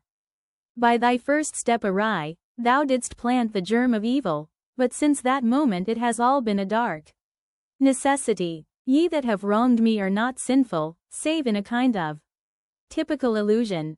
Neither am I fiend-like, who have snatched a fiend's office from his hands. It is our fate. Let the black flower blossom as it may. Now, go thy ways, and deal as thou wilt with yonder man. He waved his hand, and betook himself again to his employment of gathering herbs. Chapter 15. Hester and Pearl. So Roger Chillingworth, a deformed old figure with a face that haunted men's memories longer than they liked, took leave of Hester Prynne, and went stooping away along the earth. He gathered here and there a herb, or grubbed up a root and put it into the basket on his arm. His grey beard almost touched the ground as he crept onward. Hester gazed after him a little while, looking with a half-fantastic curiosity to see whether the tender grass of early spring would not be blighted beneath him and show the wavering track of his footsteps, Sarah and brown, across its cheerful verdure. She wondered what sort of herbs they were which the old man was so sedulous to gather. Would not the earth, quickened to an evil purpose by the sympathy of his eye, greet him with poisonous shrubs of species hitherto unknown, that would start up under his fingers? Or might it suffice him that every wholesome growth should be converted into something deleterious and malignant at his touch? Did the sun, which shone so brightly everywhere else, really fall upon him? Or was there, as it rather seemed, a circle of ominous shadow moving along with his deformity whichever way he turned himself? And whither was he now going? Would he not suddenly sink into the earth, leaving a barren and blasted spot, where, in due course of time, would be seen deadly nightshade, dogwood, henbane, and whatever else of vegetable wickedness the climate could produce, all flourishing with hideous luxuriance? Or would he spread bat's wings and flee away, looking so much the uglier the higher he rose towards heaven? Be it sin or no, said Hester Prynne, bitterly, as still she gazed after him, I hate the man. She upbraided herself for the sentiment, but could not overcome or lessen it. Attempting to do so, she thought of those long-past days in a distant land, when he used to emerge at eventide from the seclusion of his study and sit down in the firelight of their home, and in the light of her nuptial smile. He needed to bask himself in that smile, he said, in order that the chill of so many lonely hours among his books might be taken off the scholar's heart. Such scenes had once appeared not otherwise than happy, but now, as viewed through the dismal medium of her subsequent life, they classed themselves among her ugliest remembrances. She marveled how such scenes could have been. She marveled how she could ever have been wrought upon to marry him. She deemed it her crime most to be repented of, that she had ever endured and reciprocated the lukewarm grasp of his hand, and had suffered the smile of her lips and eyes to mingle and melt into his own. And it seemed a fouler offence committed by Roger Chillingworth than any which had since been done him, that, in the time when her heart knew no better, he had persuaded her to fancy herself happy by his side. Yes, I hate him, repeated Hester more bitterly than before. He betrayed me. He has done me worse wrong than I did him. Let men tremble to win the hand of woman, unless they win along with it the utmost passion of her heart. Else it may be their miserable fortune, as it was Roger Chillingworth's, when some mightier touch than their own may have awakened all her sensibilities, to be reproached even for the calm content, the marble image of happiness, which they will have imposed upon her as the warm reality. But Hester ought long ago to have done with this injustice. What did it betoken? Had 7 long years, under the torture of the Scarlet Letter, inflicted so much of misery and wrought out no repentance? The emotion of that brief space, while she stood gazing after the crooked figure of old Roger Chillingworth, threw a dark light on Hester's state of mind, revealing much that she might not otherwise have acknowledged to herself. He being gone, she summoned back her child. Pearl, little Pearl, where are you? Pearl, whose activity of spirit never flagged, had been at no loss for amusement while her mother talked with the old gatherer of herbs. At first, as already told, she had flirted fancifully with her own image in a pool of water, beckoning the phantom forth, and, as it declined to venture, seeking a passage for herself into its sphere of impalpable earth and unattainable sky. Soon finding, however, that either she or the image was unreal, she turned elsewhere for better pastime. She made little boats out of birch bark, and freighted them with snails' hells, and sent out more ventures on the mighty deep than any merchant in New England, but the larger part of them foundered near the shore. She seized a live horseshoe by the tail, and made prize of several 5 fingers, and laid out a jelly-fish to melt in the warm sun.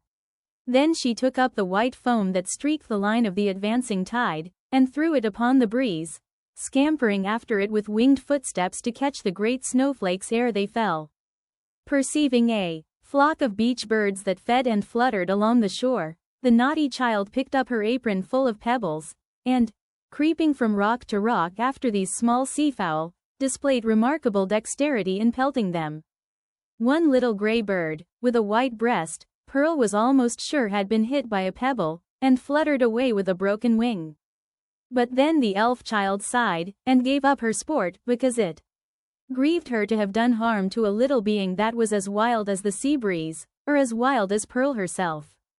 Her final employment was to gather seaweed of various kinds, and make herself a scarf or mantle, and a head-dress, and thus assume the aspect of a little mermaid. She inherited her mother's gift for devising drapery and costume. As the last touch to her mermaid's garb, Pearl took some eel grass and imitated, as best she could, on her own bosom the decoration with which she was so familiar on her mother's. Letter, the letter A, but freshly green instead of scarlet. The child bent her chin upon her breast, and contemplated this device with strange interest, even as if the one only thing for which she had been sent into the world was to make out its hidden import. I wonder if mother will ask me what it means, thought Pearl. Just then she heard her mother's voice, and, flitting along as lightly as one of the little sea-birds, appeared before Hester Prynne dancing, laughing, and pointing her finger to the ornament upon her bosom. My little Pearl, said Hester, after a moment's silence, the green letter, and on thy childish bosom, has no purport. But dost thou know, my child, what this letter means which thy mother is doomed to wear? Yes, mother, said the child. It is the great letter A thou hast taught me in the hornbook. Hester looked steadily into her little face, but though there was that singular expression which she had so often remarked in her black eyes, she could not satisfy herself whether Pearl really attached any meaning to the symbol. She felt a morbid desire to ascertain the point. Dost thou know, child, wherefore thy mother wears this letter? Truly do I, answered Pearl, looking brightly into her mother's face. It is for the same reason that the minister keeps his hand over his heart. "And what reason is that?" asked Hester, half smiling at the absurd incongruity of the child's observation, but on second thoughts turning pale. "What has the letter to do with any heart save mine?" "Nay, mother, I have told all I know," said Pearl, more seriously than she was wont to speak. "Ask yonder old man whom thou hast been talking with, it may be he can tell. But in good earnest now, mother dear, what does this scarlet letter mean? And why dost thou wear it on thy bosom? And why does the minister keep his hand over his heart?" She took her mother's hand in both her own, and gazed into her eyes with an earnestness that was seldom seen in her wild and capricious character. The thought occurred to Hester, that the child might really be seeking to approach her with childlike confidence, and doing what she could, and as intelligently as she knew how, to establish a meeting point of sympathy. It showed Pearl in an unwonted aspect. Heretofore, the mother, while loving her child with the intensity of a soul affection, had schooled herself to hope for little other return than the waywardness of an April breeze, which spends its time in airy sport, and has its gusts of inexplicable passion, and is petulant in its best of moods, and chills oftener than caresses you, when you take it to your bosom, in requital of which misdemeanors it will sometimes, of its own vague purpose, kiss your cheek with a kind of doubtful tenderness, and play gently with your hair, and then be gone about its other idle business, leaving a dreamy pleasure at your heart. And this, moreover, was a mother's estimate of the child's disposition. Any other observer might have seen few but unamiable traits, and have given them a far darker coloring. But now the idea came strongly into Hester's mind, that Pearl, with her remarkable precocity and acuteness, might already have approached the age when she could have been made a friend, and entrusted with as much of her mother's sorrows as could be imparted, without irreverence either to the parent or the child. In the little chaos of Pearl's character there might be seen emerging, and could have been from the very first, the steadfast principles of an unflinching courage, an uncontrollable will, sturdy pride, which might be disciplined into self-respect, and a bitter scorn of many things which, when examined, might be found to have the taint of falsehood in them. She possessed affections, too, though hitherto acrid and disagreeable, as are the richest flavors of unripe fruit. With all these sterling attributes, thought Hester, the evil which she inherited from her mother must be great indeed, if a noble woman do not grow out of this elfish child. Pearl's inevitable tendency to hover about the enigma of the Scarlet Letter seemed an innate quality of her being.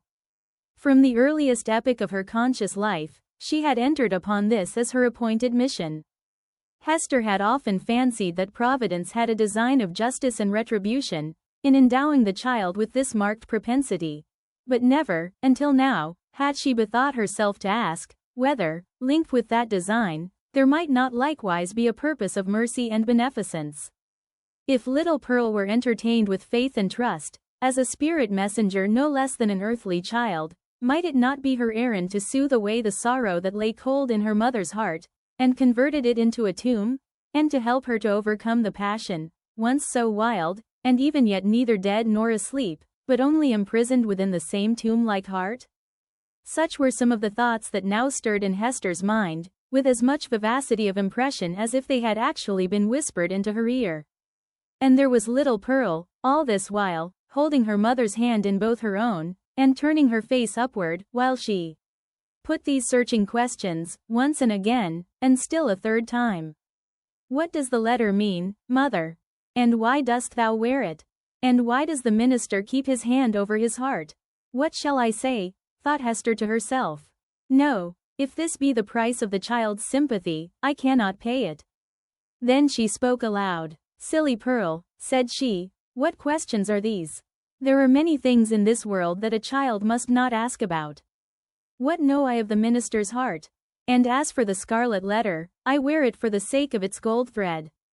In all the 7 bygone years, Hester Prynne had never before been false to the symbol on her bosom. It may be that it was the talisman of a stern and severe, but yet a guardian spirit, who now forsook her, as recognizing that, in spite of his strict watch over her heart, some new evil had crept into it, or some old one had never been expelled. As for little Pearl, the earnestness soon passed out of her face. But the child did not see fit to let the matter drop. 2 or 3 times, as her mother and she went homeward, and as often at supper time, and while Hester was putting her to bed, and once after she seemed to be fairly asleep, Pearl looked up, with mischief gleaming in her black eyes. "Mother," said she, "what does the Scarlet Letter mean?" And the next morning, the first indication the child gave of being awake was by popping up her head from the pillow, and making that other enquiry, which she had so unaccountably connected with her investigations about the Scarlet Letter. "Mother, mother, why does the minister keep his hand over his heart?" "Hold thy tongue, naughty child," answered her mother, with an asperity that she had never permitted to herself before. "Do not tease me, else I shall put thee into the dark closet." Chapter 16. A Forest Walk. Hester Prynne remained constant in her resolve to make known to Mr. Dimmesdale, at whatever risk of present pain or ulterior consequences, the true character of the man who had crept into his intimacy. For several days, however, she vainly sought an opportunity of addressing him in some of the meditative walks which she knew him to be in the habit of taking along the shores of the peninsula, or on the wooded hills of the neighboring country. There would have been no scandal, indeed, nor peril to the holy whiteness of the clergyman's good fame, had she visited him in his own study, where many a penitent, ere now, had confessed sins of perhaps as deep a dye as the one betokened by the Scarlet Letter. But, partly that she dreaded the secret or undisguised interference of old Roger Chillingworth, and partly that her conscious heart imparted suspicion where none could have been felt, and partly that both the minister and she would need the whole wide world to breathe in, while they talked together, for all these reasons Hester never thought of meeting him in any narrower privacy than beneath the open sky. At last, while attending a sick chamber, whither the Reverend Mr. Dimmesdale had been summoned to make a prayer, she learnt that he had gone, the day before, to visit the Apostle Eliot, among his Indian converts. He would probably return by a certain hour in the afternoon of the morrow. Betimes, therefore, the next day, Hester took little. Pearl, who was necessarily the companion of all her mother's expeditions, however inconvenient her presence, and set forth. The road, after the 2 wayfarers had crossed from the peninsula to the mainland, was no other than a footpath. It straggled onward into the mystery of the primeval forest. This hemmed it in so narrowly, and stood so black and dense on either side, and disclosed such imperfect glimpses of the sky above, that, to Hester's mind, it imaged not amiss the moral wilderness in which she had so long been wandering. The day was chill and somber. Overhead was a grey expanse of cloud, slightly stirred, however, by a breeze, so that a gleam of flickering sunshine might now and then be seen at its solitary play along the path. This flitting cheerfulness was always at the further extremity of some long vista through the forest. The sportive sunlight, feebly sportive, at best, in the predominant pensiveness of the day and scene, withdrew itself as they came nigh, and left the spots where it had danced the drearier, because they had hoped to find them bright. "Mother," said little Pearl, "the sunshine does not love you. It runs away and hides itself, because it is afraid of something on your bosom. Now, see, there it is, playing a good way off. Stand you here, and let me run and catch it. I am but a child. It will not flee from me, for I wear nothing on my bosom yet, nor ever will, my child, I hope," said Hester. "And why not, mother?" asked Pearl, stopping short, just at the beginning of her race. "Will not it come of its own accord when I am a woman grown? Run away, child," answered her mother, "and catch the sunshine. It will soon be gone." Pearl set forth at a great pace, and as Hester smiled to perceive, did actually catch the sunshine, and stood laughing in the midst of it, all brightened by its splendor, and scintillating with the vivacity excited by rapid motion. The light lingered about the lonely child, as if glad of such a playmate, until her mother had drawn almost nigh enough to step into the magic circle too. "It will go now," said Pearl, shaking her head. "See," answered Hester, smiling, "now I can stretch out my hand and grasp some of it." As she attempted to do so, the sunshine vanished, or, to judge from the bright expression that was dancing on Pearl's features, her mother could have fancied that the child had absorbed it into herself, and would give it forth again, with a gleam about her path, as they should plunge into some gloomier shade. There was no other attribute that so much impressed her with a sense of new and untransmitted vigor in Pearl's nature, as this never-failing vivacity of spirits. She had not the disease of sadness, which almost all children, in these latter days, inherit, with the scrofula, from the troubles of their ancestors. Perhaps this, too, was a disease, and but the reflex of the wild energy with which Hester had fought against her sorrows before Pearl's birth. It was certainly a doubtful charm, imparting a hard, metallic luster to the child's character. She wanted, what some people want throughout life, a grief that should deeply touch her, and thus humanize and make her capable of sympathy. But there was time enough yet for little Pearl. "Come, my child," said Hester, looking about her from the spot where Pearl had stood still in the sunshine. "We will sit down a little way within the wood, and rest ourselves." "I am not weary, mother," replied the little girl. "But you may sit down, if you will tell me a story meanwhile." "A story, child," said Hester. "And about what?" "Oh, a story about the black man," answered Pearl, taking hold of her mother's gown, and looking up, half earnestly, half mischievously, into her face. "How he haunts this forest, and carries a book with him, a big, heavy book, with iron clasps. And how this ugly black man offers his book and an iron pen to everybody that meets him here among the trees. And they are to write their names with their own blood, and then he sets his mark on their bosoms." "Didst thou ever meet the black man, mother?" "And who told you this story, Pearl?" asked her mother, recognizing a common superstition of the period. "It was the old dame in the chimney corner, at the house where you watched last night," said the child. "But she fancied me asleep while she was talking of it. She said that 1,000 people had met him here, and had written in his book, and have his mark on them. And that ugly-tempered lady, old Mistress Hibbins, was one. And, mother, the old dame said that this scarlet letter was the black man's mark on thee, and that it glows like a red flame when thou meetest him at midnight, here in the dark wood. Is it true, mother? And dost thou go to meet him in the night time? Didst thou ever awake and find thy mother gone?" asked Hester.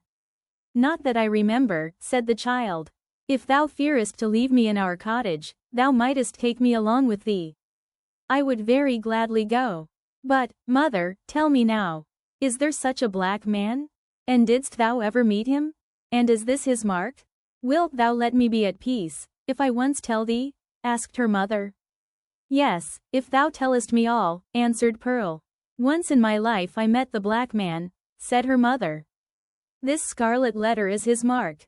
Thus conversing, they entered sufficiently deep into the wood to secure themselves from the observation of any casual passenger along the forest track. Here they sat down on a luxuriant heap of moss, which at some epoch of the preceding century, had been a gigantic pine, with its roots and trunk in the darksome shade, and its head aloft in the upper atmosphere. It was a little dell where they had seated themselves, with a leaf-strewn bank rising gently on either side, and a brook flowing through the midst, over a bed of fallen and drowned leaves. The trees impending over it had flung down great branches from time to time, which choked up the current, and compelled it to form eddies and black depths at some points, while, in its swifter and livelier passages there appeared a channel way of pebbles, and brown, sparkling sand.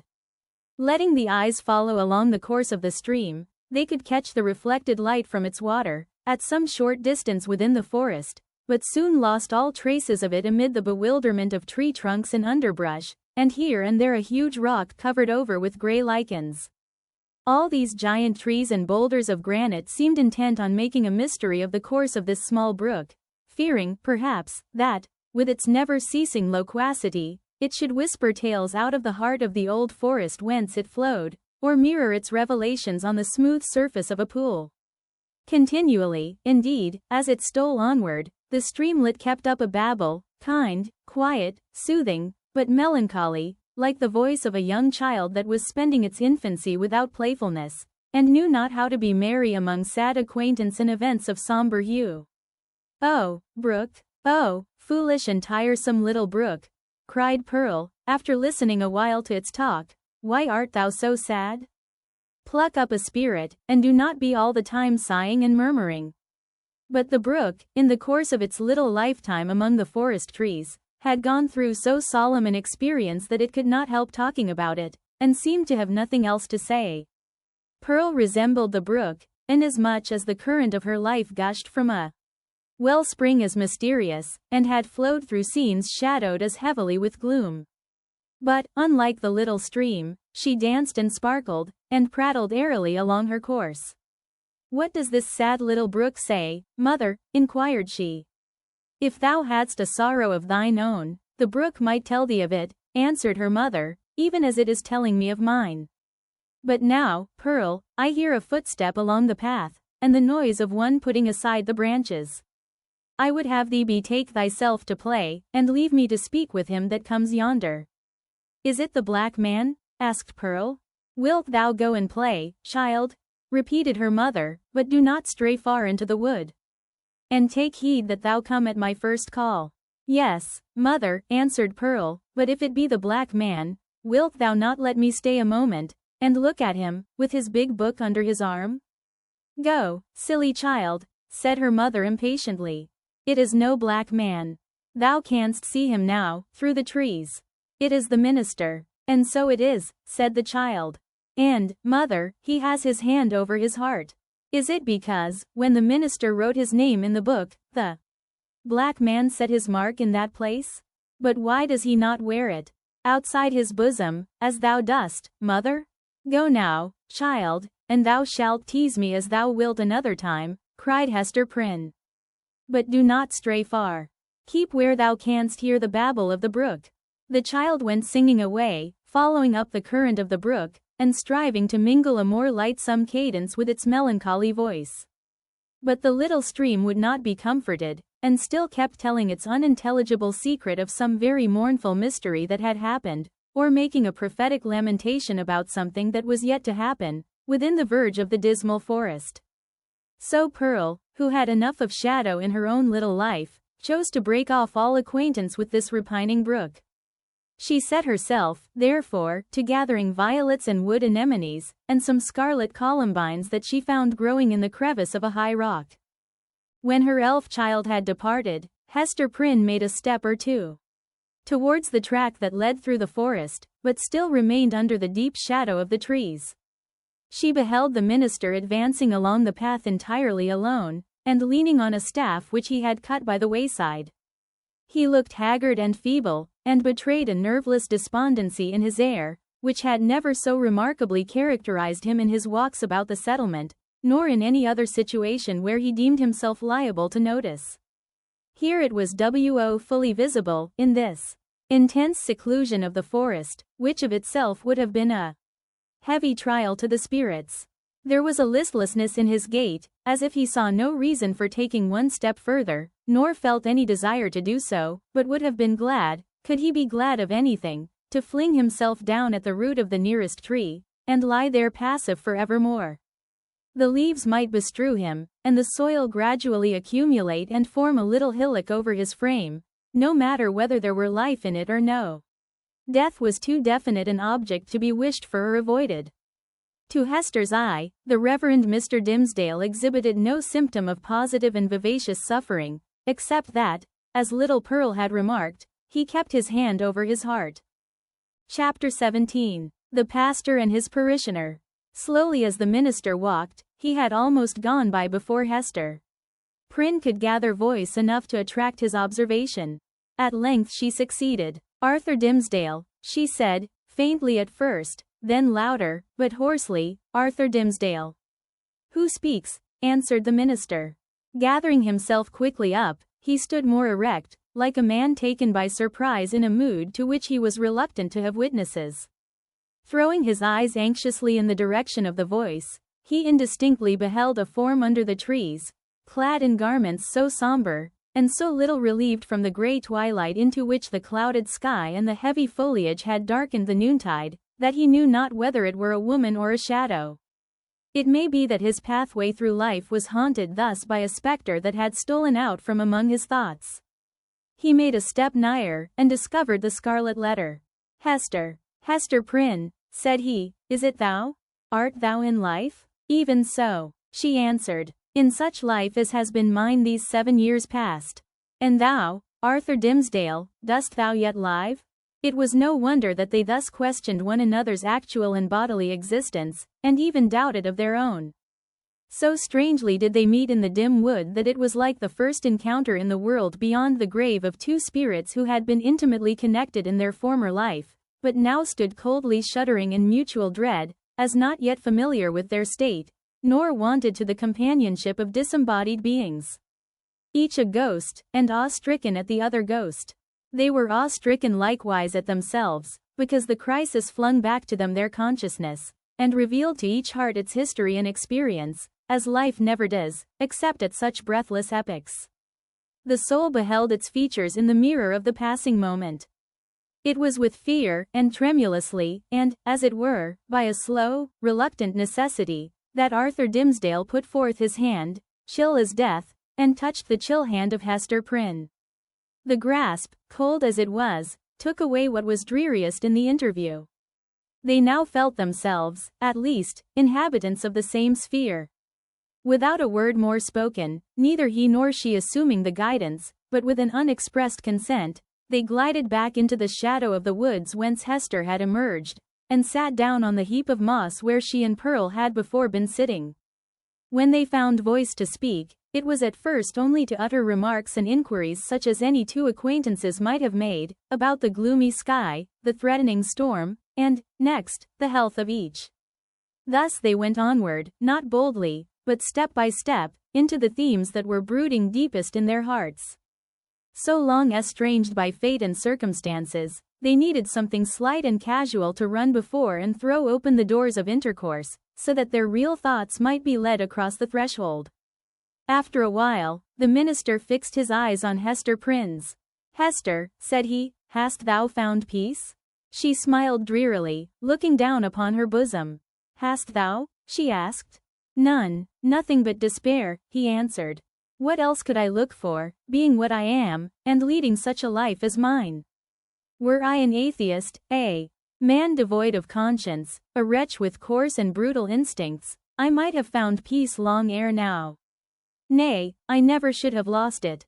But, as matters stand with my soul, whatever of good capacity there originally was in me, all of God's gifts that were the choicest have become the ministers of spiritual torment. Hester, I am most miserable." "The people reverence thee," said Hester. "And surely thou workest good among them. Doth this bring thee no comfort?" "More misery, Hester, only the more misery," answered the clergyman with a bitter smile. "As concerns the good which I may appear to do, I have no faith in it. It must needs be a delusion. What can a ruined soul like mine effect towards the redemption of other souls, or a polluted soul towards their purification? And as for the people's reverence, would that it were turned to scorn and hatred. Canst thou deem it, Hester, a consolation that I must stand up in my pulpit, and meet so many eyes turned upward to my face, as if the light of heaven were beaming from it, must see my flock hungry for the truth, and listening to my words as if a tongue of Pentecost were speaking, and then look inward, and discern the black reality of what they idolize? I have laughed, in bitterness and agony of heart, at the contrast between what I seem and what I am. And Satan laughs at it. You wrong yourself in this," said Hester gently. "You have deeply and sorely repented. Your sin is left behind you in the days long past. Your present life is not less holy, in very truth, than it seems in people's eyes. Is there no reality in the penitence thus sealed and witnessed by good works? And wherefore should it not bring you peace?" "No, Hester, no," replied the clergyman. "There is no substance in it. It is cold and dead, and can do nothing for me. Of penance, I have had enough. Of penitence, there has been none. Else, I should long ago have thrown off these garments of mock holiness, and have shown myself to mankind as they will see me at the judgment seat. Happy are you, Hester, that wear the scarlet letter openly upon your bosom. Mine burns in secret. Thou little knowest what a relief it is, after the torment of a 7 years' cheat, to look into an eye that recognizes me for what I am. Had I one friend, or were it my worst enemy, to whom, when sickened with the praises of all other men, I could daily betake myself, and be known as the vilest of all sinners, methinks my soul might keep itself alive thereby. Even thus much of truth would save me. But now, it is all falsehood, all emptiness, all death. Hester Prynne looked into his face, but hesitated to speak. Yet, uttering his long restrained emotions so vehemently as he did, his words here offered her the very point of circumstances in which to interpose what she came to say. She conquered her fears, and spoke. "Such a friend as thou hast even now wished for," said she, "with whom to weep over thy sin, thou hast in me, the partner of it." Again she hesitated, but brought out the words with an effort. "Thou hast long had such an enemy, and dwellest with him, under the same roof." The minister started to his feet, gasping for breath, and clutching at his heart, as if he would have torn it out of his bosom. "Ha! What sayest thou?" cried he. "An enemy, and under mine own roof? What mean you?" Hester Prynne was now fully sensible of the deep injury for which she was responsible to this unhappy man, in permitting him to lie for so many years, or, indeed, for a single moment, at the mercy of one whose purposes could not be other than malevolent. The very contiguity of his enemy, beneath whatever mask the latter might conceal himself, was enough to disturb the magnetic sphere of a being so sensitive as Arthur Dimmesdale. There had been a period when Hester was less alive to this consideration, or, perhaps, in the misanthropy of her own trouble, she left the minister to bear what she might picture to herself as a more tolerable doom. But of late, since the night of his vigil, all her sympathies towards him had been both softened and invigorated. She now read his heart more accurately. She doubted not that the continual presence of Roger Chillingworth, the secret poison of his malignity, infecting all the air about him, and his authorized interference, as a physician, with the minister's physical and spiritual infirmities, that these bad opportunities had been turned to a cruel purpose.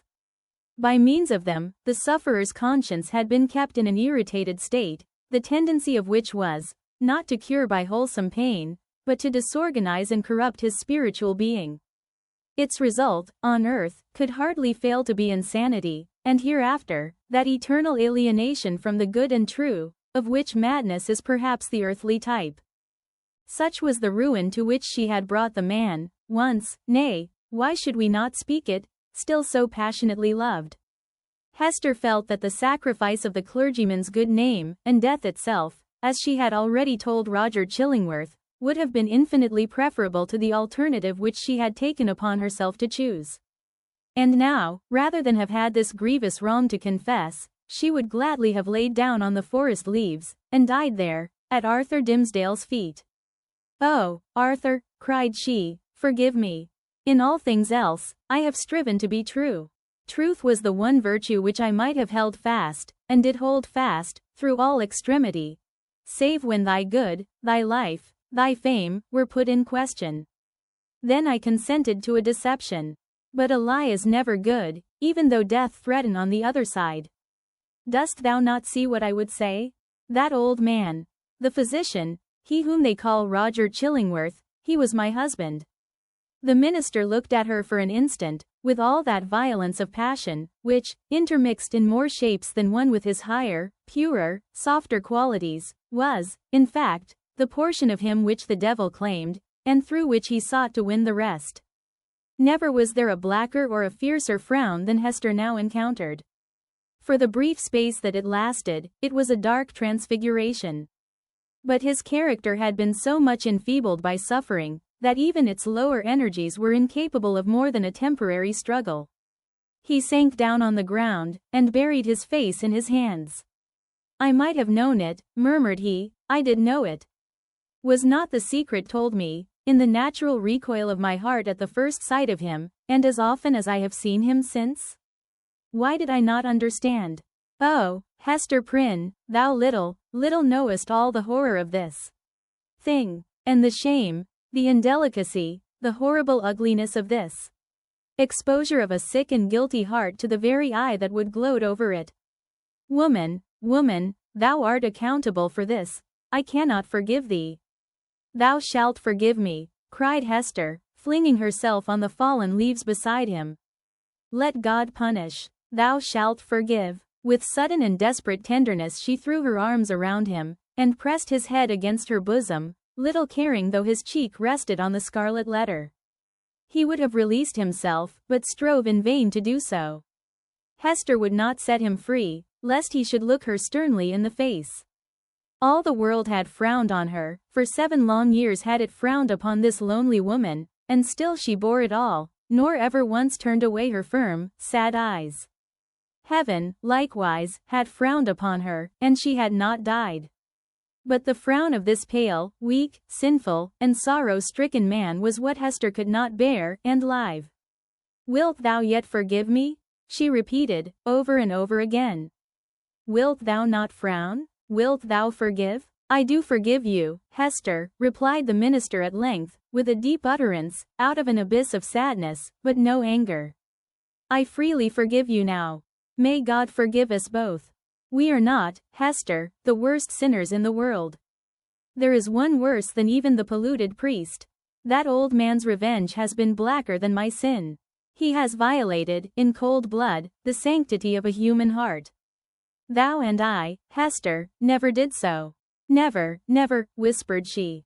"What we did had a consecration of its own. We felt it so. We said so to each other. Hast thou forgotten it?" "Hush, Hester," said Arthur Dimmesdale, rising from the ground. "No, I have not forgotten." They sat down again, side by side, and hand clasped in hand, on the mossy trunk of the fallen tree. Life had never brought them a gloomier hour. It was the point whither their pathway had so long been tending, and darkening ever, as it stole along, and yet it unclosed a charm that made them linger upon it, and claim another, and, after all, another moment. The forest was obscure around them, and creaked with a blast that was passing through it. The boughs were tossing heavily above their heads, while one solemn old tree groaned dolefully to another, as if telling the sad story of the pair that sat beneath, or constrained to forebode evil to come. And yet they lingered. How dreary looked the forest track that led backward to the settlement, where Hester Prynne must take up again the burden of her ignominy and the minister the hollow mockery of his good name. So they lingered an instant longer. No golden light had ever been so precious as the gloom of this dark forest. Here seen only by his eyes, the scarlet letter need not burn into the bosom of the fallen woman. Here seen only by her eyes, Arthur Dimmesdale, false to God and man, might be, for one moment, true. He started at a thought that suddenly occurred to him. "Hester," cried he, "here is a new horror. Roger Chillingworth knows your purpose to reveal his true character. Will he continue, then, to keep our secret? What will now be the course of his revenge?" "There is a strange secrecy in his nature," replied Hester, thoughtfully, "and it has grown upon him by the hidden practices of his revenge. I deem it not likely that he will betray the secret. He will doubtless seek other means of satiating his dark passion. And how am I to live longer, breathing the same air with this deadly enemy?" exclaimed Arthur Dimmesdale, shrinking within himself, and pressing his hand nervously against his heart, a gesture that had grown involuntary with him. "Think for me, Hester. Thou art strong. Resolve for me. Thou must dwell no longer with this man," said Hester, slowly and firmly. "Thy heart must be no longer under his evil eye." "It were far worse than death," replied the minister. "But how to avoid it? What choice remains to me?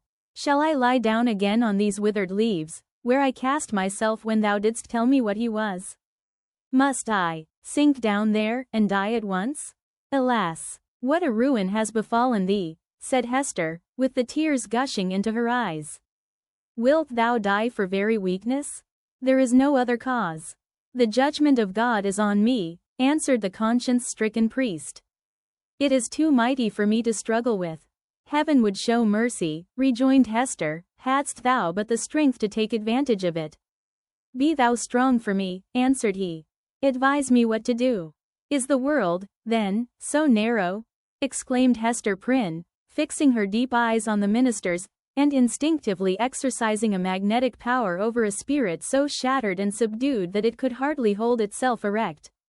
"Doth the universe lie within the compass of yonder town, which only a little time ago was but a leaf-strewn desert, as lonely as this around us? Whither leads yonder forest track? Backward to the settlement, thou sayest. Yes. But, onward, too. Deeper it goes, and deeper into the wilderness, less plainly to be seen at every step, until some few miles hence the yellow leaves will show no vestige of the white man's tread. There thou art free. So brief a journey would bring thee from a world where thou hast been most wretched, to one where thou mayest still be happy.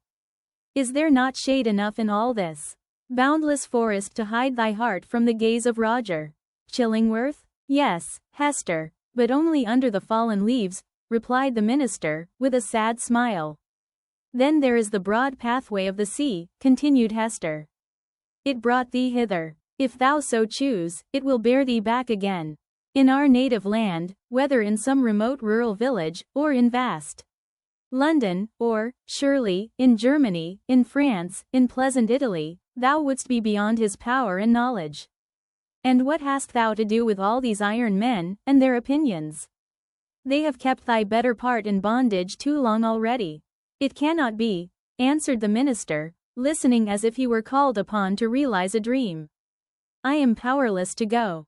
Wretched and sinful as I am, I have had no other thought than to drag on my earthly existence in the sphere where Providence hath placed me. Lost as my own soul is, I would still do what I may for other human souls.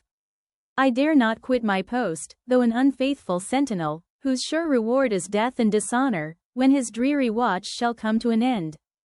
Thou art crushed under this 7 years' weight of misery, replied Hester, fervently resolved to buoy him up with her own energy. But thou shalt leave it all behind thee. It shall not cumber thy steps, as thou treadest along the forest path. Neither shalt thou freight the ship with it, if thou prefer to cross the sea. Leave this wreck and ruin here where it hath happened. Meddle no more with it. Begin all anew. Hast thou exhausted possibility in the failure of this one trial? Not so. The future is yet full of trial and success. There is happiness to be enjoyed. There is good to be done. Exchange this false life of thine for a true one. Be, if thy spirit summon thee to such a mission, the teacher and apostle of the red men. Or, as is more thy nature, be a scholar and a sage among the wisest and the most renowned of the cultivated world.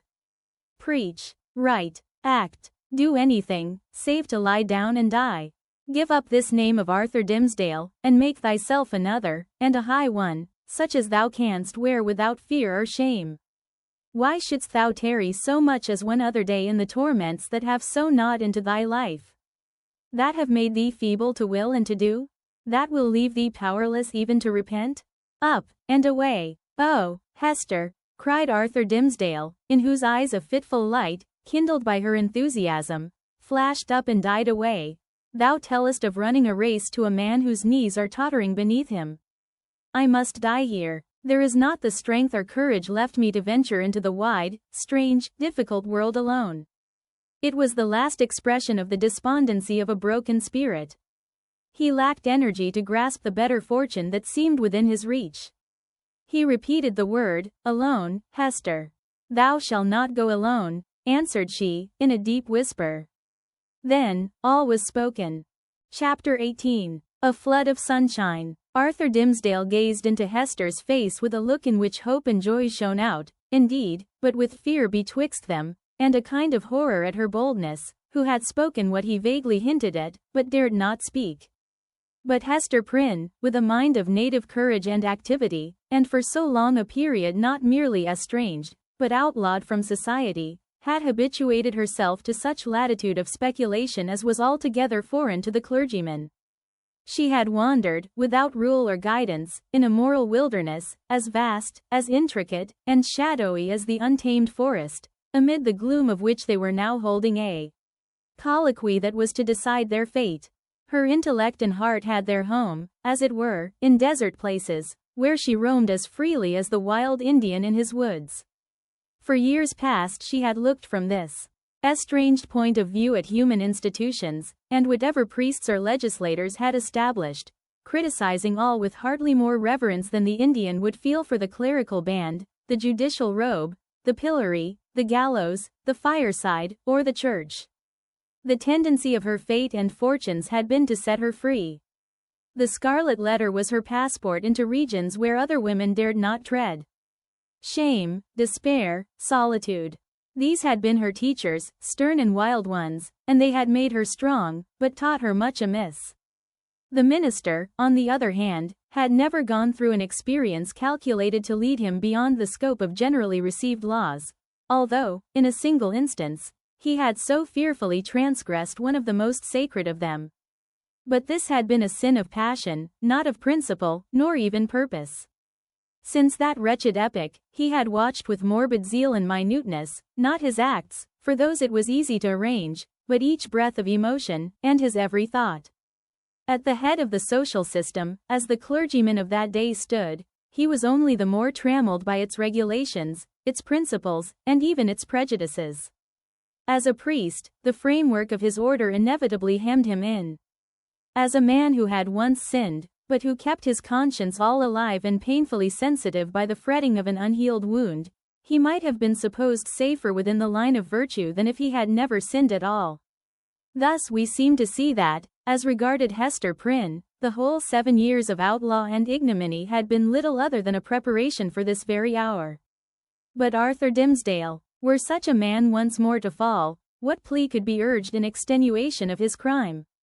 None, unless it avail him somewhat that he was broken down by long and exquisite suffering, that his mind was darkened and confused by the very remorse which harrowed it, that, between fleeing as an avowed criminal, and remaining as a hypocrite, conscience might find it hard to strike the balance, that it was human to avoid the peril of death and infamy, and the inscrutable machinations of an enemy, that, finally, to this poor pilgrim, on his dreary and desert path, faint, sick, miserable, there appeared a glimpse of human affection and sympathy, a new life, and a true one, in exchange for the heavy doom which he was now expiating. And be the stern and sad truth spoken, that the breach which guilt has once made into the human soul is never, in this mortal state, repaired.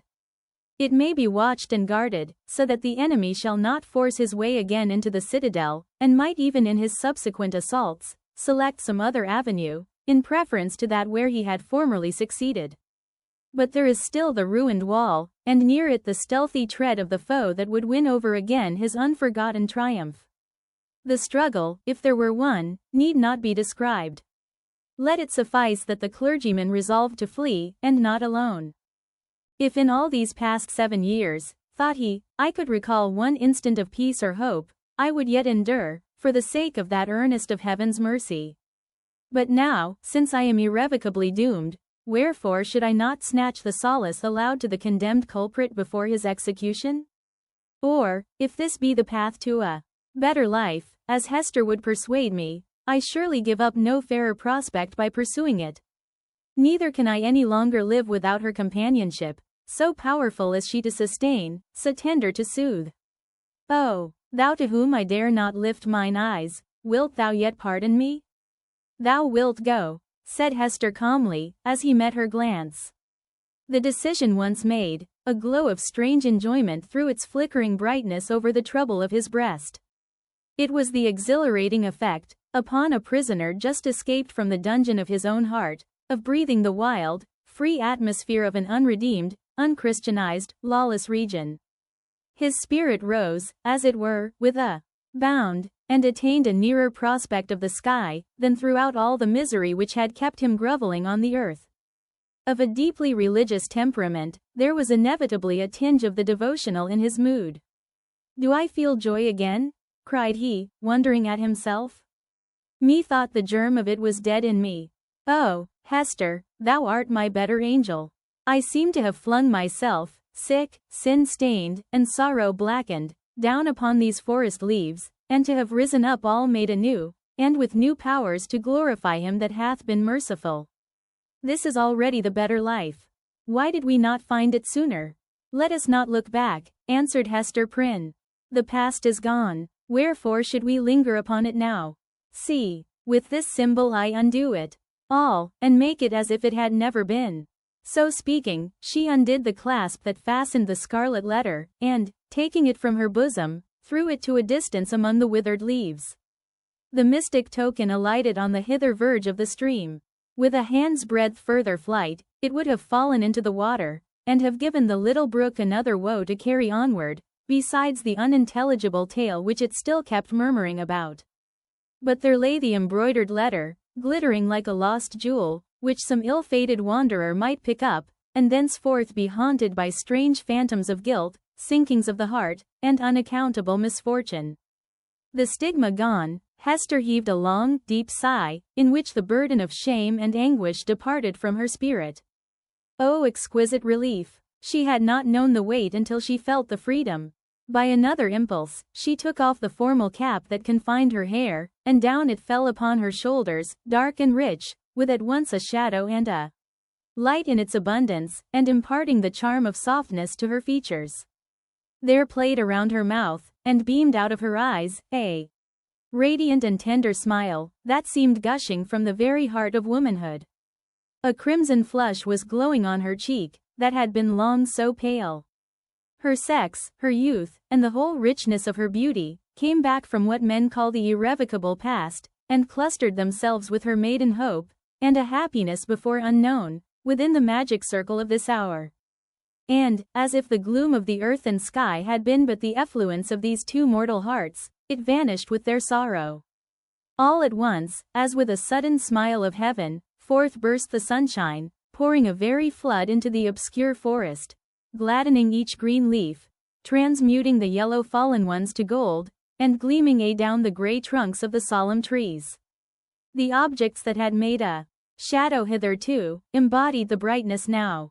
The course of the little brook might be traced by its merry gleam afar into the wood's heart of mystery, which had become a mystery of joy. Such was the sympathy of nature, that wild, heathen nature of the forest, never subjugated by human law, nor illumined by higher truth, with the bliss of these two spirits.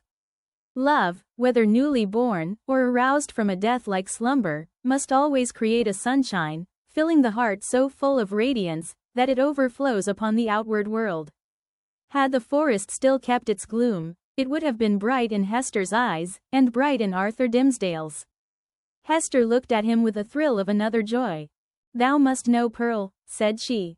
"Our little Pearl. Thou hast seen her." "Yes, I know it, but thou wilt see her now with other eyes. She is a strange child. I hardly comprehend her, but thou wilt love her dearly, as I do, and wilt advise me how to deal with her." "Dost thou think the child will be glad to know me?" asked the minister, somewhat uneasily. "I have long shrunk from children, because they often show a distrust, a backwardness to be familiar with me. I have even been afraid of little Pearl." "Ah, that was sad," answered the mother.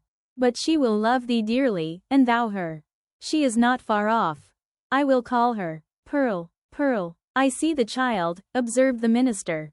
"Yonder she is, standing in a streak of sunshine, a good way off, on the other side of the brook. So thou thinkest the child will love me?"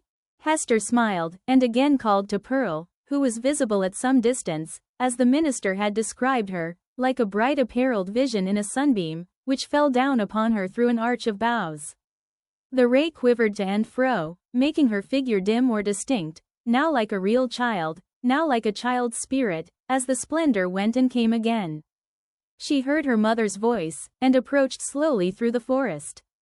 Pearl had not found the hour pass wearisomely while her mother sat talking with the clergyman. The great black forest, stern as it showed itself to those who brought the guilt and troubles of the world into its bosom, became the playmate of the lonely infant, as well as it knew how. Somber as it was, it put on the kindest of its moods to welcome her. It offered her the partridge berries, the growth of the preceding autumn, but ripening only in the spring, and now red as drops of blood upon the withered leaves. These Pearl gathered, and was pleased with their wild flavor. The small denizens of the wilderness hardly took pains to move out of her path. A partridge, indeed, with a brood of 10 behind her, ran forward threateningly, but soon repented of her fierceness, and clucked to her young ones not to be afraid. A pigeon, alone on a low branch, allowed Pearl to come beneath, and uttered a sound as much of greeting as alarm. A squirrel, from the lofty depths of his domestic tree, chattered either in anger or merriment, for the squirrel is such a choleric and humorous little personage, that it is hard to distinguish between his moods, so he chattered at the child, and flung down a nut upon her head. It was a last year's nut, and already gnawed by his sharp tooth. A fox, startled from his sleep by her light footstep on the leaves, looked inquisitively at Pearl, as doubting whether it were better to steal off, or renew his nap on the same spot. A wolf, it is said, but here the tale has surely lapsed into the improbable, came up and smelt of Pearl's robe, and offered his savage head to be patted by her hand. The truth seems to be, however, that the mother forest, and these wild things which it nourished, all recognized a kindred wilderness in the human child. And she was gentler here than in the grassy margined streets of the settlement, or in her mother's cottage. The flowers appeared to know it, and one and another whispered as she passed, "Adorn thyself with me, thou beautiful child, adorn thyself with me," and, to please them, Pearl gathered the violets, and anemones, and columbines, and some twigs of the freshest green, which the old trees held down before her eyes. With these she decorated her hair and her young waist, and became a nymph child, or an infant dryad, or whatever else was in closest sympathy with the antique wood. In such guise had Pearl adorned herself, when she heard her mother's voice, and came slowly back. Slowly, for she saw the clergyman. Chapter 19. The Child at the Brookside.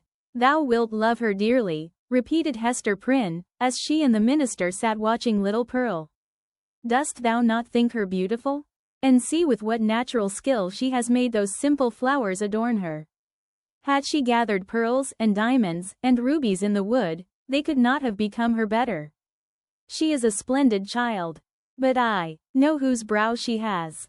Dost thou know, Hester," said Arthur Dimmesdale, with an unquiet smile, "that this dear child, tripping about always at thy side, hath caused me many an alarm?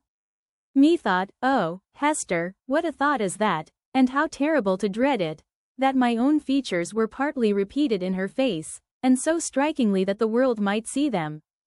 But she is mostly thine." "No, no, not mostly," answered the mother, with a tender smile. "A little longer, and thou needest not to be afraid to trace whose child she is.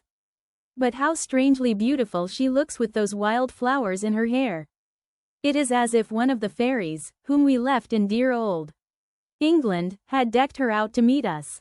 It was with a feeling which neither of them had ever before experienced, that they sat and watched Pearl's slow advance. In her was visible the tie that united them.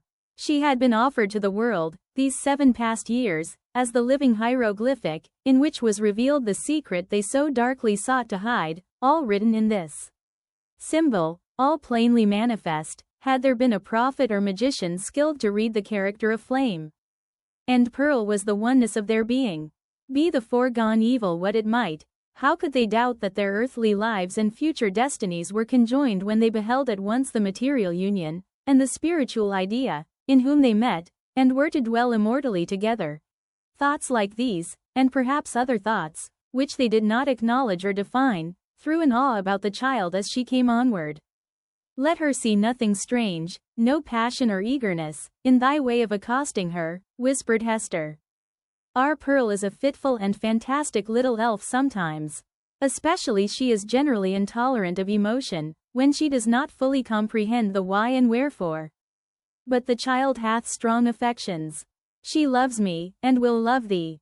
Thou canst not think," said the minister, glancing aside at Hester Prynne, "how my heart dreads this interview, and yearns for it. But, in truth, as I already told thee, children are not readily won to be familiar with me. They will not climb my knee, nor prattle in my ear, nor answer to my smile, but stand apart, and eye me strangely. Even little babes, when I take them in my arms, weep bitterly. Yet Pearl, twice in her little lifetime, hath been kind to me. The first time, thou knowest it well. The last was when thou ledst her with thee to the house of yonder stern old governor. And thou didst plead so bravely in her behalf and mine," answered the mother. "I remember it, and so shall little Pearl. Fear nothing. She may be strange and shy at first, but will soon learn to love thee." By this time Pearl had reached the margin of the brook, and stood on the further side, gazing silently at Hester and the clergyman, who still sat together on the mossy tree trunk waiting to receive her.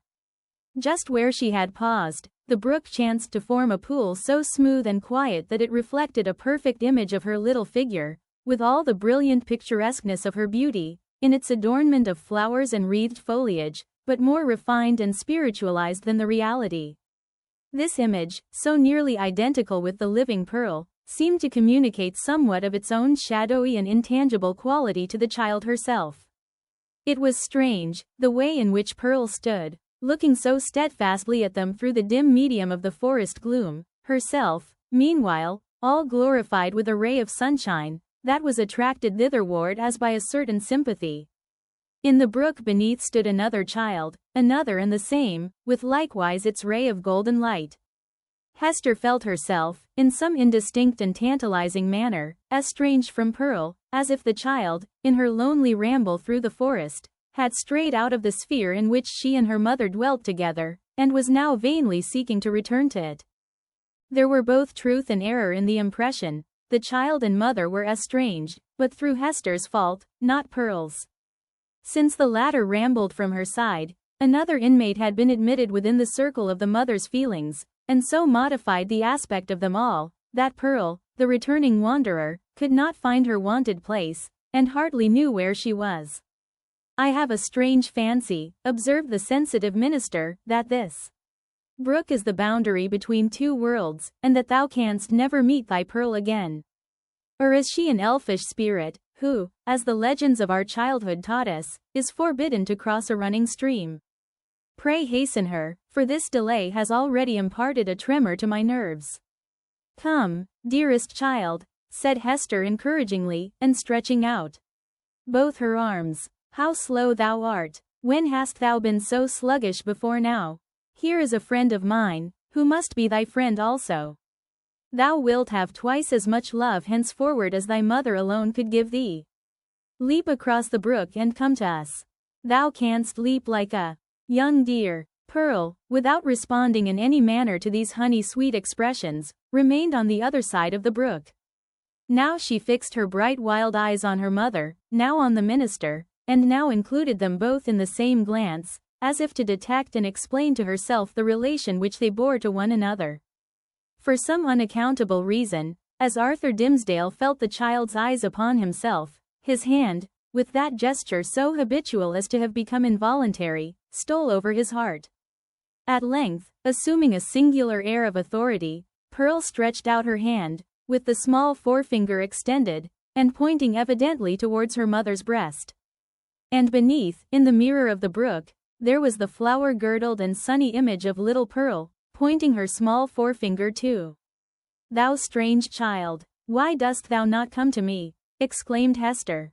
Pearl still pointed with her forefinger, and a frown gathered on her brow, the more impressive from the childish, the almost baby-like aspect of the features that conveyed it. As her mother still kept beckoning to her, and arraying her face in a holiday suit of unaccustomed smiles, the child stamped her foot with a yet more imperious look and gesture.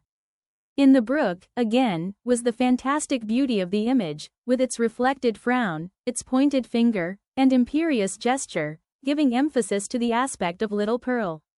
"Hasten, Pearl, or I shall be angry with thee," cried Hester Prynne, who, however, inured to such behavior on the elf child's part at other seasons, was naturally anxious for a more seemly deportment now. "Leap across the brook, naughty child, and run hither. Else I must come to thee." But Pearl, not a whit startled at her mother's threats any more than mollified by her entreaties, now suddenly burst into a fit of passion, gesticulating violently, and throwing her small figure into the most extravagant contortions. She accompanied this wild outbreak with piercing shrieks, which the woods reverberated on all sides, so that, alone as she was in her childish and unreasonable wrath, it seemed as if a hidden multitude were lending her their sympathy and encouragement. Seen in the brook once more was the shadowy wrath of Pearl's image, crowned and girdled with flowers, but stamping its foot, wildly gesticulating, and, in the midst of all, still pointing its small forefinger at Hester's bosom. "I see what ails the child," whispered Hester to the clergyman, and turning pale in spite of a strong effort to conceal her trouble and annoyance. "Children will not abide the slightest, change in the accustomed aspect of things that are daily before their eyes." Pearl misses something that she has always seen me wear. I pray you, answered the minister, if thou hast any means of pacifying the child, do it forthwith. Save it were the cankered wrath of an old witch like Mistress Hibbins, added he, attempting to smile, I know nothing that I would not sooner encounter than this passion in a child. In Pearl's young beauty, as in the wrinkled witch, it has a preternatural effect. Pacify her if thou lovest me. Hester turned again towards Pearl with a crimson blush upon her cheek, a conscious glance aside at the clergyman, and then a heavy sigh, while, even before she had time to speak, the blush yielded to a deadly pallor. Pearl, said she sadly, look down at thy feet. There, before thee, on the hither side of the brook. The child turned her eyes to the point indicated, and there lay the scarlet letter so close upon the margin of the stream that the gold embroidery was reflected in it. Bring it hither, said Hester. Come thou and take it up, answered Pearl. Was ever such a child, observed Hester aside to the minister. Oh, I have much to tell thee about her. But, in very truth, she is right as regards this hateful token. I must bear its torture yet a little longer, only a few days longer, until we shall have left this region, and look back hither as to a land which we have dreamed of. The forest cannot hide it. The mid-ocean shall take it from my hand, and swallow it up forever. With these words she advanced to the margin of the brook, took up the scarlet letter, and fastened it again into her bosom. Hopefully, but a moment ago, as Hester had spoken of drowning it in the deep sea, there was a sense of inevitable doom upon her as she thus received back this deadly symbol from the hand of fate. She had flung it into infinite space. She had drawn an hour's free breath. And here again was the scarlet misery glittering on the old spot. So it ever is, whether thus typified or no, that an evil deed invests itself with the character of doom. Hester next gathered up the heavy tresses of her hair and confined them beneath her cap. As if there were a withering spell in the sad letter, her beauty, the warmth and richness of her womanhood, departed like fading sunshine, and a grey shadow seemed to fall across her. When the dreary change was wrought, she extended her hand to Pearl. Dost thou know thy mother now, child? Asked she, reproachfully, but with a subdued tone. Wilt thou come across the brook, and own thy mother, now that she has her shame upon her, now that she is sad? Yes, now I will, answered the child, bounding across the brook, and clasping Hester in her arms. Now thou art my mother indeed. And I am thy little Pearl. In a mood of tenderness that was not usual with her, she drew down her mother's head, and kissed her brow and both her cheeks. But then, by a kind of necessity that always impelled this child to alloy whatever comfort she might chance to give with a throb of anguish, Pearl put up her mouth and kissed the scarlet letter, too. That was not kind, said Hester. When thou hast shown me a little love, thou mockest me. Why doth the minister sit yonder? Asked Pearl. He waits to welcome thee, replied her mother. Come thou, and entreat his blessing. He loves thee, my little Pearl, and loves thy mother, too. Wilt thou not love him? Come, he longs to greet thee. Doth he love us? Said Pearl, looking up with acute intelligence into her mother's face. Will he go back with us, hand in hand, we three together, into the town? Not now, my child, answered Hester. But in days to come he will walk hand in hand with us. We will have a home and fireside of our own, and thou shalt sit upon his knee, and he will teach thee many things, and love thee dearly. Thou wilt love him, wilt thou not? And will he always keep his hand over his heart? Inquired Pearl. Foolish child, what a question is that? Exclaimed her mother. Come, and ask his blessing. But, whether influenced by the jealousy that seems instinctive with every petted child towards a dangerous rival, or from whatever caprice of her freakish nature, Pearl would show no favor to the clergyman. It was only by an exertion of force that her mother brought her up to him, hanging back, and manifesting her reluctance by odd grimaces, of which, ever since her babyhood, she had possessed a singular variety, and could transform her mobile physiognomy into a series of different aspects, with a new mischief in them, each and all. The minister, painfully embarrassed, but hoping that a kiss might prove a talisman to admit him into the child's kindlier regards, bent forward, and impressed one on her brow. Hereupon, Pearl broke away from her mother, and, running to the brook, stooped over it, and bathed her forehead, until the unwelcome kiss was quite washed off and diffused through a long lapse of the gliding water. She then remained apart, silently watching Hester and the clergyman, while they talked together and made such arrangements as were suggested by their new position and the purposes soon to be fulfilled. And now this fateful interview had come to a close. The dell was to be left in solitude among its dark, old trees, which, with their multitudinous tongues, would whisper long of what had passed there, and no mortal be the wiser. And the melancholy brook would add this other tale to the mystery with which its little heart was already overburdened, and whereof it still kept up a murmuring babble, with not a whit more cheerfulness of tone than for ages heretofore. Chapter 20. The Minister in a Maze. As the minister departed, in advance of Hester Prynne and little Pearl, he threw a backward glance, half expecting that he should discover only some faintly traced features or outline of the mother and the child, slowly fading into the twilight of the woods. So great a vicissitude in his life could not at once be received as real. But there was Hester, clad in her grey robe, still standing beside the tree trunk, which some blast had overthrown a long antiquity ago, and which time had ever since been covering with moss, so that these two fated ones, with earth's heaviest burden on them, might there sit down together, and find a single hour's rest and solace. And there was Pearl, too, lightly dancing from the margin of the brook, now that the intrusive third person was gone, and taking her old place by her mother's side. So the minister had not fallen asleep and dreamed. In order to free his mind from this indistinctness and duplicity of impression, which vexed it with a strange disquietude, he recalled and more thoroughly defined the plans which Hester and himself had sketched for their departure.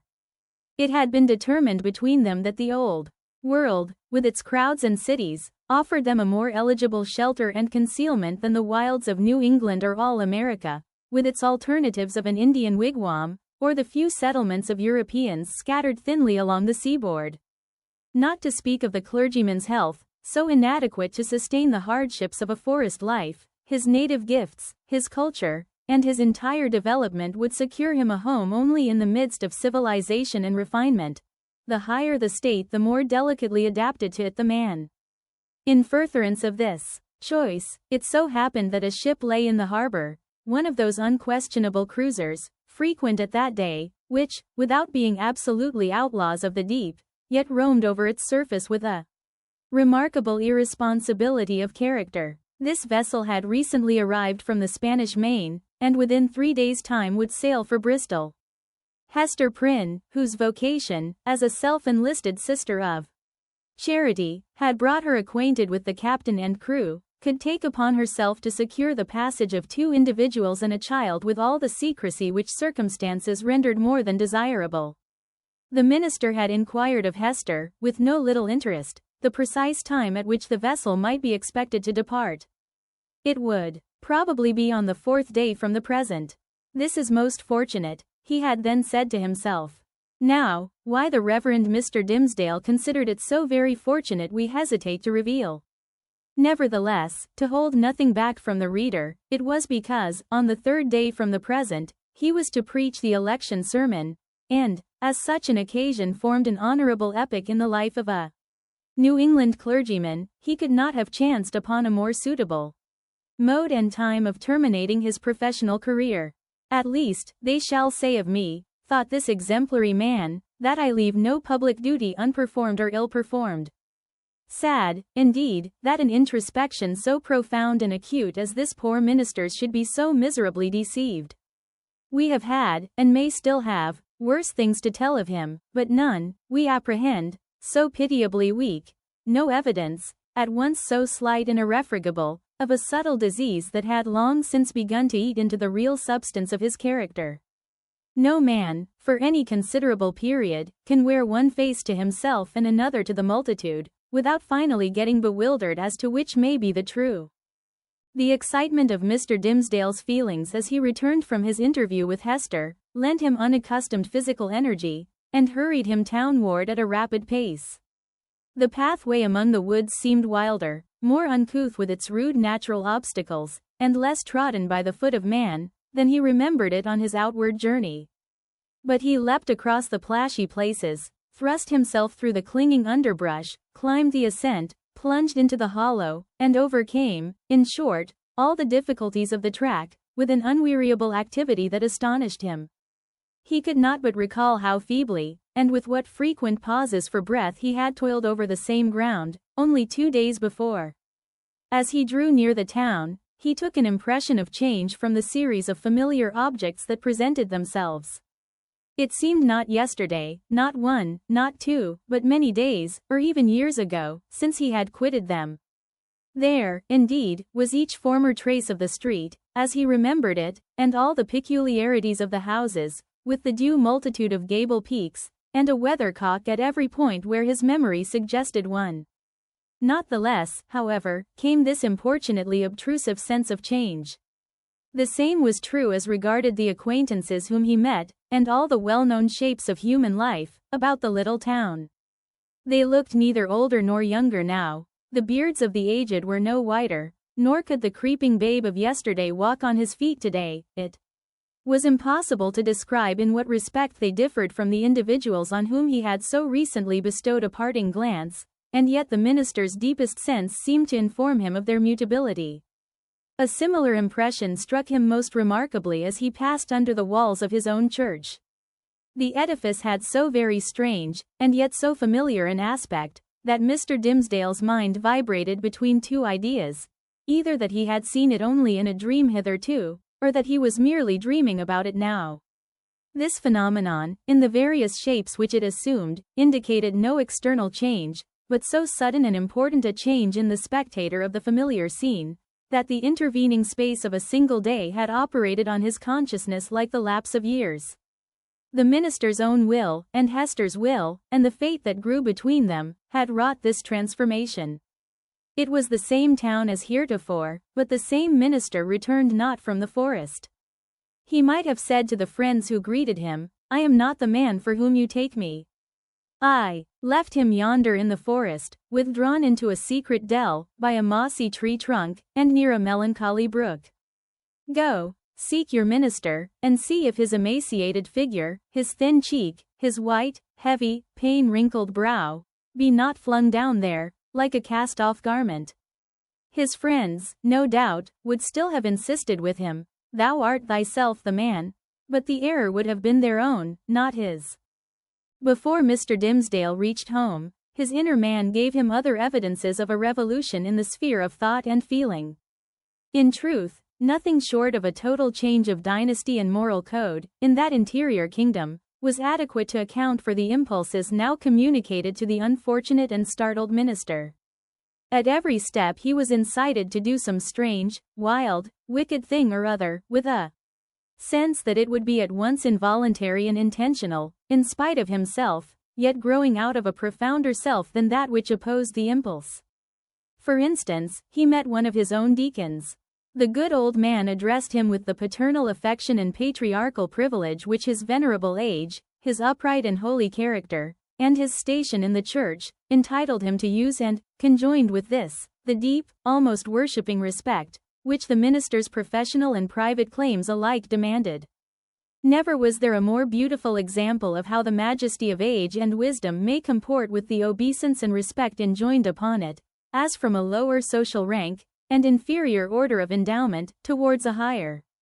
Now, during a conversation of some 2 or 3 moments between the Reverend Mr. Dimmesdale and this excellent and hoary bearded deacon, it was only by the most careful self-control that the former could refrain from uttering certain blasphemous suggestions that rose into his mind, respecting the communion supper.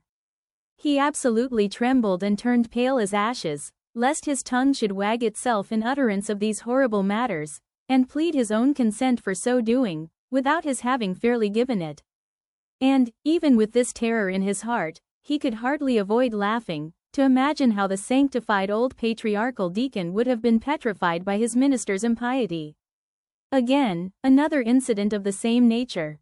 Hurrying along the street, the Reverend Mr. Dimmesdale encountered the eldest female member of his church, a most pious and exemplary old dame, poor, widowed, lonely, and with a heart as full of reminiscences about her dead husband and children, and her dead friends of long ago, as a burial ground is full of storied gravestones. Yet all this, which would else have been such heavy sorrow, was made almost a solemn joy to her devout old soul, by religious consolations and the truths of Scripture, wherewith she had fed herself continually for more than 30 years. And since Mr. Dimmesdale had taken her in charge, the good grandam's chief earthly comfort, which, unless it had been likewise a heavenly comfort, could have been none at all, was to meet her pastor, whether casually or of set purpose, and be refreshed with a word of warm, fragrant, heaven-breathing gospel truth, from his beloved lips, into her dulled, but rapturously attentive ear. But, on this occasion, up to the moment of putting his lips to the old woman's ear, Mr. Dimmesdale, as the great enemy of souls would have it, could recall no text of Scripture, nor aught else, except a brief, pithy, and, as it then appeared to him, unanswerable argument against the immortality of the human soul. The instilment thereof into her mind would probably have caused this aged sister to drop down dead, at once, as by the effect of an intensely poisonous infusion. What he really did whisper, the minister could never afterwards recollect. There was, perhaps, a fortunate disorder in his utterance, which failed to impart any distinct idea to the good widow's comprehension, or which Providence interpreted after a method of its own. Assuredly, as the minister looked back, he beheld an expression of divine gratitude and ecstasy that seemed like the shine of the celestial city on her face, so wrinkled and ashy pale. Again, a third instance. After parting from the old church member, he met the youngest sister of them all. It was a maiden newly won, and won by the Reverend Mr. Dimmesdale's own sermon, on the Sabbath after his vigil, to barter the transitory pleasures of the world for the heavenly hope that was to assume brighter substance as life grew dark around her, and which would gild the utter gloom with final glory. She was fair and pure as a lily that had bloomed in paradise. The minister knew well that he was himself enshrined within the stainless sanctity of her heart, which hung its snowy curtains about his image, imparting to religion the warmth of love, and to love a religious purity. Satan, that afternoon, had surely led the poor young girl away from her mother's side, and thrown her into the pathway of this sorely tempted, or, shall we not rather say, this lost and desperate man.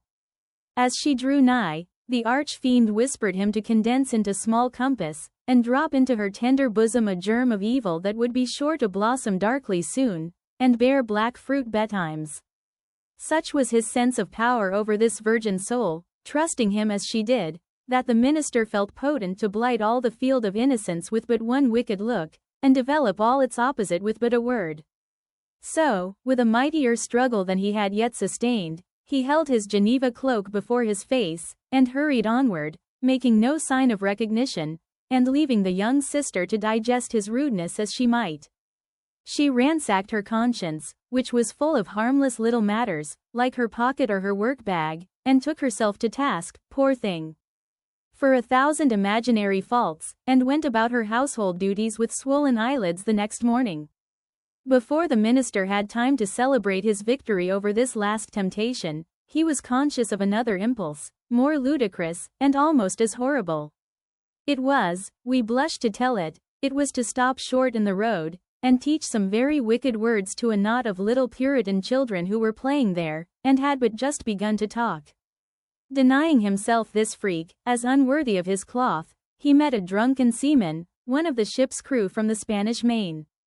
And here, since he had so valiantly forborne all other wickedness, poor Mr. Dimmesdale longed at least to shake hands with the tarry blackguard, and recreate himself with a few improper jests, such as dissolute sailors so abound with, and a volley of good, round, solid, satisfactory, and heaven-defying oaths. It was not so much a better principle, as partly his natural good taste, and still more his buck-ramed habit of clerical decorum, that carried him safely through the latter crisis. "What is it that haunts and tempts me thus?" cried the minister to himself, at length, pausing in the street, and striking his hand against his forehead. "Am I mad? Or am I given over utterly to the fiend? Did I make a contract with him in the forest, and sign it with my blood? And does he now summon me to its fulfillment, by suggesting the performance of every wickedness which his most foul imagination can conceive? At the moment when the Reverend Mr. Dimmesdale thus communed with himself, and struck his forehead with his hand, old Mistress Hibbins, the reputed witch lady, is said to have been passing by. She made a very grand appearance, having on a high head-dress, a rich gown of velvet, and a ruff done up with the famous yellow starch, of which Anne Turner, her especial friend, had taught her the secret. Before this last good lady had been hanged for Sir Thomas Overbury's murder. Whether the witch had read the minister's thoughts or no, she came to a full stop, looked shrewdly into his face, smiled craftily, and, though little given to converse with clergymen, began a conversation. "So, Reverend Sir, you have made a visit into the forest," observed the witch lady, nodding her high head-dress at him. "The next time I pray you to allow me only a fair warning, and I shall be proud to bear you company. Without taking over much upon myself, my good word will go far towards gaining any strange gentleman a fair reception from yonder potentate you wot of." "I profess, madam," answered the clergyman, with a grave obeisance, such as the lady's rank demanded, and his own good breeding made imperative, "I profess, on my conscience and character, that I am utterly bewildered as touching the purport of your words.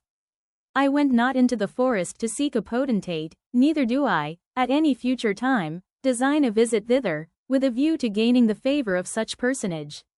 My one sufficient object was to greet that pious friend of mine, the Apostle Eliot, and rejoice with him over the many precious souls he hath won from heathendom." "Ha, ha, ha," cackled the old witch lady, still nodding her high head-dress at the minister. "Well, well, we must needs talk thus in the daytime. You carry it off like an old hand. But at midnight, and in the forest, we shall have other talk together." She passed on with her aged stateliness, but often turning back her head and smiling at him, like one willing to recognize a secret intimacy of connection. "Have I then sold myself," thought the minister, "to the fiend whom, if men say true, this yellow-starched and velveted old hag has chosen for her prince and master?" The wretched minister. He had made a bargain very like it. Tempted by a dream of happiness, he had yielded himself with deliberate choice, as he had never done before, to what he knew was deadly sin.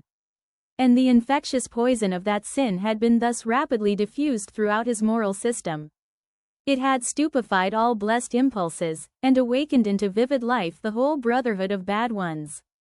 Scorn, bitterness, unprovoked malignity, gratuitous desire of ill, ridicule of whatever was good and holy, all awoke to tempt, even while they frightened him.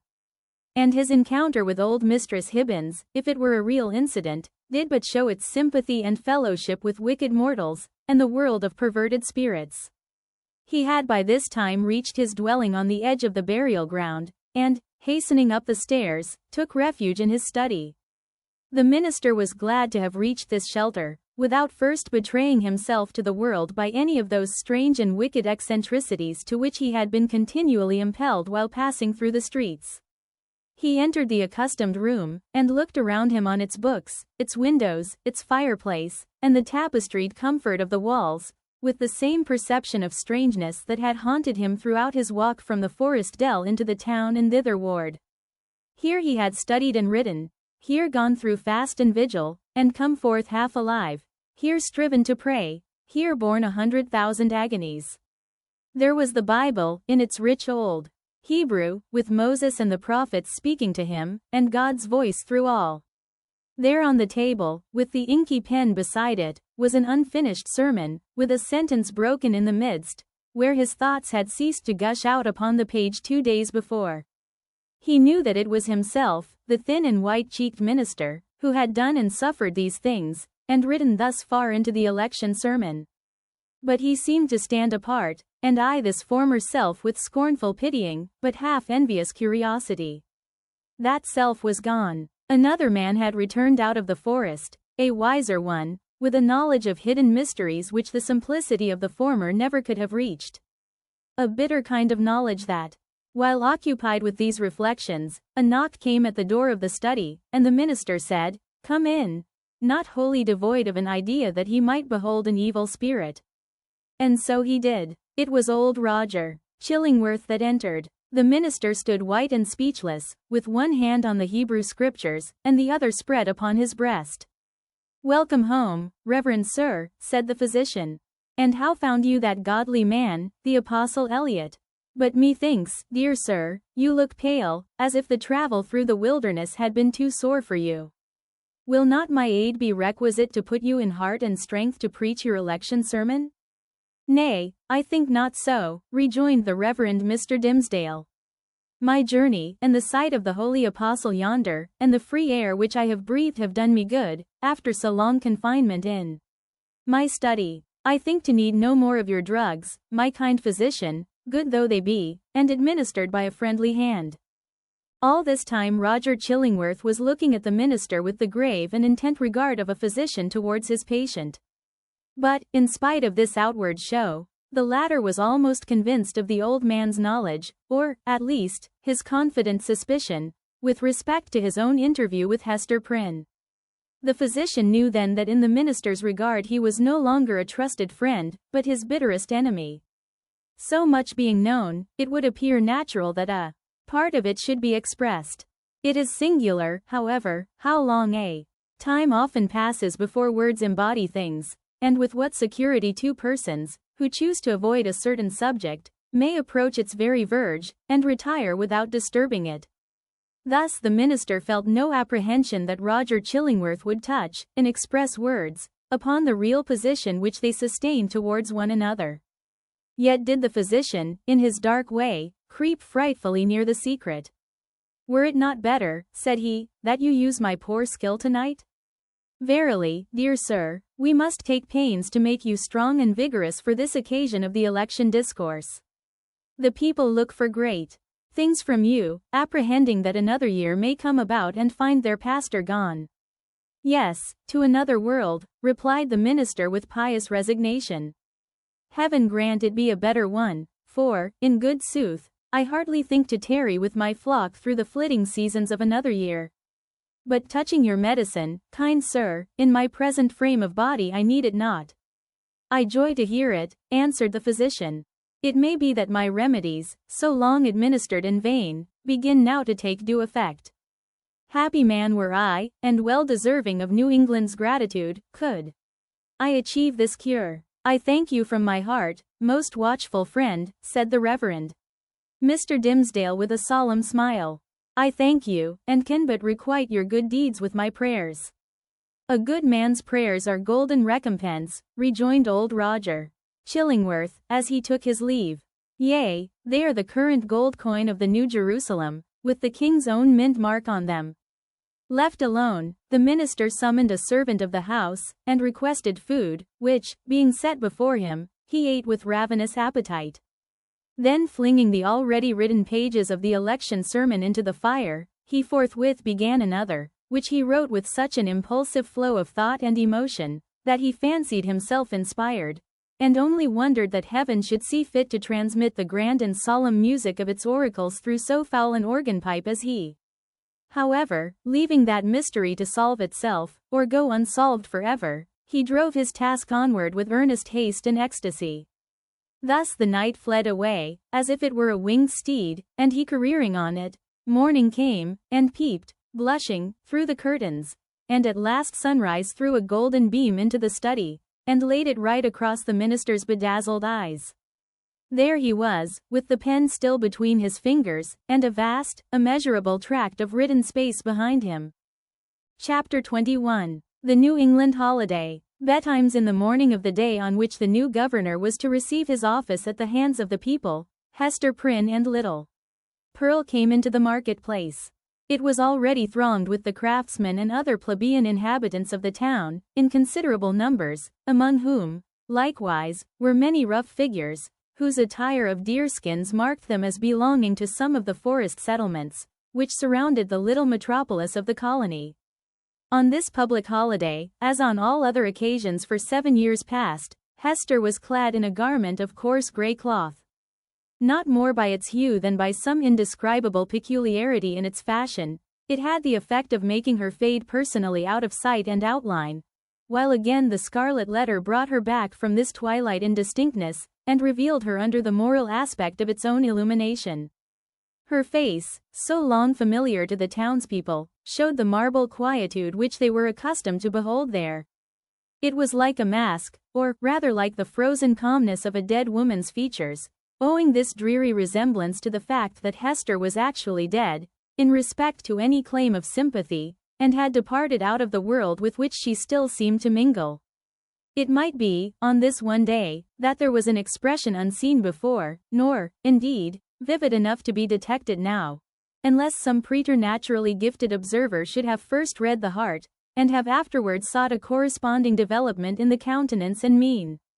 Such a spiritual seer might have conceived, that, after sustaining the gaze of the multitude through several miserable years as a necessity, a penance, and something which it was a stern religion to endure, she now, for one last time more, encountered it freely and voluntarily, in order to convert what had so long been agony into a kind of triumph. Look your last on the Scarlet Letter and its wearer. The people's victim and lifelong bond-slave, as they fancied her, might say to them. Yet a little while, and she will be beyond your reach. A few hours longer and the deep, mysterious ocean will quench and hide forever the symbol which ye have caused to burn on her bosom. Nor were it an inconsistency too improbable to be assigned to human nature, should we suppose a feeling of regret in Hester's mind, at the moment when she was about to win her freedom from the pain which had been thus deeply incorporated with her being. Might there not be an irresistible desire to quaff a last, long, breathless draught of the cup of wormwood and aloes, with which nearly all her years of womanhood had been perpetually flavored? The wine of life, henceforth to be presented to her lips, must be indeed rich, delicious, and exhilarating, in its chaste and golden beaker, or else leave an inevitable and weary languor, after the lees of bitterness wherewith she had been drugged, as with a cordial of intensest potency. Pearl was decked out with airy gaiety. It would have been impossible to guess that this bright and sunny apparition owed its existence to the shape of gloomy gray, or that a fancy, at once so gorgeous and so delicate as must have been requisite to contrive the child's apparel, was the same that had achieved a task perhaps more difficult, in imparting so distinct a peculiarity to Hester's simple robe. The dress, so proper was it to little Pearl, seemed an effluence, or inevitable development and outward manifestation of her character, no more to be separated from her than the many-hued brilliancy from a butterfly's wing, or the painted glory from the leaf of a bright flower. As with these, so with the child, her garb was all of one idea with her nature. On this eventful day, moreover, there was a certain singular inquietude and excitement in her mood, resembling nothing so much as the shimmer of a diamond, that sparkles and flashes with the varied throbbings of the breast on which it is displayed. Children have always a sympathy in the agitations of those connected with them, always, especially, a sense of any trouble or impending revolution, of whatever kind, in domestic circumstances, and therefore Pearl, who was the gem on her mother's unquiet bosom, betrayed, by the very dance of her spirits, the emotions which none could detect in the marble passiveness of Hester's brow. This effervescence made her flit with a bird-like movement, rather than walk by her mother's side. She broke continually into shouts of a wild, inarticulate, and sometimes piercing music. When they reached the marketplace, she became still more restless, on perceiving the stir and bustle that enlivened the spot, for it was usually more like the broad and lonesome green before a village meeting-house, than the center of a town's business. "Why, what is this, mother?" cried she. "Wherefore have all the people left their work today? Is it a play day for the whole world? See, there is the blacksmith. He has washed his sooty face, and put on his Sabbath-day clothes, and looks as if he would gladly be merry, if any kind body would only teach him how. And there is Master Brackett, the old jailer, nodding and smiling at me. Why does he do so, mother?" "He remembers thee a little babe, my child," answered Hester. "He should not nod and smile at me, for all that, the black, grim, ugly-eyed old man," said Pearl. "He may nod at thee, if he will, for thou art clad in grey, and wearest the Scarlet Letter. But see, mother, how many faces of strange people, and Indians among them, and sailors. What have they all come to do, here in the marketplace?" They wait to see the procession pass, said Hester. For the governor and the magistrates are to go by, and the ministers, and all the great people and good people, with the music and the soldiers marching before them. And will the minister be there? Asked Pearl. And will he hold out both his hands to me, as when thou ledst me to him from the brookside? He will be there, child, answered her mother, but he will not greet thee today, nor must thou greet him. What a strange, sad man is he, said the child, as if speaking partly to herself. In the dark night time he calls us to him, and holds thy hand in mine, as when we stood with him on the scaffold yonder. And in the deep forest, where only the old trees can hear, and the strip of sky see it, he talks with thee, sitting on a heap of moss. And he kisses my forehead, too, so that the little brook would hardly wash it off. But, here, in the sunny day, and among all the people, he knows us not, nor must we know him. A strange, sad man is he, with his hand always over his heart. Be quiet, Pearl, thou understandest not these things, said her mother.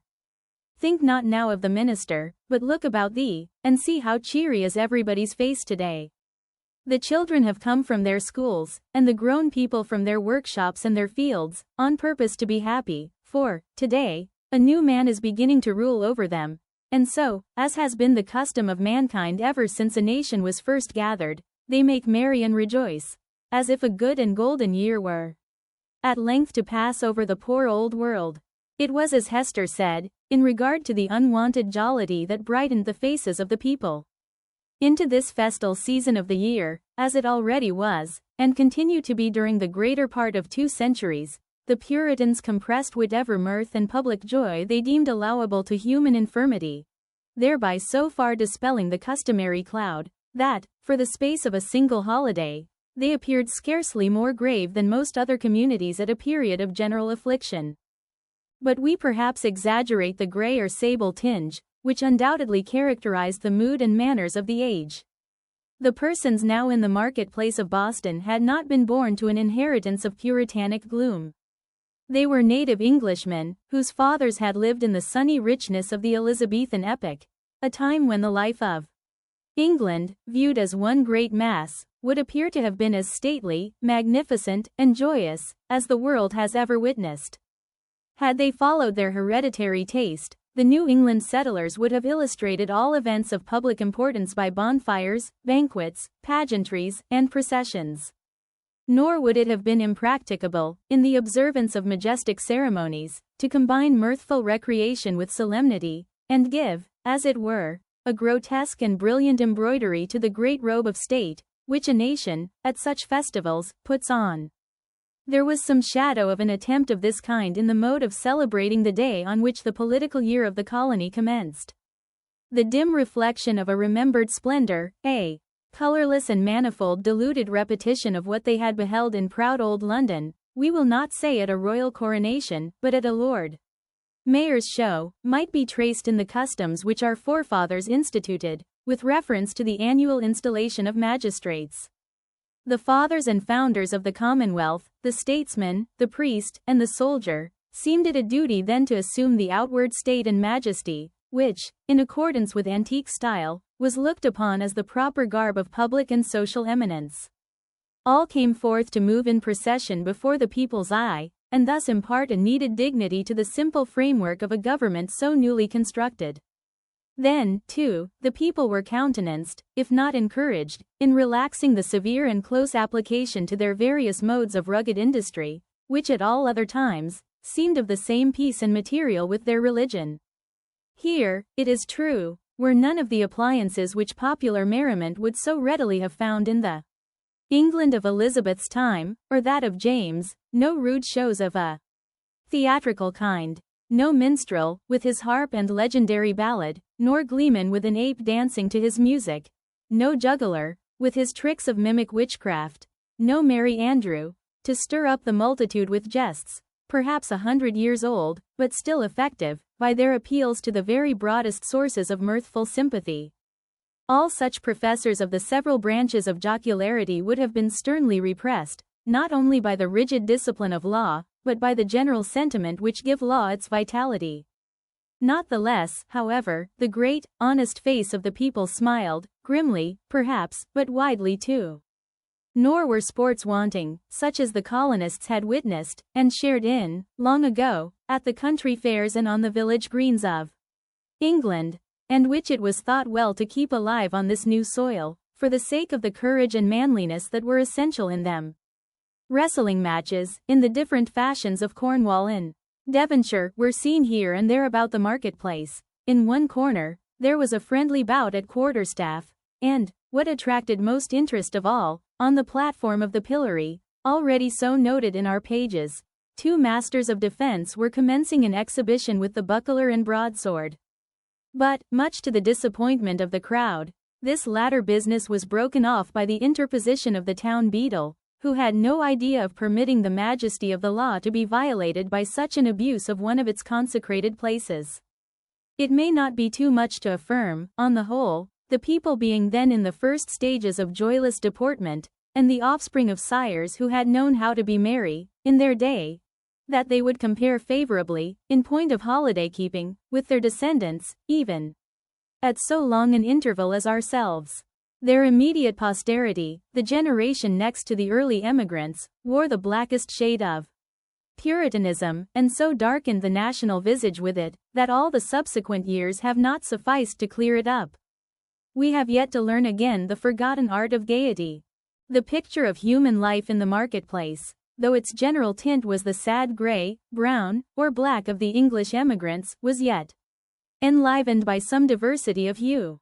A party of Indians, in their savage finery of curiously embroidered deerskin robes, wampum belts, red and yellow ochre, and feathers, and armed with the bow and arrow and stone-headed spear, stood apart with countenances of inflexible gravity, beyond what even the Puritan aspect could attain. Nor, wild as were these painted barbarians, were they the wildest feature of the scene. This distinction could more justly be claimed by some mariners, a part of the crew of the vessel from the Spanish Main, who had come ashore to see the humors of election day. They were rough-looking desperadoes, with sun-blackened faces, and an immensity of beard. Their wide short trousers were confined about the waist by belts, often clasped with a rough plate of gold, and sustaining always a long knife, and in some instances, a sword. From beneath their broad-brimmed hats of palm leaf, gleamed eyes which, even in good nature and merriment, had a kind of animal ferocity. They transgressed without fear or scruple the rules of behavior that were binding on all others, smoking tobacco under the beadle's very nose, although each whiff would have cost a townsman a shilling, and quaffing at their pleasure draughts of wine or aqua vitae from pocket flasks, which they freely tendered to the gaping crowd around them. It remarkably characterized the incomplete morality of the age, rigid as we call it, that a license was allowed the seafaring class, not merely for their freaks on shore, but for far more desperate deeds on their proper element. The sailor of that day would go near to be arraigned as a pirate in our own. There could be little doubt, for instance, that this very ship's crew, though no unfavorable specimens of the nautical brotherhood, had been guilty, as we should phrase it, of depredations on the Spanish commerce, such as would have periled all their necks in a modern court of justice. But the sea in those old times heaved, swelled, and foamed very much at its own will, or subject only to the tempestuous wind, with hardly any attempts at regulation by human law. The buccaneer on the wave might relinquish his calling and become at once, if he chose, a man of probity and piety on land. Nor, even in the full career of his reckless life, was he regarded as a personage with whom it was disreputable to traffic or casually associate. Thus the Puritan elders in their black cloaks, starched bands, and steeple-crowned hats, smiled not unbenignantly at the clamor and rude deportment of these jolly seafaring men, and it excited neither surprise nor animadversion when so reputable a citizen as old Roger Chillingworth, the physician, was seen to enter the marketplace in close and familiar talk with the commander of the questionable vessel. The latter was by far the most showy and gallant figure, so far as apparel went, anywhere to be seen among the multitude. He wore a profusion of ribbons on his garment, and gold lace on his hat, which was also encircled by a gold chain, and surmounted with a feather. There was a sword at his side and a sword cut on his forehead, which, by the arrangement of his hair, he seemed anxious rather to display than hide. A landsman could hardly have worn this garb and shown this face, and worn and shown them both with such a galliard air, without undergoing stern question before a magistrate, and probably incurring a fine or imprisonment, or perhaps an exhibition in the stocks. As regarded the shipmaster, however, all was looked upon as pertaining to the character, as to a fish his glistening scales. After parting from the physician, the commander of the Bristol ship strolled idly through the market-place, until happening to approach the spot where Hester Prynne was standing, he appeared to recognize, and did not hesitate to address her. As was usually the case wherever Hester stood, a small vacant area, a sort of magic circle, had formed itself about her, into which, though the people were elbowing one another at a little distance, none ventured or felt disposed to intrude. It was a forcible type of the moral solitude in which the Scarlet Letter enveloped its fated wearer, partly by her own reserve, and partly by the instinctive, though no longer so unkindly, withdrawal of her fellow creatures. Now, if never before, it answered a good purpose by enabling Hester and the seaman to speak together without risk of being overheard, and so changed was Hester Prynne's repute before the public, that the matron in town, most eminent for rigid morality, could not have held such intercourse with less result of scandal than herself. "So, mistress," said the mariner, "I must bid the steward make ready one more berth than you bargained for. No fear of scurvy or ship fever this voyage. What with the ship's surgeon and this other doctor, our only danger will be from drug or pill, more by token, as there is a lot of apothecary's stuff aboard, which I traded for with a Spanish vessel." "What mean you?" inquired Hester, startled more than she permitted to appear. "Have you another passenger?" "Why, know you not," cried the shipmaster, "that this physician here, Chillingworth he calls himself, is minded to try my cabin fare with you?" Aye, you must have known it, for he tells me he is of your party, and a close friend to the gentleman you spoke of, he that is in peril from these sour old Puritan rulers." "They know each other well, indeed," replied Hester, with a mien of calmness, though in the utmost consternation. "They have long dwelt together." Nothing further passed between the mariner and Hester Prynne. But at that instant she beheld old Roger Chillingworth himself, standing in the remotest corner of the market-place and smiling on her. A smile which, across the wide and bustling square, and through all the talk and laughter, and various thoughts, moods, and interests of the crowd, conveyed secret and fearful meaning.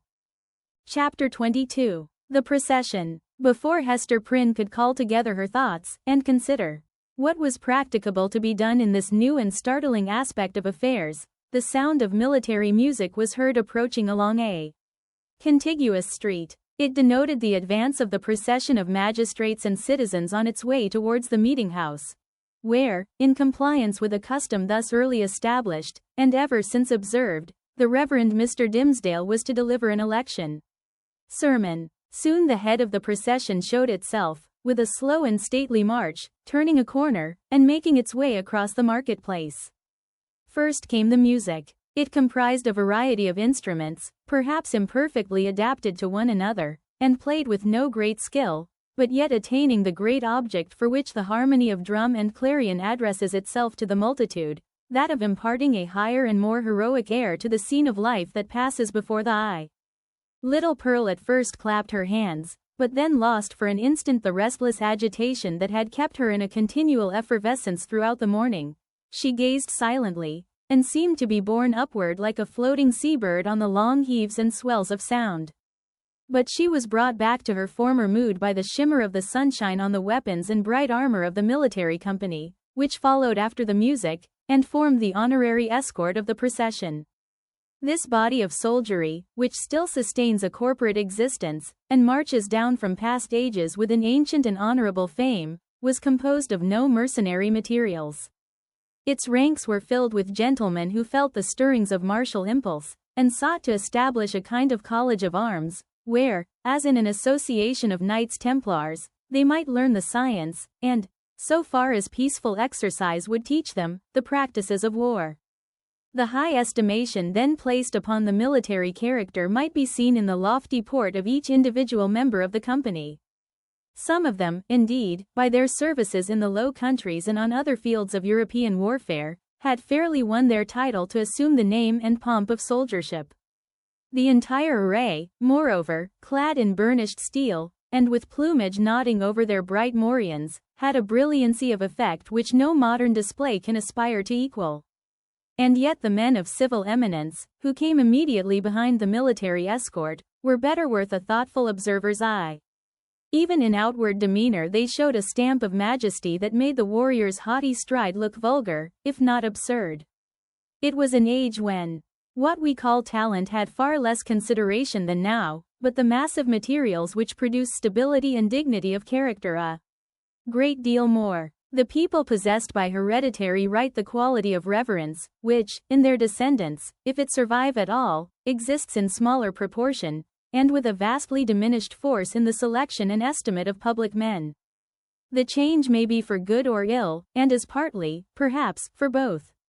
In that old day the English settler on these rude shores, having left king, nobles, and all degrees of awful rank behind, while still the faculty and necessity of reverence was strong in him, bestowed it on the white hair and venerable brow of age, on long-tried integrity, on solid wisdom and sad-colored experience, on endowments of that grave and weighty order which gave the idea of permanence, and comes under the general definition of respectability.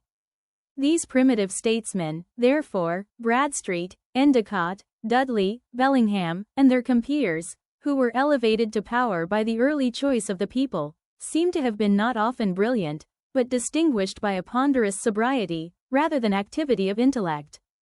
They had fortitude and self-reliance, and in time of difficulty or peril stood up for the welfare of the state like a line of cliffs against a tempestuous tide.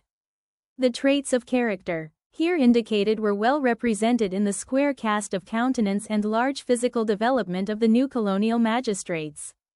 So far as a demeanor of natural authority was concerned, the mother country need not have been ashamed to see these foremost men of an actual democracy adopted into the House of Peers, or make the Privy Council of the sovereign.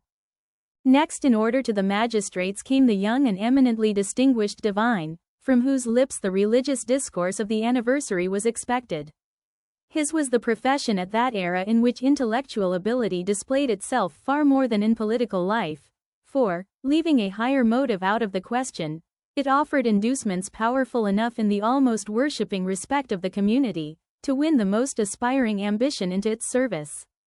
Even political power, as in the case of Increase Mather, was within the grasp of a successful priest. It was the observation of those who beheld him now, that never, since Mr. Dimsdale first set his foot on the New England shore, had he exhibited such energy as was seen in the gait and air with which he kept his pace in the procession. There was no feebleness of step as at other times, his frame was not bent, nor did his hand rest ominously upon his heart. Yet, if the clergyman were rightly viewed, his strength seemed not of the body. It might be spiritual and imparted to him by angelical ministrations. It might be the exhilaration of that potent cordial which is distilled only in the furnace glow of earnest and long-continued thought. Or perchance his sensitive temperament was invigorated by the loud and piercing music that swelled heavenward, and uplifted him on its ascending wave. Nevertheless, so abstracted was his look, it might be questioned whether Mr. Dimsdale even heard the music.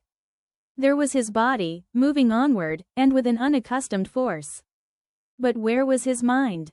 Far and deep in its own region, busying itself, with preternatural activity, to marshal a procession of stately thoughts that were soon to issue thence, and so he saw nothing, heard nothing, knew nothing of what was around him, but the spiritual element took up the feeble frame and carried it along, unconscious of the burden, and converting it to spirit like itself. Men of uncommon intellect, who have grown morbid, possess this occasional power of mighty effort, into which they throw the life of many days and then are lifeless for as many more. Hester Prynne, gazing steadfastly at the clergyman, felt a dreary influence come over her, but wherefore or whence she knew not, unless that he seemed so remote from her own sphere, and utterly beyond her reach. One glance of recognition she had imagined must needs pass between them. She thought of the dim forest, with its little dell of solitude, and love, and anguish, and the mossy tree trunk, where, sitting hand in hand, they had mingled their sad and passionate talk with the melancholy murmur of the brook. How deeply had they known each other then? And was this the man? She hardly knew him now. He, moving proudly past, enveloped as it were, in the rich music, with the procession of majestic and venerable fathers. He, so unattainable in his worldly position, and still more so in that far vista of his unsympathizing thoughts, through which she now beheld him. Her spirit sank with the idea that all must have been a delusion, and that, vividly as she had dreamed it, there could be no real bond betwixt the clergyman and herself. And thus much of woman was there in Hester, that she could scarcely forgive him, least of all now, when the heavy footstep of their approaching fate might be heard, nearer, nearer, nearer, for being able so completely to withdraw himself from their mutual world, while she groped darkly, and stretched forth her cold hands, and found him not. Pearl either saw and responded to her mother's feelings, or herself felt the remoteness and intangibility that had fallen around the minister. While the procession passed, the child was uneasy, fluttering up and down, like a bird on the point of taking flight. When the whole had gone by, she looked up into Hester's face. "Mother," said she, "was that the same minister that kissed me by the brook?" "Hold thy peace, dear little Pearl," whispered her mother. "We must not always talk in the marketplace of what happens to us in the forest." "I could not be sure that it was he, so strange he looked," continued the child. "Else I would have run to him, and bid him kiss me now, before all the people, even as he did yonder among the dark old trees." "What would the minister have said, mother? Would he have clapped his hand over his heart, and scowled on me, and bid me be gone?" "What should he say, Pearl," answered Hester, "save that it was no time to kiss, and that kisses are not to be given in the marketplace? Well for thee, foolish child, that thou didst not speak to him." Another shade of the same sentiment, in reference to Mr. Dimmesdale, was expressed by a person whose eccentricities, insanity, as we should term it, led her to do what few of the townspeople would have ventured on, to begin a conversation with the wearer of the Scarlet Letter in public. It was Mistress Hibbins, who, arrayed in great magnificence, with a triple ruff, a broidered stomacher, a gown of rich velvet, and a gold-headed cane, had come forth to see the procession. As this ancient lady had the renown, which subsequently cost her no less a price than her life, of being a principal actor in all the works of necromancy that were continually going forward, the crowd gave way before her, and seemed to fear the touch of her garment, as if it carried the plague among its gorgeous folds. Seen in conjunction with Hester Prynne, kindly as so many now felt towards the latter, the dread inspired by Mistress Hibbins had doubled, and caused a general movement from that part of the marketplace in which the two women stood. "Now, what mortal imagination could conceive it?" whispered the old lady confidentially to Hester. "Yonder divine man, that saint on earth, as the people uphold him to be, and as, I must needs say, he really looks. Who, now, that saw him pass in the procession, would think how little while it is since he went forth out of his study, chewing a Hebrew text of scripture in his mouth, I warrant, to take an airing in the forest. Aha, we know what that means, Hester Prynne. But truly, forsooth, I find it hard to believe him the same man. Many a church member saw I, walking behind the music, that has danced in the same measure with me, when somebody was fiddler, and, it might be, an Indian powwow or a Lapland wizard changing hands with us. That is but a trifle, when a woman knows the world. But this minister, couldst thou surely tell, Hester, whether he was the same man that encountered thee on the forest path?" "Madam, I know not of what you speak," answered Hester Prynne, feeling Mistress Hibbins to be of infirm mind, yet strangely startled and awe-stricken by the confidence with which she affirmed a personal connection between so many persons, herself among them, and the evil one. "It is not for me to talk lightly of a learned and pious minister of the word, like the Reverend Mr. Dimmesdale." "Fie, woman, fie," cried the old lady, shaking her finger at Hester. "Dost thou think I have been to the forest so many times, and have yet no skill to judge who else has been there? Yea, though no leaf of the wild garlands which they wore while they danced be left in their hair. I know thee, Hester, for I behold the token. We may all see it in the sunshine. And it glows like a red flame in the dark.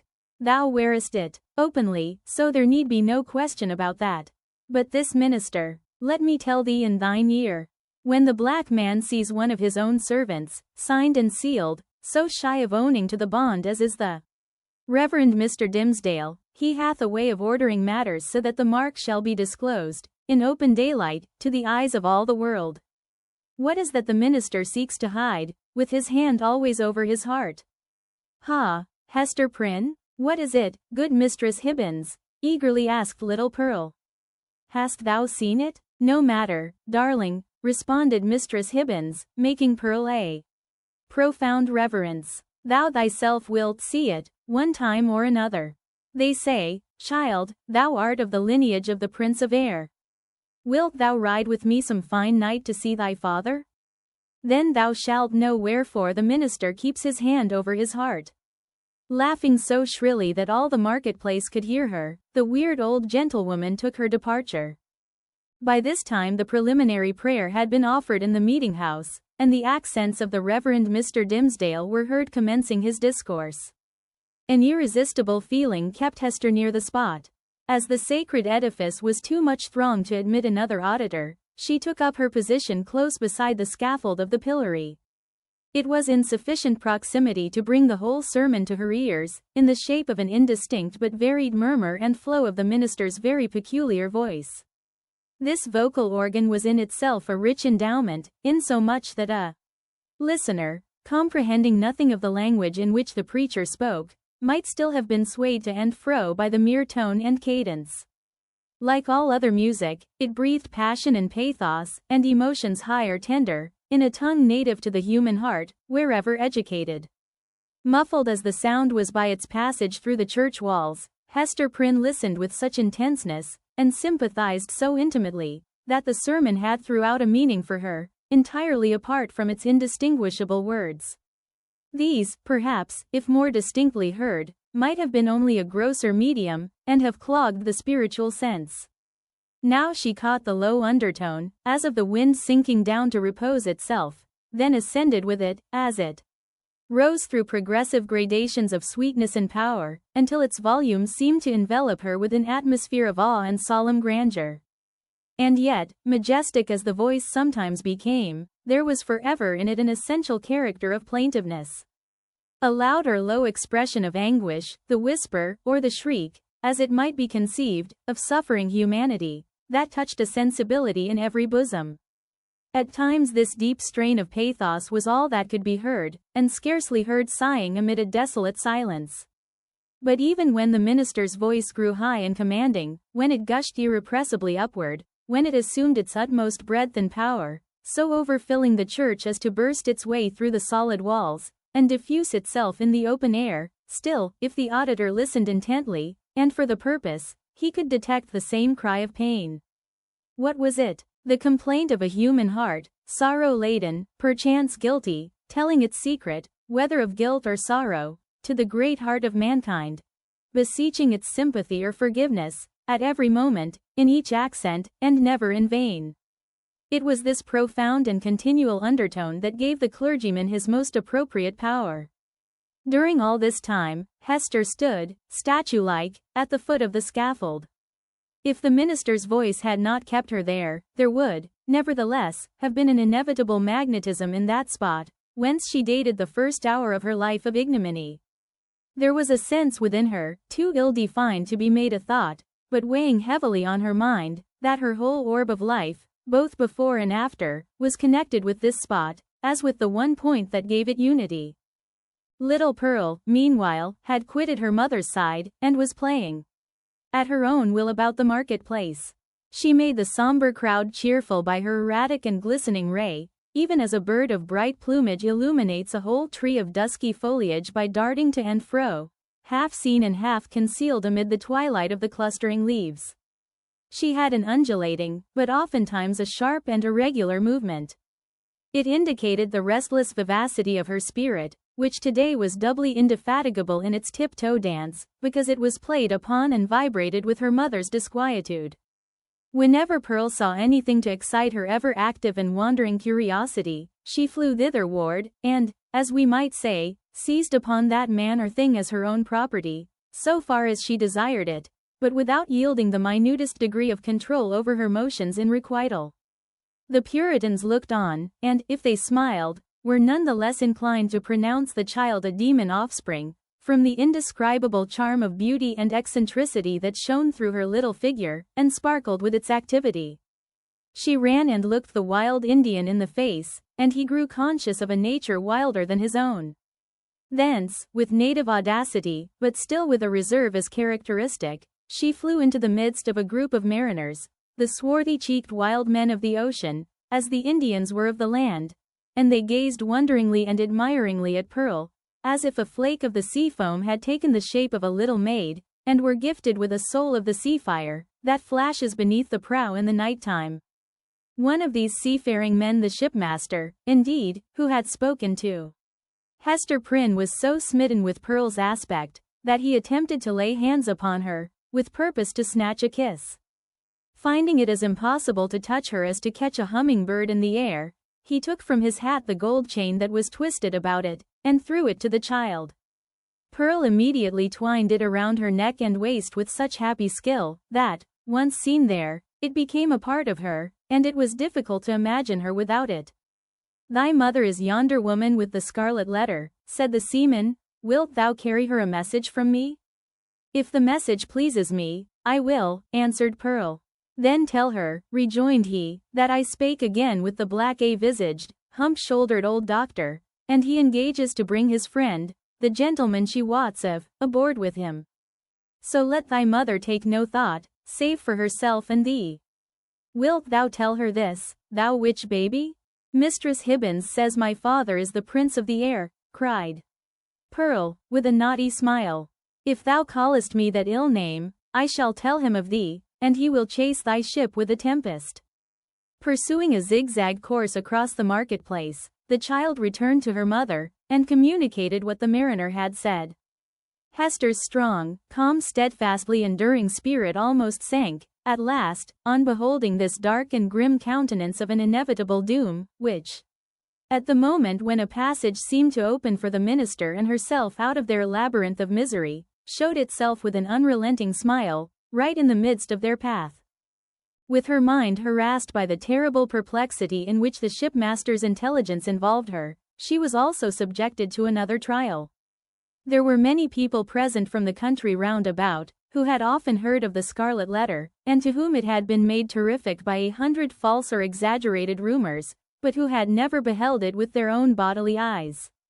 These, after exhausting other modes of amusement, now thronged about Hester Prynne with rude and boorish intrusiveness. Unscrupulous as it was, however, it could not bring them nearer than a circuit of several yards. At that distance they accordingly stood, fixed there by the centrifugal force of the repugnance which the mystic symbol inspired. The whole gang of sailors, likewise, observing the press of spectators, and learning the purport of the Scarlet Letter, came and thrust their sunburnt and desperado-looking faces into the ring.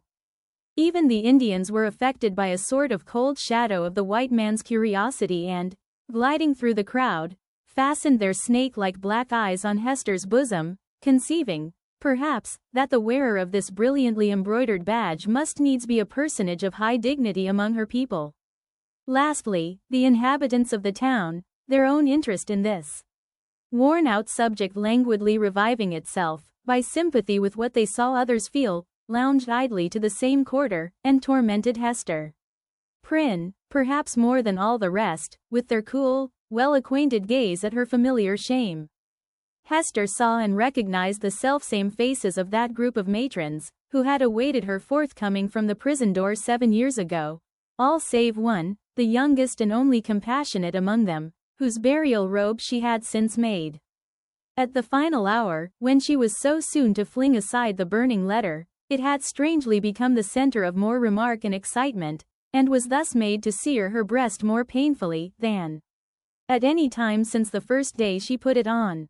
While Hester stood in that magic circle of ignominy, where the cunning cruelty of her sentence seemed to have fixed her forever, the admirable preacher was looking down from the sacred pulpit upon an audience whose very inmost spirits had yielded to his control. The sainted minister in the church. The woman of the Scarlet Letter in the marketplace. What imagination would have been irreverent enough to surmise that the same scorching stigma was on them both? Chapter 23. The Revelation of the Scarlet Letter. The eloquent voice, on which the souls of the listening audience had been borne aloft as on the swelling waves of the sea, at length came to a pause. There was a momentary silence, profound as what should follow the utterance of oracles. Then ensued a murmur and half-hushed tumult, as if the auditors, released from the high spell that had transported them into the region of another's mind, were returning into themselves, with all their awe and wonder still heavy on them. In a moment more the crowd began to gush forth from the doors of the church.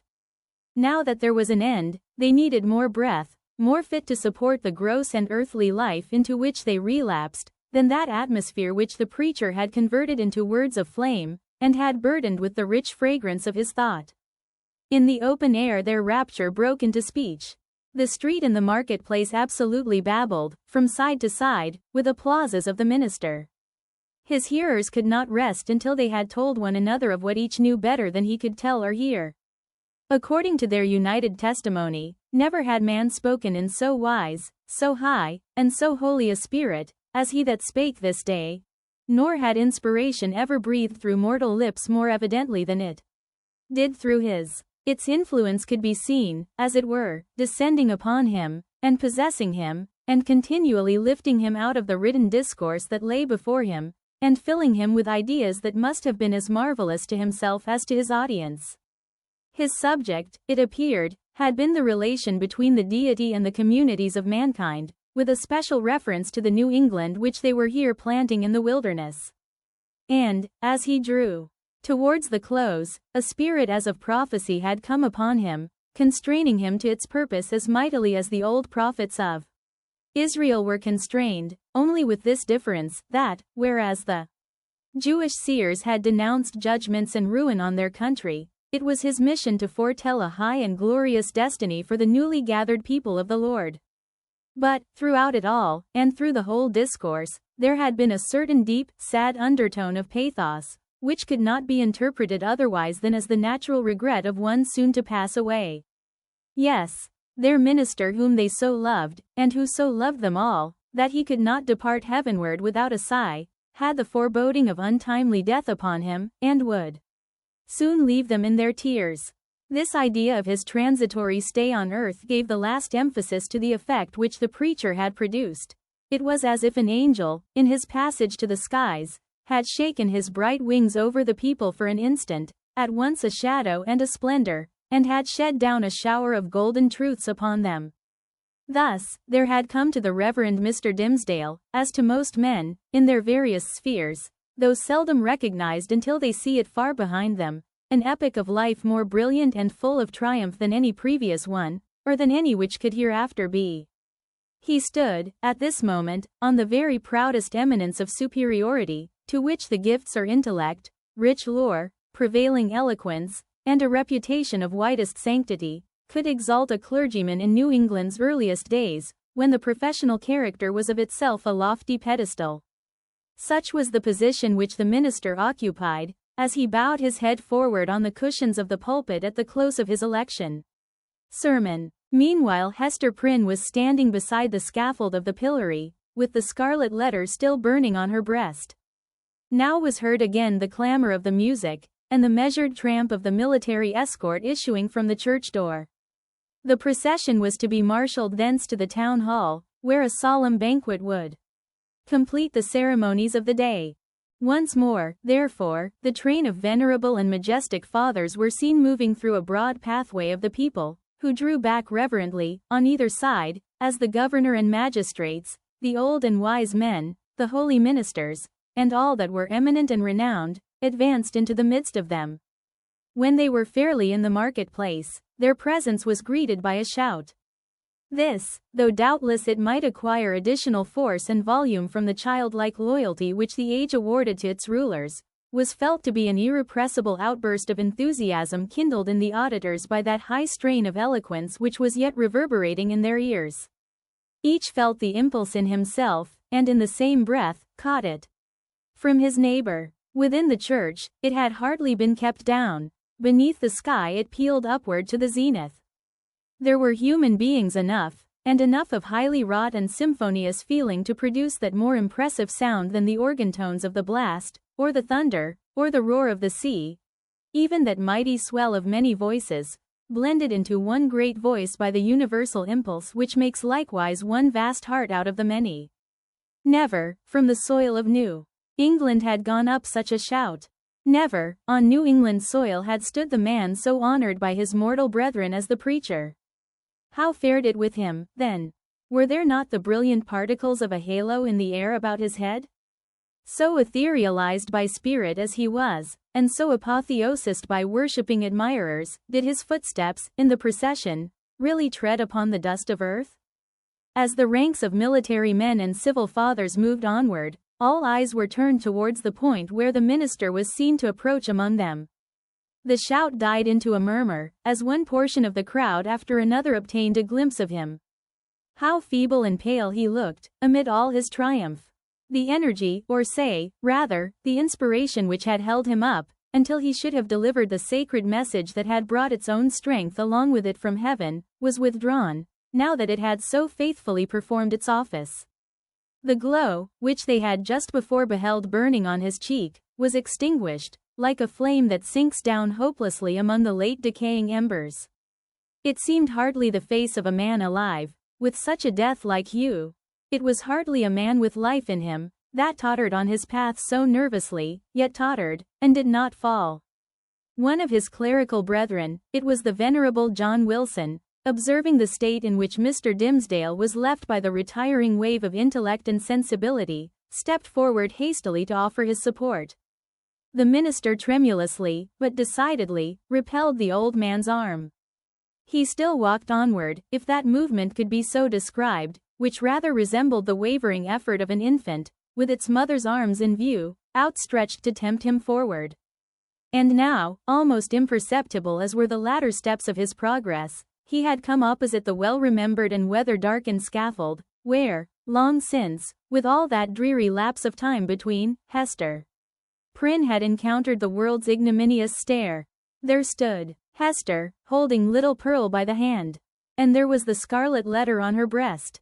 The minister here made a pause, although the music still played the stately and rejoicing march to which the procession moved. It summoned him onward, inward to the festival, but here he made a pause. Bellingham, for the last few moments, had kept an anxious eye upon him. He now left his own place in the procession, and advanced to give assistance, judging, from Mr. Dimmesdale's aspect, that he must otherwise inevitably fall. But there was something in the latter's expression that warned back the magistrate, although a man not readily obeying the vague intimations that pass from one spirit to another.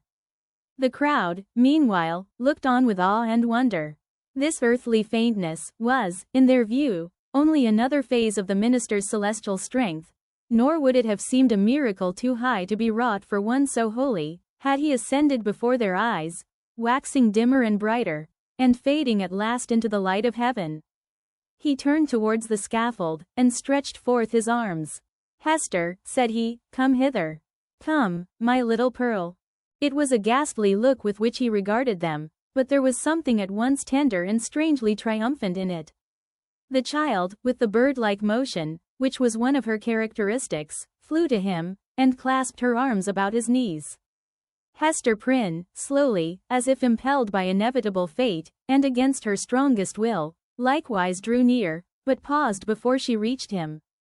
At this instant old Roger Chillingworth thrust himself through the crowd, or, perhaps, so dark, disturbed, and evil was his look, he rose up out of some nether region, to snatch back his victim from what he sought to do. Be that as it might, the old man rushed forward, and caught the minister by the arm. "Madman, hold, what is your purpose?" whispered he. "Wave back that woman. Cast off this child. All shall be well. Do not blacken your fame, and perish in dishonor. I can yet save you. Would you bring infamy on your sacred profession? Ha, tempter, methinks thou art too late, answered the minister, encountering his eye, fearfully, but firmly.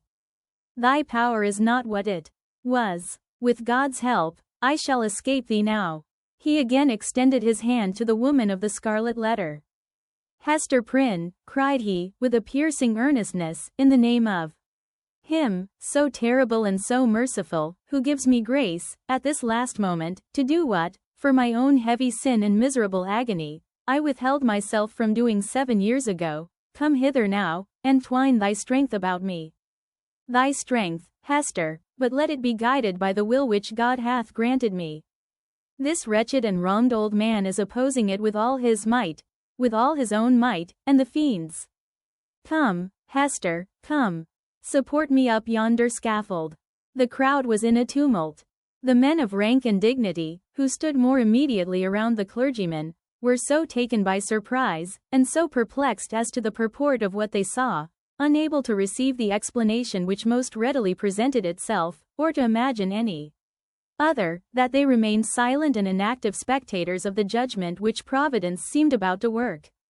They beheld the minister, leaning on Hester's shoulder, and supported by her arm around him, approach the scaffold, and ascend its steps, while still the little hand of the sin-born child was clasped in his. Old Roger Chillingworth followed, as one intimately connected with the drama of guilt and sorrow in which they had all been actors, and well entitled, therefore, to be present at its closing scene. Hadst thou sought the whole earth over, said he, looking darkly at the clergyman, there was no one place so secret, no high place nor lowly place, where thou couldst have escaped me, save on this very scaffold. Thanks be to him who hath led me hither, answered the minister. Yet he trembled, and turned to Hester, with an expression of doubt and anxiety in his eyes, not the less evidently betrayed, that there was a feeble smile upon his lips.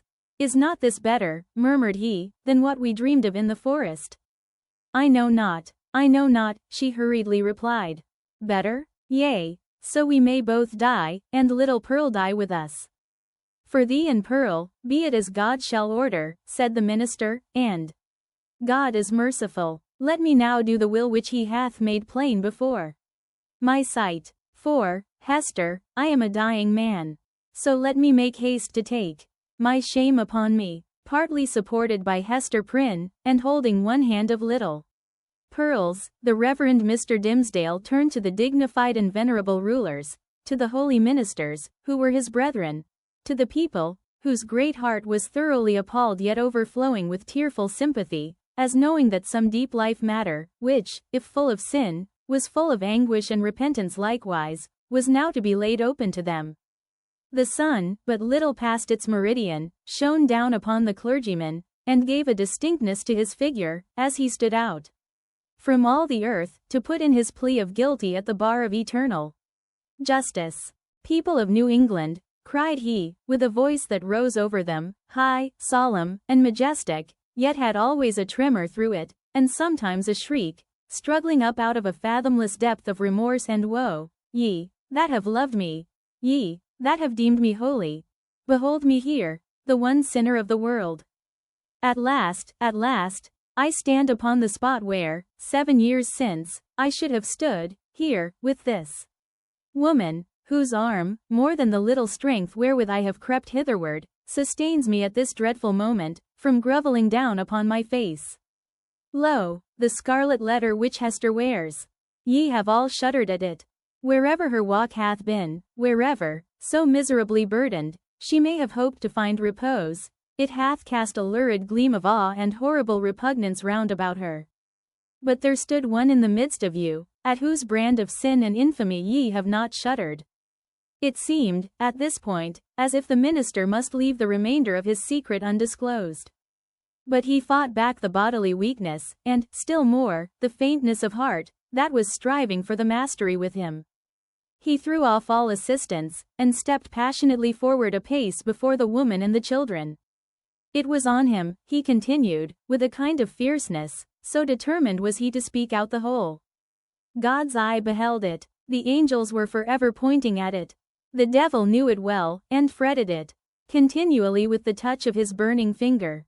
But he hid it, cunningly from men, and walked among you with the mien of a spirit, mournful, because so pure in a sinful world, and sad, because he missed his heavenly kindred. Now, at the death hour, he stands up before you. He bids you look again at Hester's Scarlet Letter. He tells you that, with all its mysterious horror, it is but the shadow of what he bears on his own breast, and that even this, his own red stigma, is no more than the type of what has seared his inmost heart. Stand any here that question God's judgment on a sinner. Behold, behold, a dreadful witness of it. With a convulsive motion, he tore away the ministerial band from before his breast. It was revealed, but it were irreverent to describe that revelation. For an instant, the gaze of the horror-stricken multitude was concentrated on the ghastly miracle, while the minister stood, with a flush of triumph in his face, as one who, in the crisis of acutest pain, had won a victory. Then, down he sank upon the scaffold. Hester partly raised him, and supported his head against her bosom. Old Roger Chillingworth knelt down beside him, with a blank, dull countenance, out of which the life seemed to have departed. "Thou hast escaped me," he repeated more than once. "Thou hast escaped me. May God forgive thee," said the minister. "Thou, too, hast deeply sinned." He withdrew his dying eyes from the old man, and fixed them on the woman and the child. "My little Pearl," said he, feebly, and there was a sweet and gentle smile over his face, as of a spirit sinking into deep repose.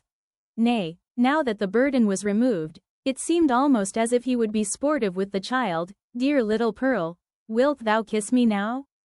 Thou wouldst not, yonder, in the forest. But now thou wilt?" Pearl kissed his lips. A spell was broken. The great scene of grief, in which the wild infant bore a part, had developed all her sympathies, and as her tears fell upon her father's cheek, they were the pledge that she would grow up amid human joy and sorrow, nor forever do battle with the world, but be a woman in it. Towards her mother, too, Pearl's errand as a messenger of anguish was fulfilled. "Hester," said the clergyman, "farewell." "Shall we not meet again?" whispered she, bending her face down close to his. "Shall we not spend our immortal life together? Surely, surely, we have ransomed one another, with all this woe. Thou lookest far into eternity, with those bright dying eyes. Then tell me what thou seest." "Hush, Hester, hush," said he, with tremulous solemnity. "The law we broke, the sin here awfully revealed, let these alone be in thy thoughts. I fear, it may be, that, when we forgot our God, when we violated our reverence each for the other's soul, it was thenceforth vain to hope that we could meet hereafter, in an everlasting and pure reunion. God knows, and he is merciful. He hath proved his mercy, most of all, in my afflictions. By giving me this burning torture to bear upon my breast. By sending yonder dark and terrible old man, to keep the torture always at red heat. By bringing me hither, to die this death of triumphant ignominy before the people. Had either of these agonies been wanting, I had been lost forever. Praised be his name. His will be done. Farewell." That final word came forth with the minister's expiring breath. The multitude, silent till then, broke out in a strange, deep voice of awe and wonder, which could not as yet find utterance, save in this murmur that rolled so heavily after the departed spirit. Chapter 24. Conclusion. After many days, when time sufficed for the people to arrange their thoughts in reference to the foregoing scene, there was more than one account of what had been witnessed on the scaffold. Most of the spectators testified to having seen, on the breast of the unhappy minister, a scarlet letter, the very semblance of that worn by Hester Prynne, imprinted in the flesh. As regarded its origin, there were various explanations, all of which must necessarily have been conjectural. Some affirmed that the Reverend Mr. Dimsdale, on the very day when Hester Prynne first wore her ignominious badge, had begun a course of penance, which he afterwards, in so many futile methods, followed out, by inflicting a hideous torture on himself. Others contended that the stigma had not been produced until a long time subsequent, when old Roger Chillingworth, being a potent necromancer, had caused it to appear, through the agency of magic and poisonous drugs.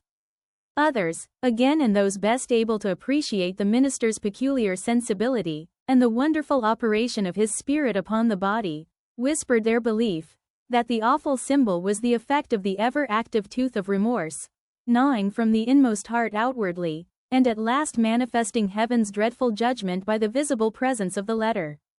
The reader may choose among these theories.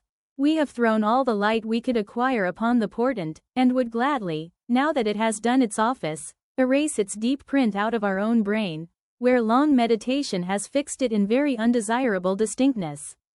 It is singular, nevertheless, that certain persons, who were spectators of the whole scene, and professed never once to have removed their eyes from the Reverend Mr. Dimmesdale, denied that there was any mark whatever on his breast, more than on a new-born infant's.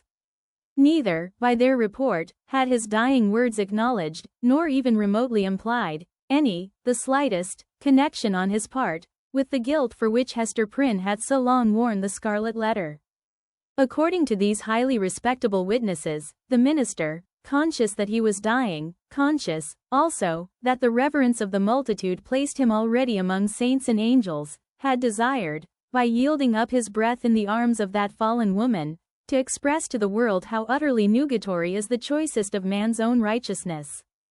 After exhausting life in his efforts for mankind's spiritual good, he had made the manner of his death a parable, in order to impress on his admirers the mighty and mournful lesson, that, in the view of infinite purity, we are sinners all alike. It was to teach them, that the holiest amongst us has but attained so far above his fellows as to discern more clearly the mercy which looks down, and repudiate more utterly the phantom of human merit, which would look aspiringly upward.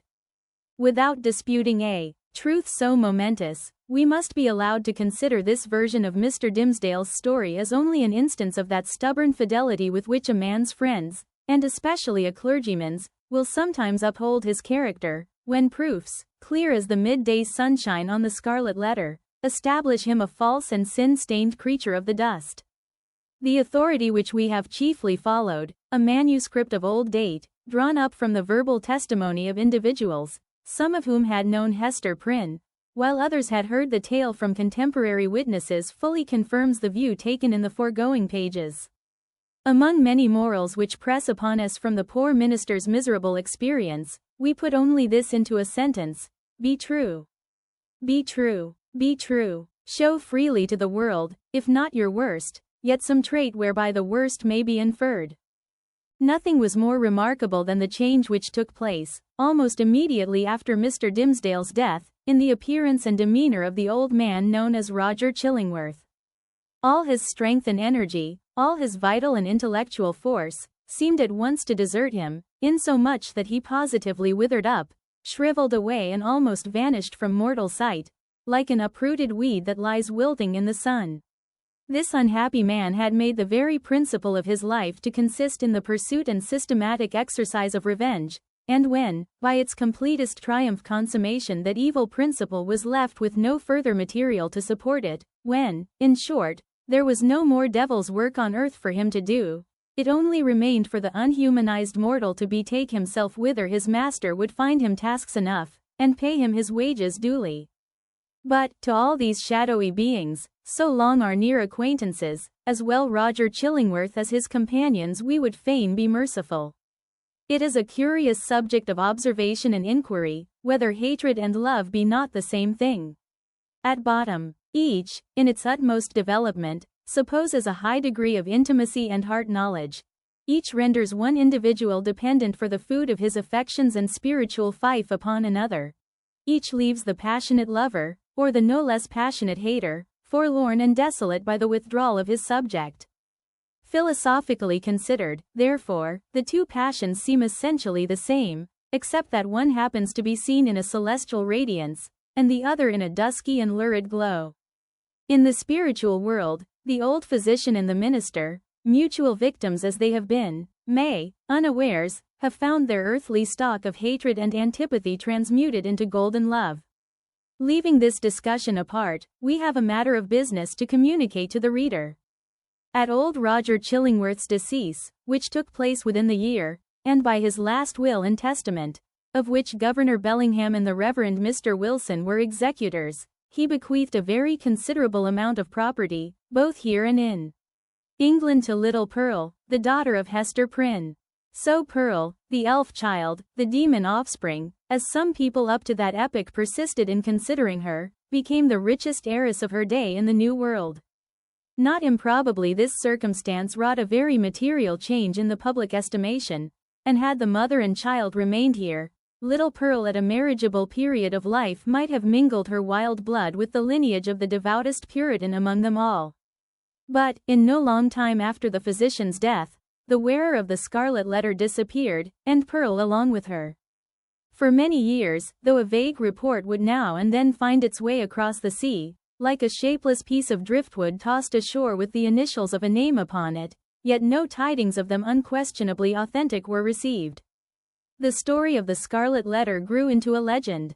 Its spell, however, was still potent, and kept the scaffold awful where the poor minister had died, and likewise the cottage by the seashore where Hester Prynne had dwelt. Near this latter spot, one afternoon some children were at play, when they beheld a tall woman in a grey robe approach the cottage door.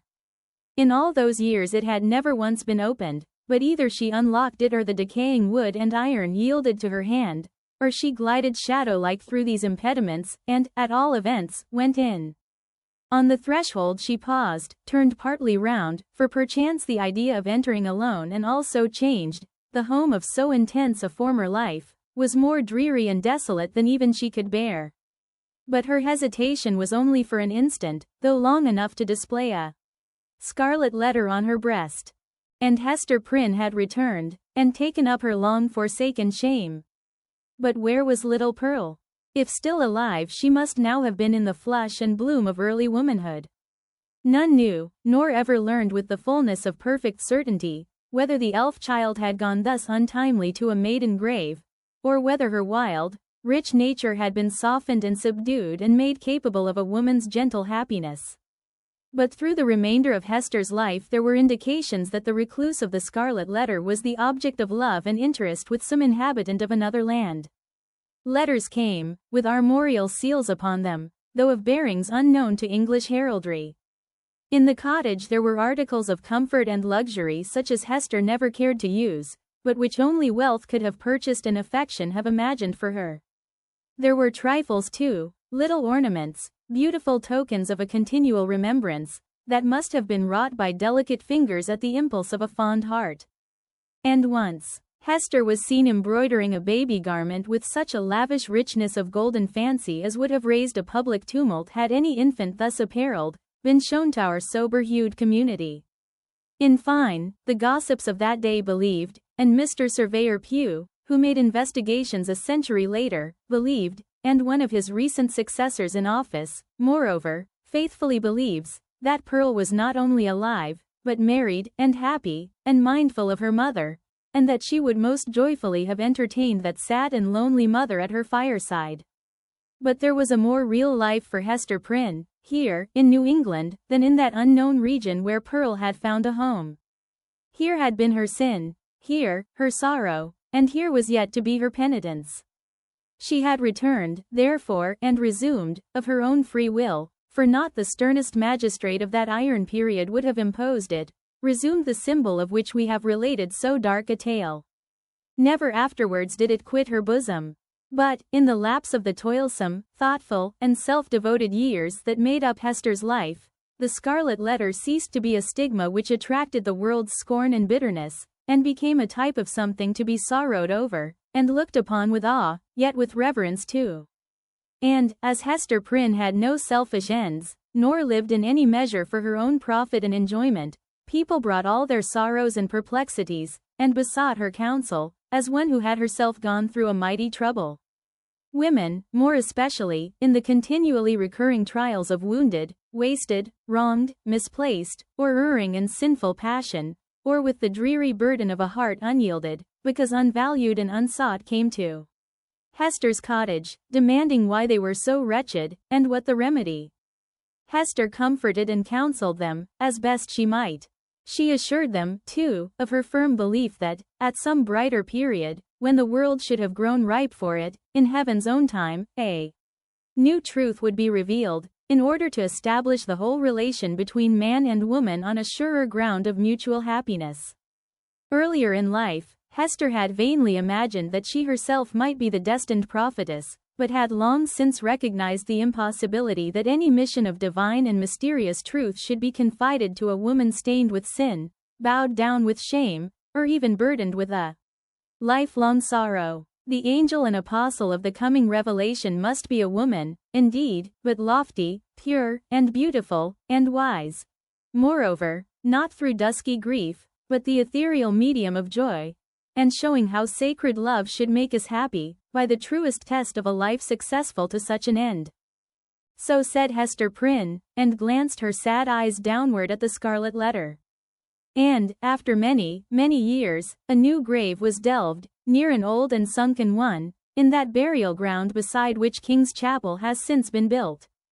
It was near that old and sunken grave, yet with a space between, as if the dust of the two sleepers had no right to mingle. Yet one tombstone served for both.